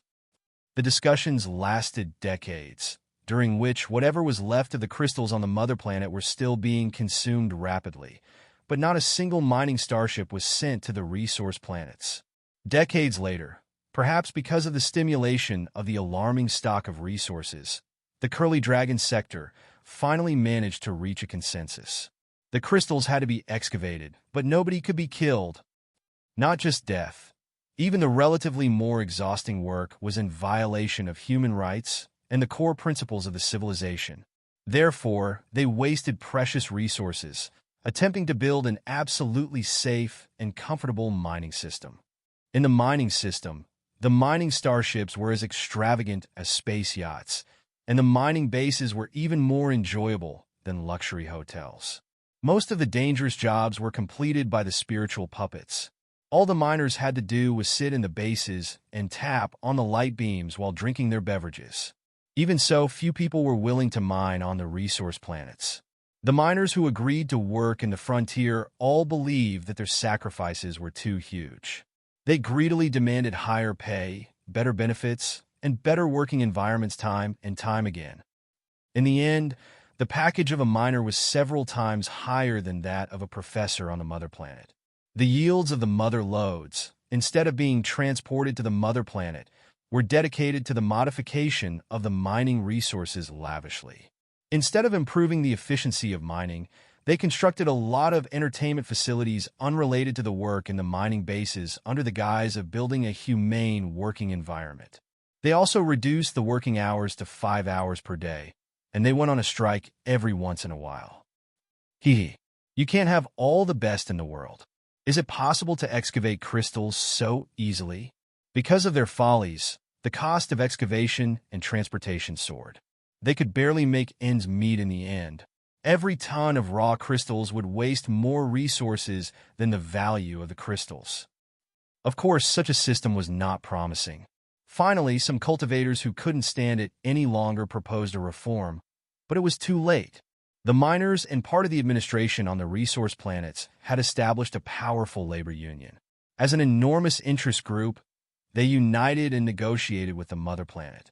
They even extended their hands into the government of the mother planet. High benefits and easy work were considered basic human rights in the curly dragon sector. Most people supported the labor union of the mining industry and believed that they had sacrificed for the entire civilization. Cultivators who grew up in such an environment couldn't force the ordinary people to do anything either. Under the aggression of the labor union, they conceded time and time again despite their strength. After every concession that the cultivators made, the labor union would be more arrogant, demanding more privileges. The miners' theory sounded reasonable at first. Crystals were mostly excavated for the training of cultivators and to provide energy for the magical equipment. Of course, cultivators would take the most advantage. If so, wasn't it only reasonable that the cultivators paid more for them? Not only was theory acknowledged by most ordinary people, even some of the idiotic cultivators also agreed with the idea and betrayed their companions. Just like that, the cancer in the body of the civilization grew ever larger, draining the nutrition of the mother planet. Instead of fixing the shortage of crystals, it escalated the problem. The half-automatic mining system that adopted countless spiritual puppets had a lot of problems itself. As the spiritual puppets were slowly worn, invisible dangers accumulated and reached a tipping point.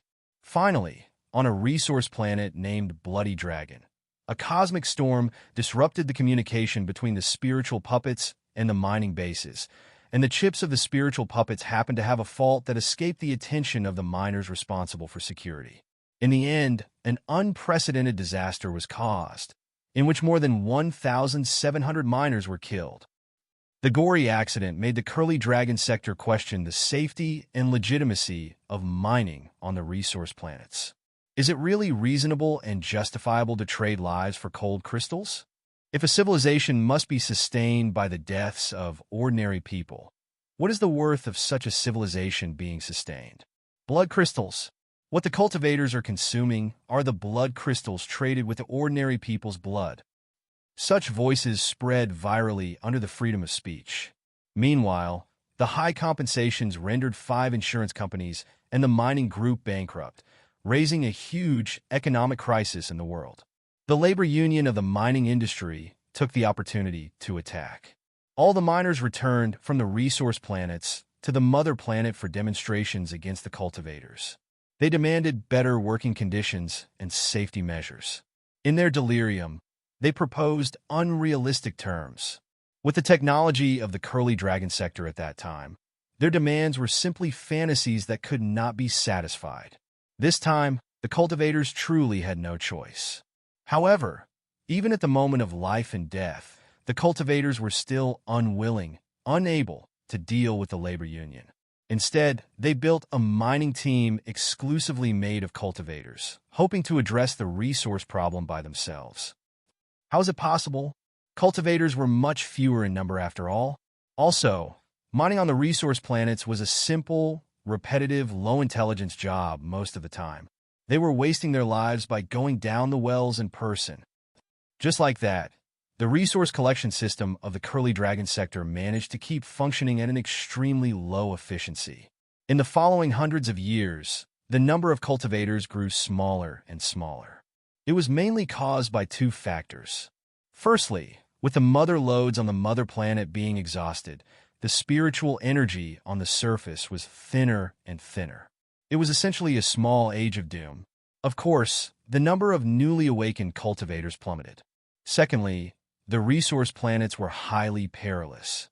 When cultivators mined crazily, burning their life and soul, their average longevity was much lower than when on the mother planet, and the casualty rate was significantly higher.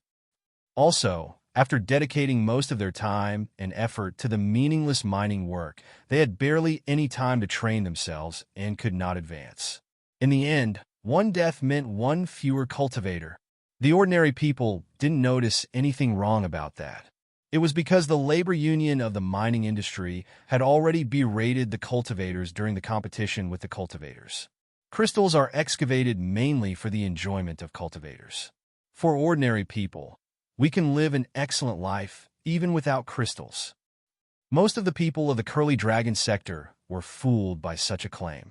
They were not interested in anything happening on the resource planets. After all, the remaining assets left by their ancestors were enough for them to live comfortable lives for hundreds more years. For an ordinary person, hundreds of years was long enough. They couldn't see the end of it even when they were about to die. But for a civilization, hundreds of years is just a blink of an eye.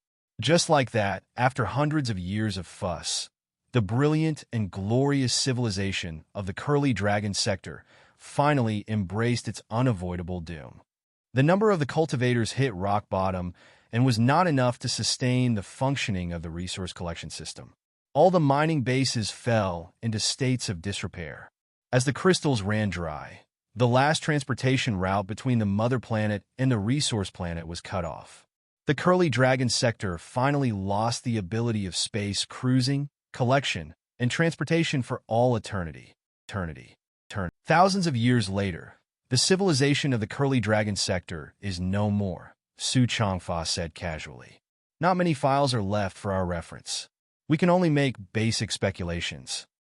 First of all, as the crystals ran dry and the spiritual energy got rarefied, the Curly Dragon sector officially entered the Age of Doom. After the last cultivator perished, nobody was able to awaken their spiritual root ever again. Without crystals, without spiritual energy, and without the lead of cultivators, the civilization of the Curly Dragon sector was mired in the rotting swamp that was their mother planet. As the population and the average longevity continued soaring, everybody's desires and demands were infinitely magnified. The shortage of resources could never be completely resolved.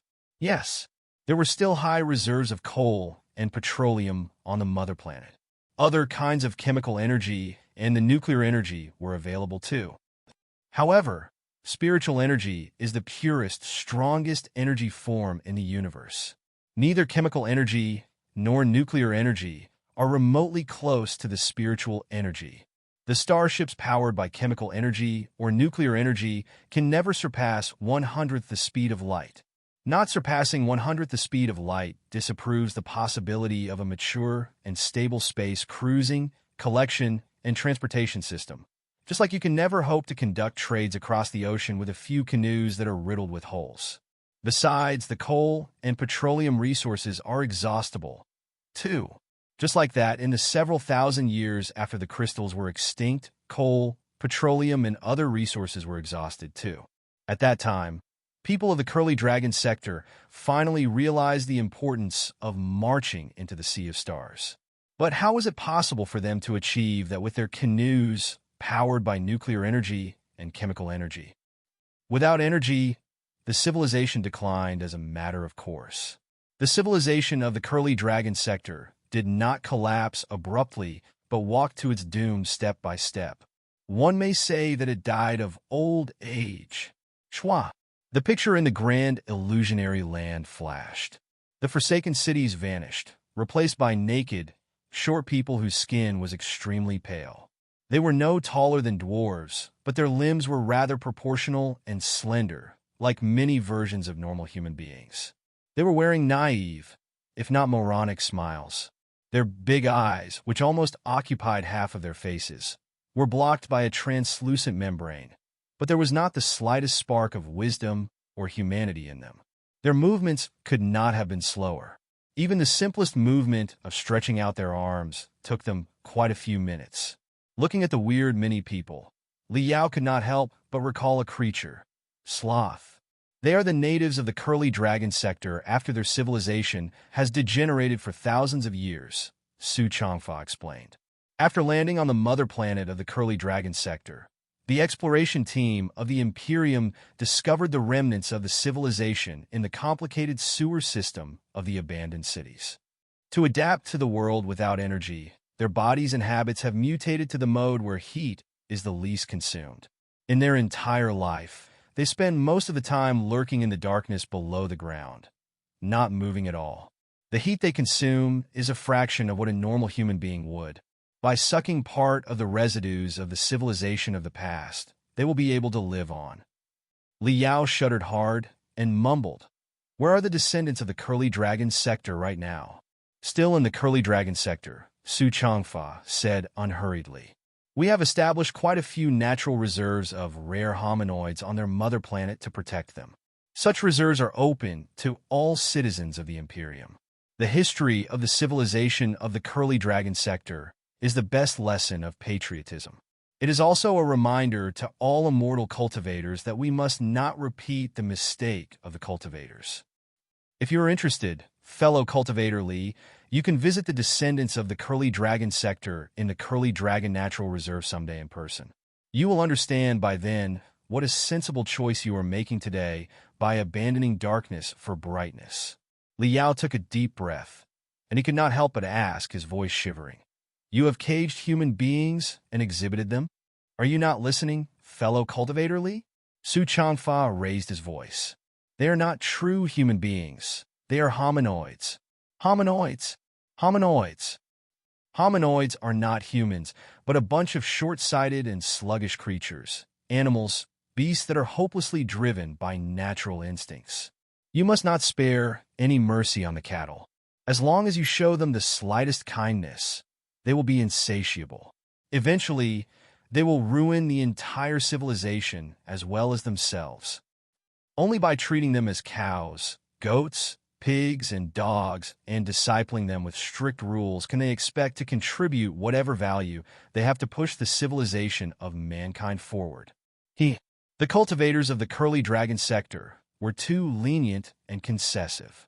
That was the essential reason of their doom. If it was the immortal cultivators, we would have disbanded the labor union, stopped the strikes, suppressed the demonstrations, and executed all the leaders of the labor union at the earliest chance. We would have skinned them and shattered their soul so that they would have nowhere to run. Whoever dares cause any trouble will be sent for mining on the resource planets together with their family and friends. A ton of crystals means the death of 3 to 5 miners? Does it really matter even if it means 30 to 50 or even 300 to 500 miners must be killed? Compared with the continuity of the civilization, such sacrifices are just a drop of water in the bucket. What does it matter even if millions of slaves are killed after working hard for hundreds of years? At the very least, the civilization will develop at a high speed, and there will be more and more immortal cultivators. We will be able to build starships of large scales, which will grant us the ability to march to the broader universe. By then, the energy issue will be resolved, and all the sacrifices will be worthwhile. The entire civilization will continue its glory, instead of embracing its doom like the foolish people of the Curly Dragon sector. There's a saying in the Imperium, the flower of civilization must be fertilized with infinite blood. It describes the logic quite well. Fellow cultivator Li, what do you think? Li Yao swallowed and struggled to nod. He suddenly felt that Su Changfa's hand on his shoulder was as slippery and greasy as 5 cold vipers. His heart seemed to have been bitten hard by a viper, too, and he felt extremely uncomfortable. Su Changfa could tell that he did not mean it, but he was not in the least bothered and simply smiled. Fellow cultivator Li, I know that it is hardly possible for you to accept all theories of the true path of immortality after only such a short time. It doesn't matter. Let's take it slow and explore it bit by bit. As long as you don't have any prior hypothesis bias, you will certainly be enlightened in the end. This is everything about the Curly Dragon sector. Then, let's talk about the tales of the Medicine Fork sector, the second self-destructing civilization. Behind Su Changfa, the light and shadow broke apart into dancing butterflies, only to condense into a space zone that looked vastly different from the previous one. At the center of the space zone was a glowing planet that seemed to be made of green jade. The Medicine Fork sector was a world that slowly grew prosperous 2,000 years after the glory of the Curly Dragon civilization. Different from the Curly Dragon sector, the Medicine Fork sector was not a world with multiple space zones. It only had one prosperous space zone. All the spiritual energy and crystals were concentrated on Medicine Fork, the mother planet. Therefore, the shortage of resources was never a problem. However, the Medicine Fork sector had its threats too. In the Medicine Fork sector, other than human beings, a lot of demons were occupying the planet too. The two parties fought each other for more than 1,000 years as sworn enemies. The demons were very adept at biochemistry and virology. The biochemical weapons and virus weapons that they developed dealt tremendous damage to the people of the Medicine Fork sector. They nearly declared the doom of the newly born civilization of the Medicine Fork sector. At that time, Medicine Fork was an out-and-out planet of plague, where everybody suffered from viruses and pestilence. They struggled to catch their breath, never knowing if they would live to see the end of the day. However, the rise of humanity was the unstoppable trend. After 1,000 years of bloody battles, the cultivators of the Medicine Fork civilization developed marvelous drugs and disease control systems. Eventually, they annihilated all the demons in the Medicine Fork sector. The golden era of the Medicine Fork civilization thus began. Without the enemies, nothing could stop the rapid development of the Medicine Fork sector. Because of the miserable memories of being tortured by plagues and viruses in the past 1,000 years, the main focus of the Medicine Fork civilization was the field of medication. In only several hundred years, the people of the Medicine Fork sector had developed the most remarkable medication skills and an almost perfect, fully comprehensive healthcare system. Many of their advanced medication skills are tantalizing even for the imperium of true human beings today. Under the creed of protecting all the ordinary people, most of the cultivators of the Medicine Fork sector were devoted to the fight with diseases. A doctor was seen as the most honorable profession in the Medicine Fork sector. They basically destroyed all the harmful bacteria and viruses in nature before they cured the diseases that troubled human beings one after another. Also, through the injection of all kinds of medications, they established a solid barrier within the body of every ordinary person, preventing them from being invaded by any intruder. For the hundreds of years, Medicine Fork was almost a planet without illness. Many ordinary people lived their entire life without ever being affected by the slightest ailment. Not just cancer or seriously infectious diseases, they wouldn't even catch a cold. As a result, the average longevity was greatly improved, and the ordinary people looked healthier and healthier too. They could easily live to 200 years. The quality of their life had a drastic improvement compared with the era of plague.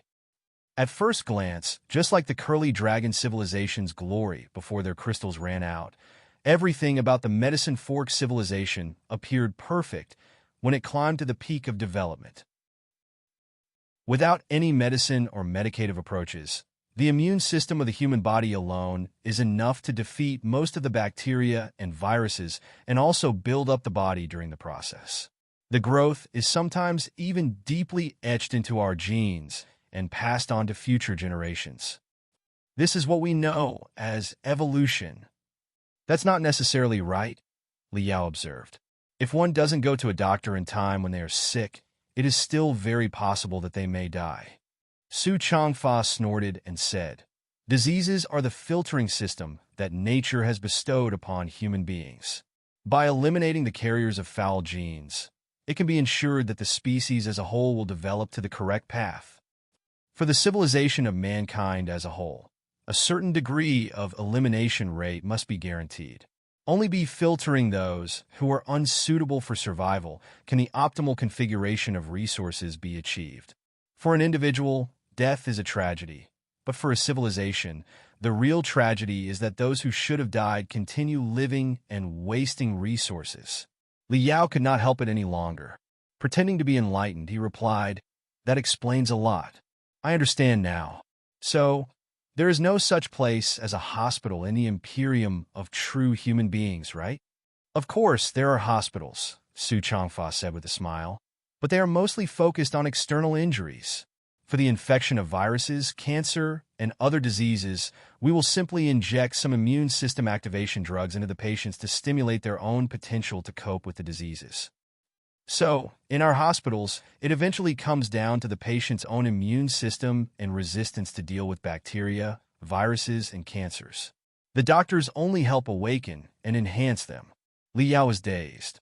"Does it work?" "Of course," Su Changfa said. "Although not as good as the 100% healing rate that the Medicine Fork civilization claimed, we have found that general tumors and infections can be killed by the patient's own vitality. If they cannot be killed, we hardly intervene or perform other procedures because the patient's fire of life is too feeble to prove that they are qualified to live on." Rendered speechless, Liao could only prick his ears and keep listening. However, the cultivators of the Medicine Fork civilization chose a different methodology from ours, Su Changfa said. They believed that the civilization of mankind was a whole. All human beings were brothers and sisters, regardless of their sex, age, and wealth, whether they were ordinary people or cultivators, and no matter how many deficiencies there were in their genes and how low their immunity was, they were worth saving through whatever means possible. Therefore, they modified the entire planet at a huge cost, establishing an ecological system that was devoid of fatal bacteria and viruses and was therefore extremely vulnerable. They also injected tremendous hormones, antibiotics, and chemical drugs into every citizen's body, constructing an impenetrable man-made immune system. At that time, the people of the medicine fork sector would have injections from the moment that they were fetuses in their mother's womb. The moment they were born, they would be soaked in the tanks of medicine. That was the cost to trade for a seemingly long and healthy life. It was a pity that the health and longevity on the surface were actually founded on an extremely feeble foundation. It's like the cultivators worked hard to build a greenhouse for all the ordinary people and kept them safe inside from the storms of the outside world. It was indeed an effective approach in the short term. However, the side effect was that everybody, including the cultivators, became flowers in the greenhouse. As the saying goes, a country without an enemy will soon die of arrogance. The same logic applies to human beings, too. Without the attacks of diseases, bacteria, and viruses, there would be no chance of drills. Maintaining your health purely with medicine is like protecting your nation with foreign mercenaries. How could it possibly last long? Just like that, the people of the medicine fork sector grew up in an enormous sterile room generation after generation. Their immune system grew weaker and weaker until they lost the ability to survive on their own. The historians of the Imperium of True Human Beings, when studying the civilization of the medicine fork sector, named their disease acquired immunodeficiency syndrome. Because their environment was too clean and overloaded with interventional medicative defense measures, their immune system collapsed completely, and even their genes were changed. Their immune system, just like our appendix and tail, became useless organs and slowly degenerated, eventually vanishing. Because the acquired immunodeficiency syndrome, caused by the cultivator's unconditional love for all the brotherly human beings, we also call it the spoiled disease. Everybody having AIDS was just part their problem. What was more horrible was that under the cultivator's principle that nobody should be left behind and everybody must be saved, many people who were unsuitable to survive because of their foul genes, or at the very least, unsuitable to have offspring, were rescued by them and allowed to get married and have children like normal people, only to leave descendants that were even fouler. The cultivators could suppress the ostensible symptoms of the carriers of foul genes with their incredible medicines and medication skills. However, it was impossible for them to address the problem from the source, which boiled down to the gene strands. As a result, the foul genes spread, lurking among the people of the medicine fork sector. They were like an inactive volcano that was expanding incessantly and could wake up at any point. To suppress the symptoms of the foul genes, the cultivators had to increase the dosages of drugs, but the increased dosages led to the escalation of AIDS. Such a vicious circle was utterly unstoppable. Although the medicine fork civilization was on the brink of destruction, it still looked prosperous and brilliant on the surface. They were not as foolish as the people of the Curly Dragon sector. They had developed rather advanced space, cruising technologies after several hundred years, which were excellent enough to support space jumps across different sectors. That was the peak of the golden era of the medicine fork civilization. When they gazed at the boundless sea of stars, every citizen was confident that they could conquer every enemy, including nature. However, they never thought of one thing. While their immune system was deteriorating, the bacteria and viruses, their most dangerous opponents, were mutating or evolving. The medicine and antibiotics that the medicine fork people produced could kill 99.99% of viruses. However, the surviving one, under the stimulation, would have shocking mutations and become even more sordid, mysterious, and fatal. Survival of the fittest is the law of the universe. The medicine fork civilization, led by the cultivators, stomped on the rule arrogantly, But the bacteria and viruses in the medicine fork civilization had always abided by the rule. Bolstered by the medicine and antibiotics, they were struggling, mutating, and evolving at a speed hundreds of times higher than before. Cultivators of the medicine fork sector noticed that the bacteria showed more and more resistance, and the viruses were mutating faster and faster too. A newly discovered disease could mutate into dozens of variants in only a couple of months. However, they still did not realize their mistake. They simply produced even more drugs, vaccines, antibiotics, and interferons crazily. It's like when you are faced with a blocked flood. You simply want to increase the height of the dam for temporary safety, but you never foresee the damage that the collapse will cause in the future. For a while, their strategy seemed to be working. All the bacteria and viruses on the land were thoroughly examined by them. They had also developed pertinent vaccines and antibiotics for everybody. But they overlooked the ocean. Just when the first space fleet of the Medicine Fork civilization was about to set off to explore the Sea of Stars, an undersea volcano located at the west of the planet suddenly erupted and threw tremendous materials at the bottom of the ocean into the sky. The materials included an ancient virus that had hibernated for hundreds of thousands of years in the sulfur and mud near the undersea volcano. For the past hundreds of thousands of years, such a virus had never appeared on the planet before. The Medicine Fork civilization did not know the first thing about it or have a targeting vaccine. The virus swept across the entire planet like a hurricane. Mixed with the bacteria and virus that hundreds of generations of drugs and antibiotics had failed to kill, it led to a calamitous pestilence. The greenhouse that cultivators built for the Medicine Fork civilization after almost 1,000 years was finally shattered ruthlessly.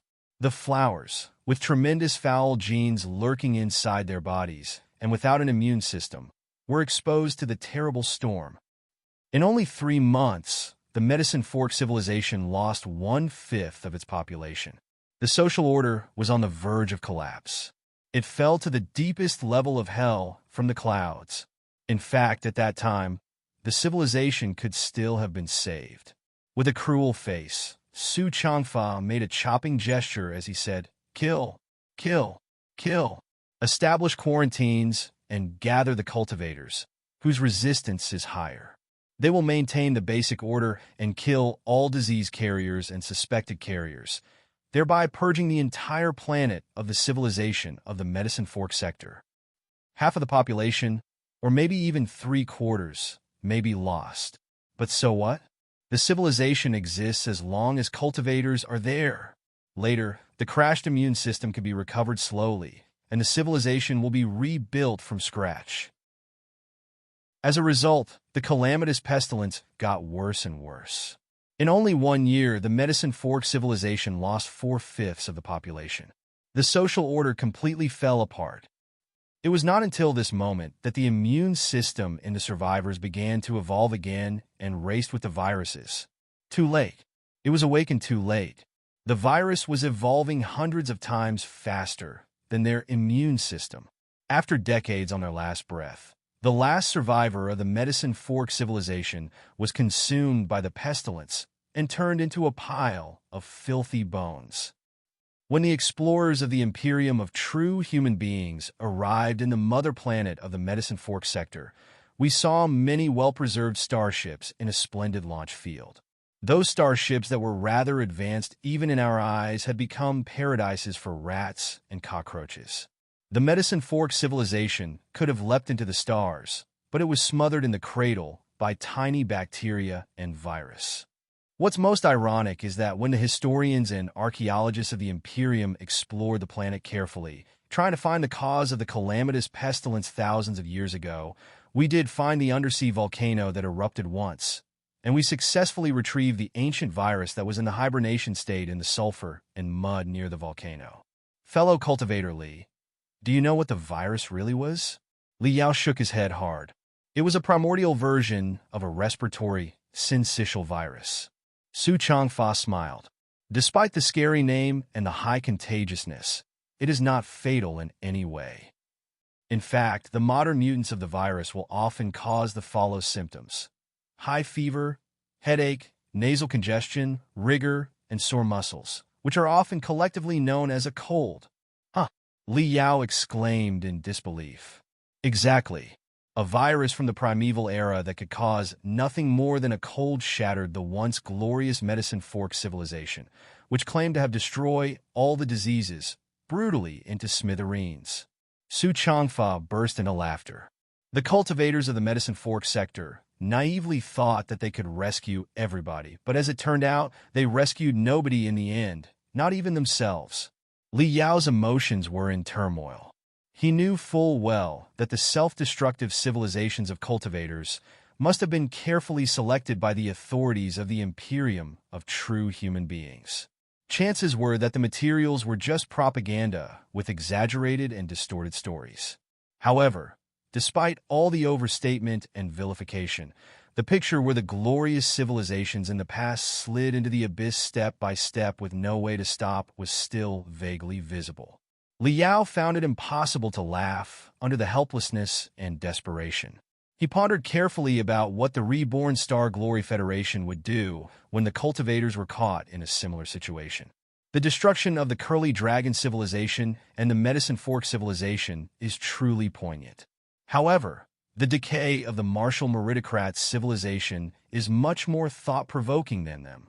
Su Changfa made a gesture. The grand illusionary land changed yet again. This time, it was a sector that was even more prosperous. Hundreds of sailing routes connected almost 20 planets, interweaving with each other like a spider web.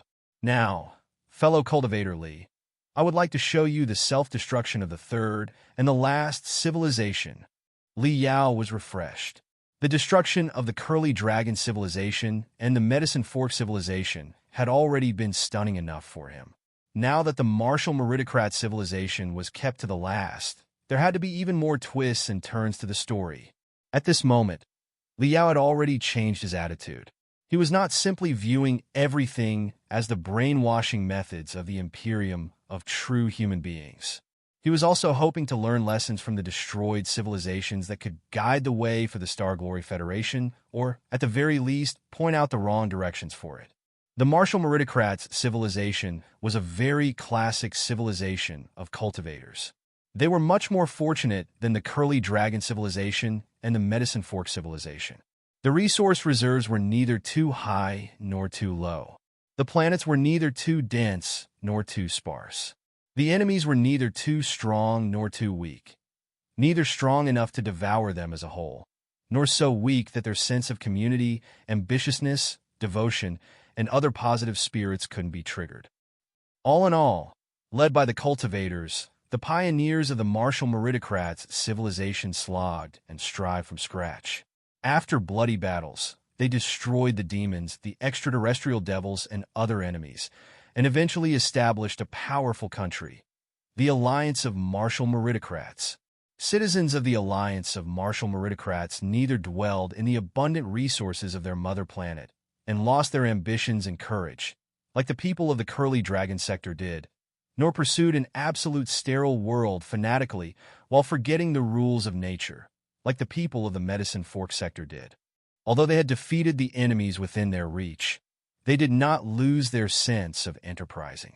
Instead, by excavating the relics of the Star Ocean Imperium, they gained a deep understanding about the vastness of the universe and realized that many other human beings were still scattered in the 3,000 sectors.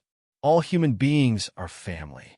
March to the sea of stars, find our brothers and sisters, and let our civilization radiate to every direction.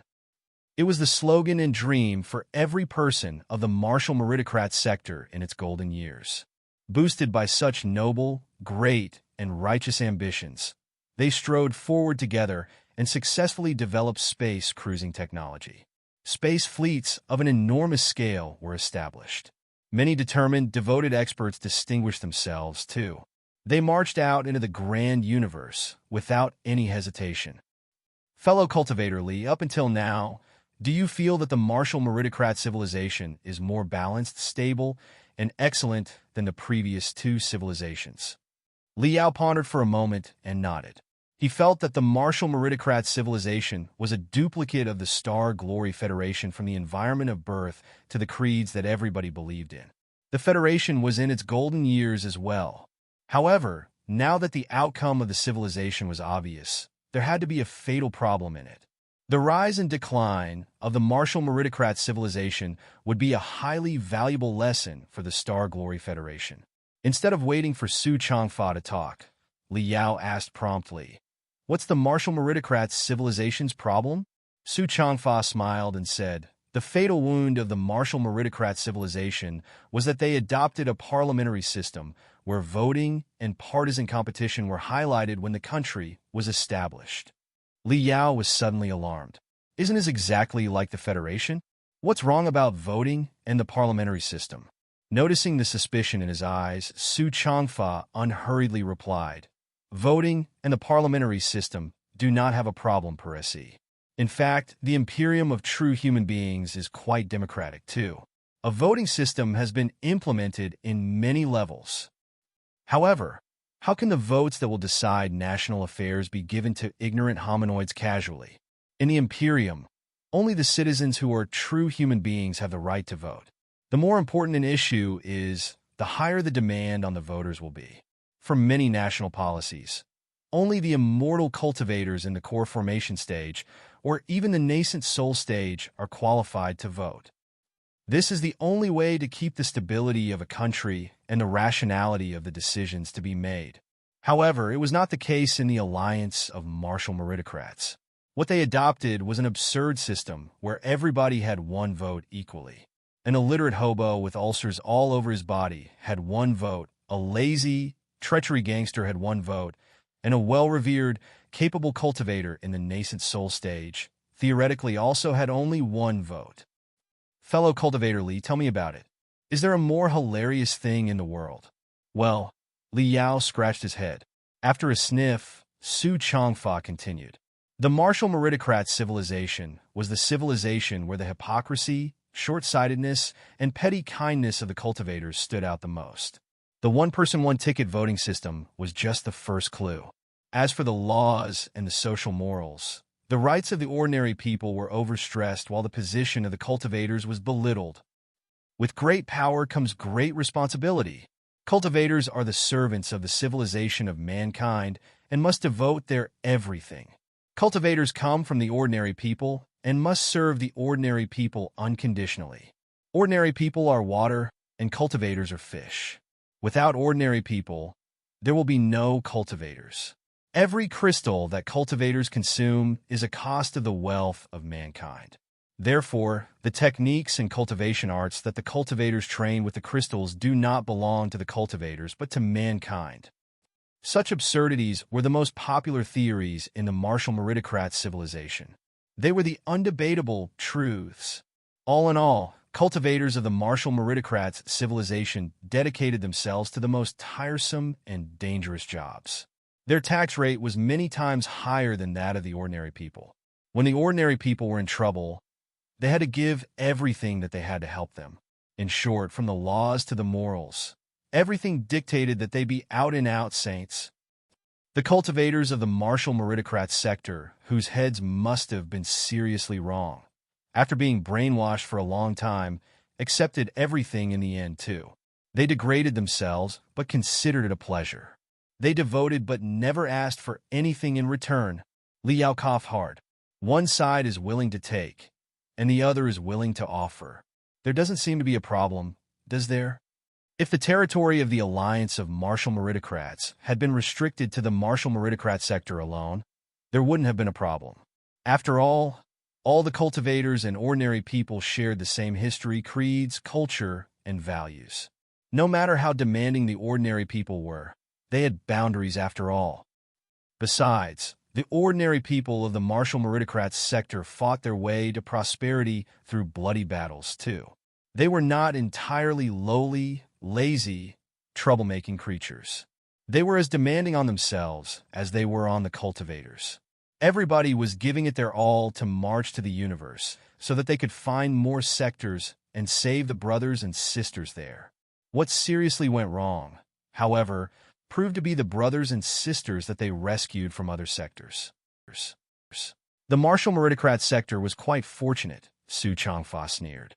With the star maps of the Star Ocean Imperium, it soon found a sector not far away from them named Sand Primitive Sector, which was also inhabited by a lot of human beings. However, not every sector was as lucky as the Curly Dragon sector, the Medicine Fork sector, or the Martial Meritocrat sector, which did not suffer much in the gory war, had a relatively stable environment, and could absorb the heritage of the Star Ocean Imperium during the reconstruction of their civilization. Most of the sectors had been destroyed in the war that caused the collapse of the Star Ocean Imperium. They were shattered and occupied by tremendous demons and extraterrestrial devils. In such a harsh environment, even though some of the human beings survived, it was impossible for them to sustain a complicated and delicate modern civilization. They were forced to retrograde to the primitive stage and build everything from scratch again.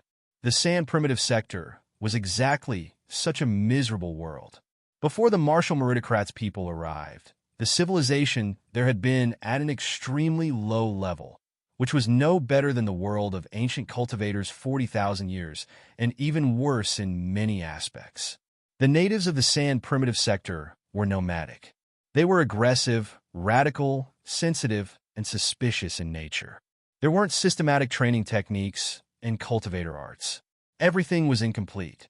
The few cultivators were known as shamans and fought with their talents and instincts. To resist the rough environment and the brutal alien species, the shamans of the Sand Primitive Sector had to establish an extreme and cruel religion named the Chiyu cult, in which the legendary ruthless god of war was honored to be the supreme god. They trained themselves with the strength of belief and triggered the potential inside human bodies through approaches such as seances and other sacraments, in order to raise the most bloodthirsty berserker warriors. As time went by, the culture of the Sand Primitive Sector was also deeply affected by the Chiyo-worshipping belief, which often proved to be radical, passionate, and fearless. The Chiyu cult leaked to every pore and every bone of their daily life. They formed different tribes around the shamans who claimed that they could communicate with God Chiyu. The people only knew the shamans and Chiyu, but did not have any idea about officials, government, or law. All in all, the Martial Meritocrat sector and the Sand Primitive Sector were vastly different from each other in history, culture, belief, social form, and strength system. Other than the similar appearance and language, they were essentially two different species. However, at that time, even the smartest, keenest cultivators of the Martial Meritocrat sector didn't realize what such differences actually meant. The discovery of the Sand Primitive Sector made the entire Martial Meritocrats sector overjoyed. The people of the Martial Meritocrat sector had finally found subjects that they could save. Their long-accumulated sense of justice and sympathy finally emerged in all its splendor and had somewhere to go.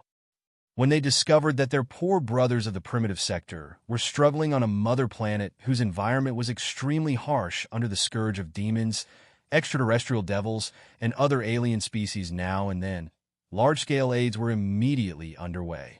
Magical equipment, crystals, and techniques were delivered to the Sand Primitive Sector incessantly without bothering the cost. Many volunteers arrived at the new land, too, promulgating the latest training methodology and system to the natives. In order to cope with the threats of the enemies, before they taught the people of the Sand Primitive Sector how to till the land with machines, they taught them how to use the advanced chains words, crystal cannons, heat-sensitive flying swords, and even crystal suits. Since the environment of the Sand Primitive Sector was too harsh, and the demons and extraterrestrial devils were not likely to be wiped out anytime soon, it didn't take long for the alliance of Martial Meritocrats to pass many laws, including the Bill of Equal Human Beings and the Bill of Sectoral Free Communication. According to the laws, all human beings in the Sea of Stars were brothers that were entitled to the same natural rights. Among them, the right of free migration, the right of residence, and the right to protect oneself from any war were the most sacred and inviolable three. Therefore, as long as they were willing to, the natives of the Sand Primitive Sector were absolutely qualified to immigrate to the Martial Meritocrats sector freely. After receiving simple education and training, They would be granted the citizenship of the Alliance of Martial Meritocrats and have the same privileges and benefits as natives of the Martial Meritocrats sector did. Even Liao found it unbelievable when he heard the part. Were the people of the Martial Meritocrats sector all morons? Although Liao supported the integration of the Heaven's Origin sector and the Blood Demon sector because of the push of the Imperium of true human beings, it was unthinkable to grant all demons the citizenship of the Star Glory Federation. Besides, in the Star Glory Federation, there were many cultivators who had a different stances from Liao's. The radical ones of them included Lu Zue and Zhou Hengdao, and the more conservative ones included his wife, Ding Lingdang. Regardlessly, they were all wary of the demons and checked Liao and his supporters from the other side of the scale. Liao had no issue with Ding Lingdang's belief being utterly different from his. On the contrary, he found it very necessary. One civilization could not have only one voice, even if the voice sounded correct and righteous. Only by the check and balance of different ideologies could it be ensured that the civilization walked on the correct path without leaning to either side. Although all the cultivators of the Federation, including Liao, had the pure heart of a newborn babe to believe in brightness, it did not mean that they were really 3 years old. Su Changfa smiled. Do you feel that the people of the Martial Meritocrat sector were silly? Liao nodded subconsciously. Wrong. The Martial Meritocrats people may have been a bit naive, but they were not foolish enough to open the door for burglars. Su Changfa said coldly. However, misguided by a faulty system, even the smartest guys will have to push forward even if they know clearly that swamps and abysses are in the front. If they don't walk forward, those behind them will still push them into the abyss. The bills that the Martial Meritocrat sector passed were ostensibly because of their belief and ideology. But more importantly, they were meant to address the issue of the shortage of labor force. At that time, the Alliance of Martial Meritocrats had developed for more than 1,000 years. It was a rather mature, high-level civilization. Most of the citizens were highly educated. They all hoped to participate in jobs that were technology-intensive, vigorous, creative, and brought a sense of achievement. The great leap into space cruising technology and the exploration of new worlds provided many technology-intensive, high-paying, and promising jobs for them. At that time, a job related to space exploration was the biggest dream, and a dream that could very likely be realized for every citizen of the Martial Meritocrat sector. But then there was a problem. Although the advanced jobs were sufficient, who was going to fill in the dirty, tedious work and the simple, repetitive jobs? Spiritual puppets were naturally a choice. However, the cost of the puppets was too high. Also, they would consume a lot of crystals. It would be too wasteful to deploy them for such lowly work. Although there were abundant resources in the Martial Meritocrat sector, the people there had equally abundant ambitions. They were hoping to explore the entire universe. Crystals as fuel for the space voyages had to be carefully distributed. The arrival of the Sand Primitive sector seemed to have solved the problem perfectly. While the natives of the Martial Meritocrat sector were engaged in the advanced, demanding, vigorous, and creative jobs where astronomy, medication, law, liberal arts, and philosophy were involved, the Sand Primitive sector took part in the low, simple, repetitive jobs that did not require any creativity or bring any sense of achievement as the bottom-level workers and farmers in the society. Doctors, stargazers, and workers were just different fields of work. Nobody was nobler than anybody. All the citizens were helping each other and contributing in their own way to a brilliant, glorious civilization. It was perhaps what the decision-makers of the Martial Meritocrat sector had thought. Liao was hooked by the story. He asked subconsciously, were the people of the Sand Primitive sector not willing to take it? I wouldn't say that. The first generation of the Sand Primitive people accepted such an arrangement rather gladly, Su Changfa replied. After all, the environment of the Sand Primitive sector was too harsh, and too many enemies were out there.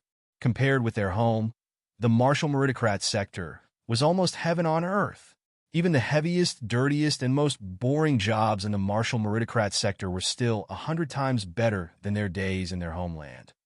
Besides, the two sectors were far away from each other after all. Although the space carriers of the Martial Meritocrat sector jumped back and forth at the highest frequency, few natives of the Sand Primitive sector were transported to the Martial Meritocrat sector. They took up less than 1/10 of the whole population.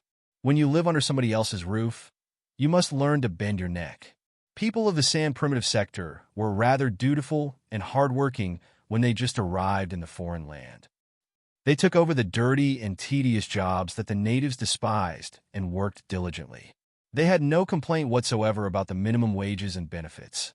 They worked from day to night for the sole hope that they could move their wife, their children, and even their entire family to the martial meritocrat sector to live a happy life. The San primitive people who had just left their homeland naturally kept their habits as a nomadic people and continued worshiping their Chiyu cult. However, they often chose times and locations that were unattractive and conducted their rituals in secret so that nobody else would be disturbed. Human rights, including the right to worship different gods, were respected in the alliance of martial meritocrats. The citizens generally had an indifferent view toward different religions, ranging from pantheists to atheists. They knew clearly that the legendary deities such as Pangu or Nuwa were prehistoric civilizations at best. There were no real gods in the universe. Their religious beliefs were more of a hobby. Now that the San primitive immigrants had done their jobs so excellently, it did not seem inappropriate to let them keep their religion because they were not disturbing anybody. Moreover, many citizens of the martial meritocrat sector regarded the Chiyu cult to be an exotic, mysterious culture from a foreign land. They even joined the Chiyu cult to feel the unique charm of the primitive culture for themselves. Chiyu was a sagacious mythical king in ancient China.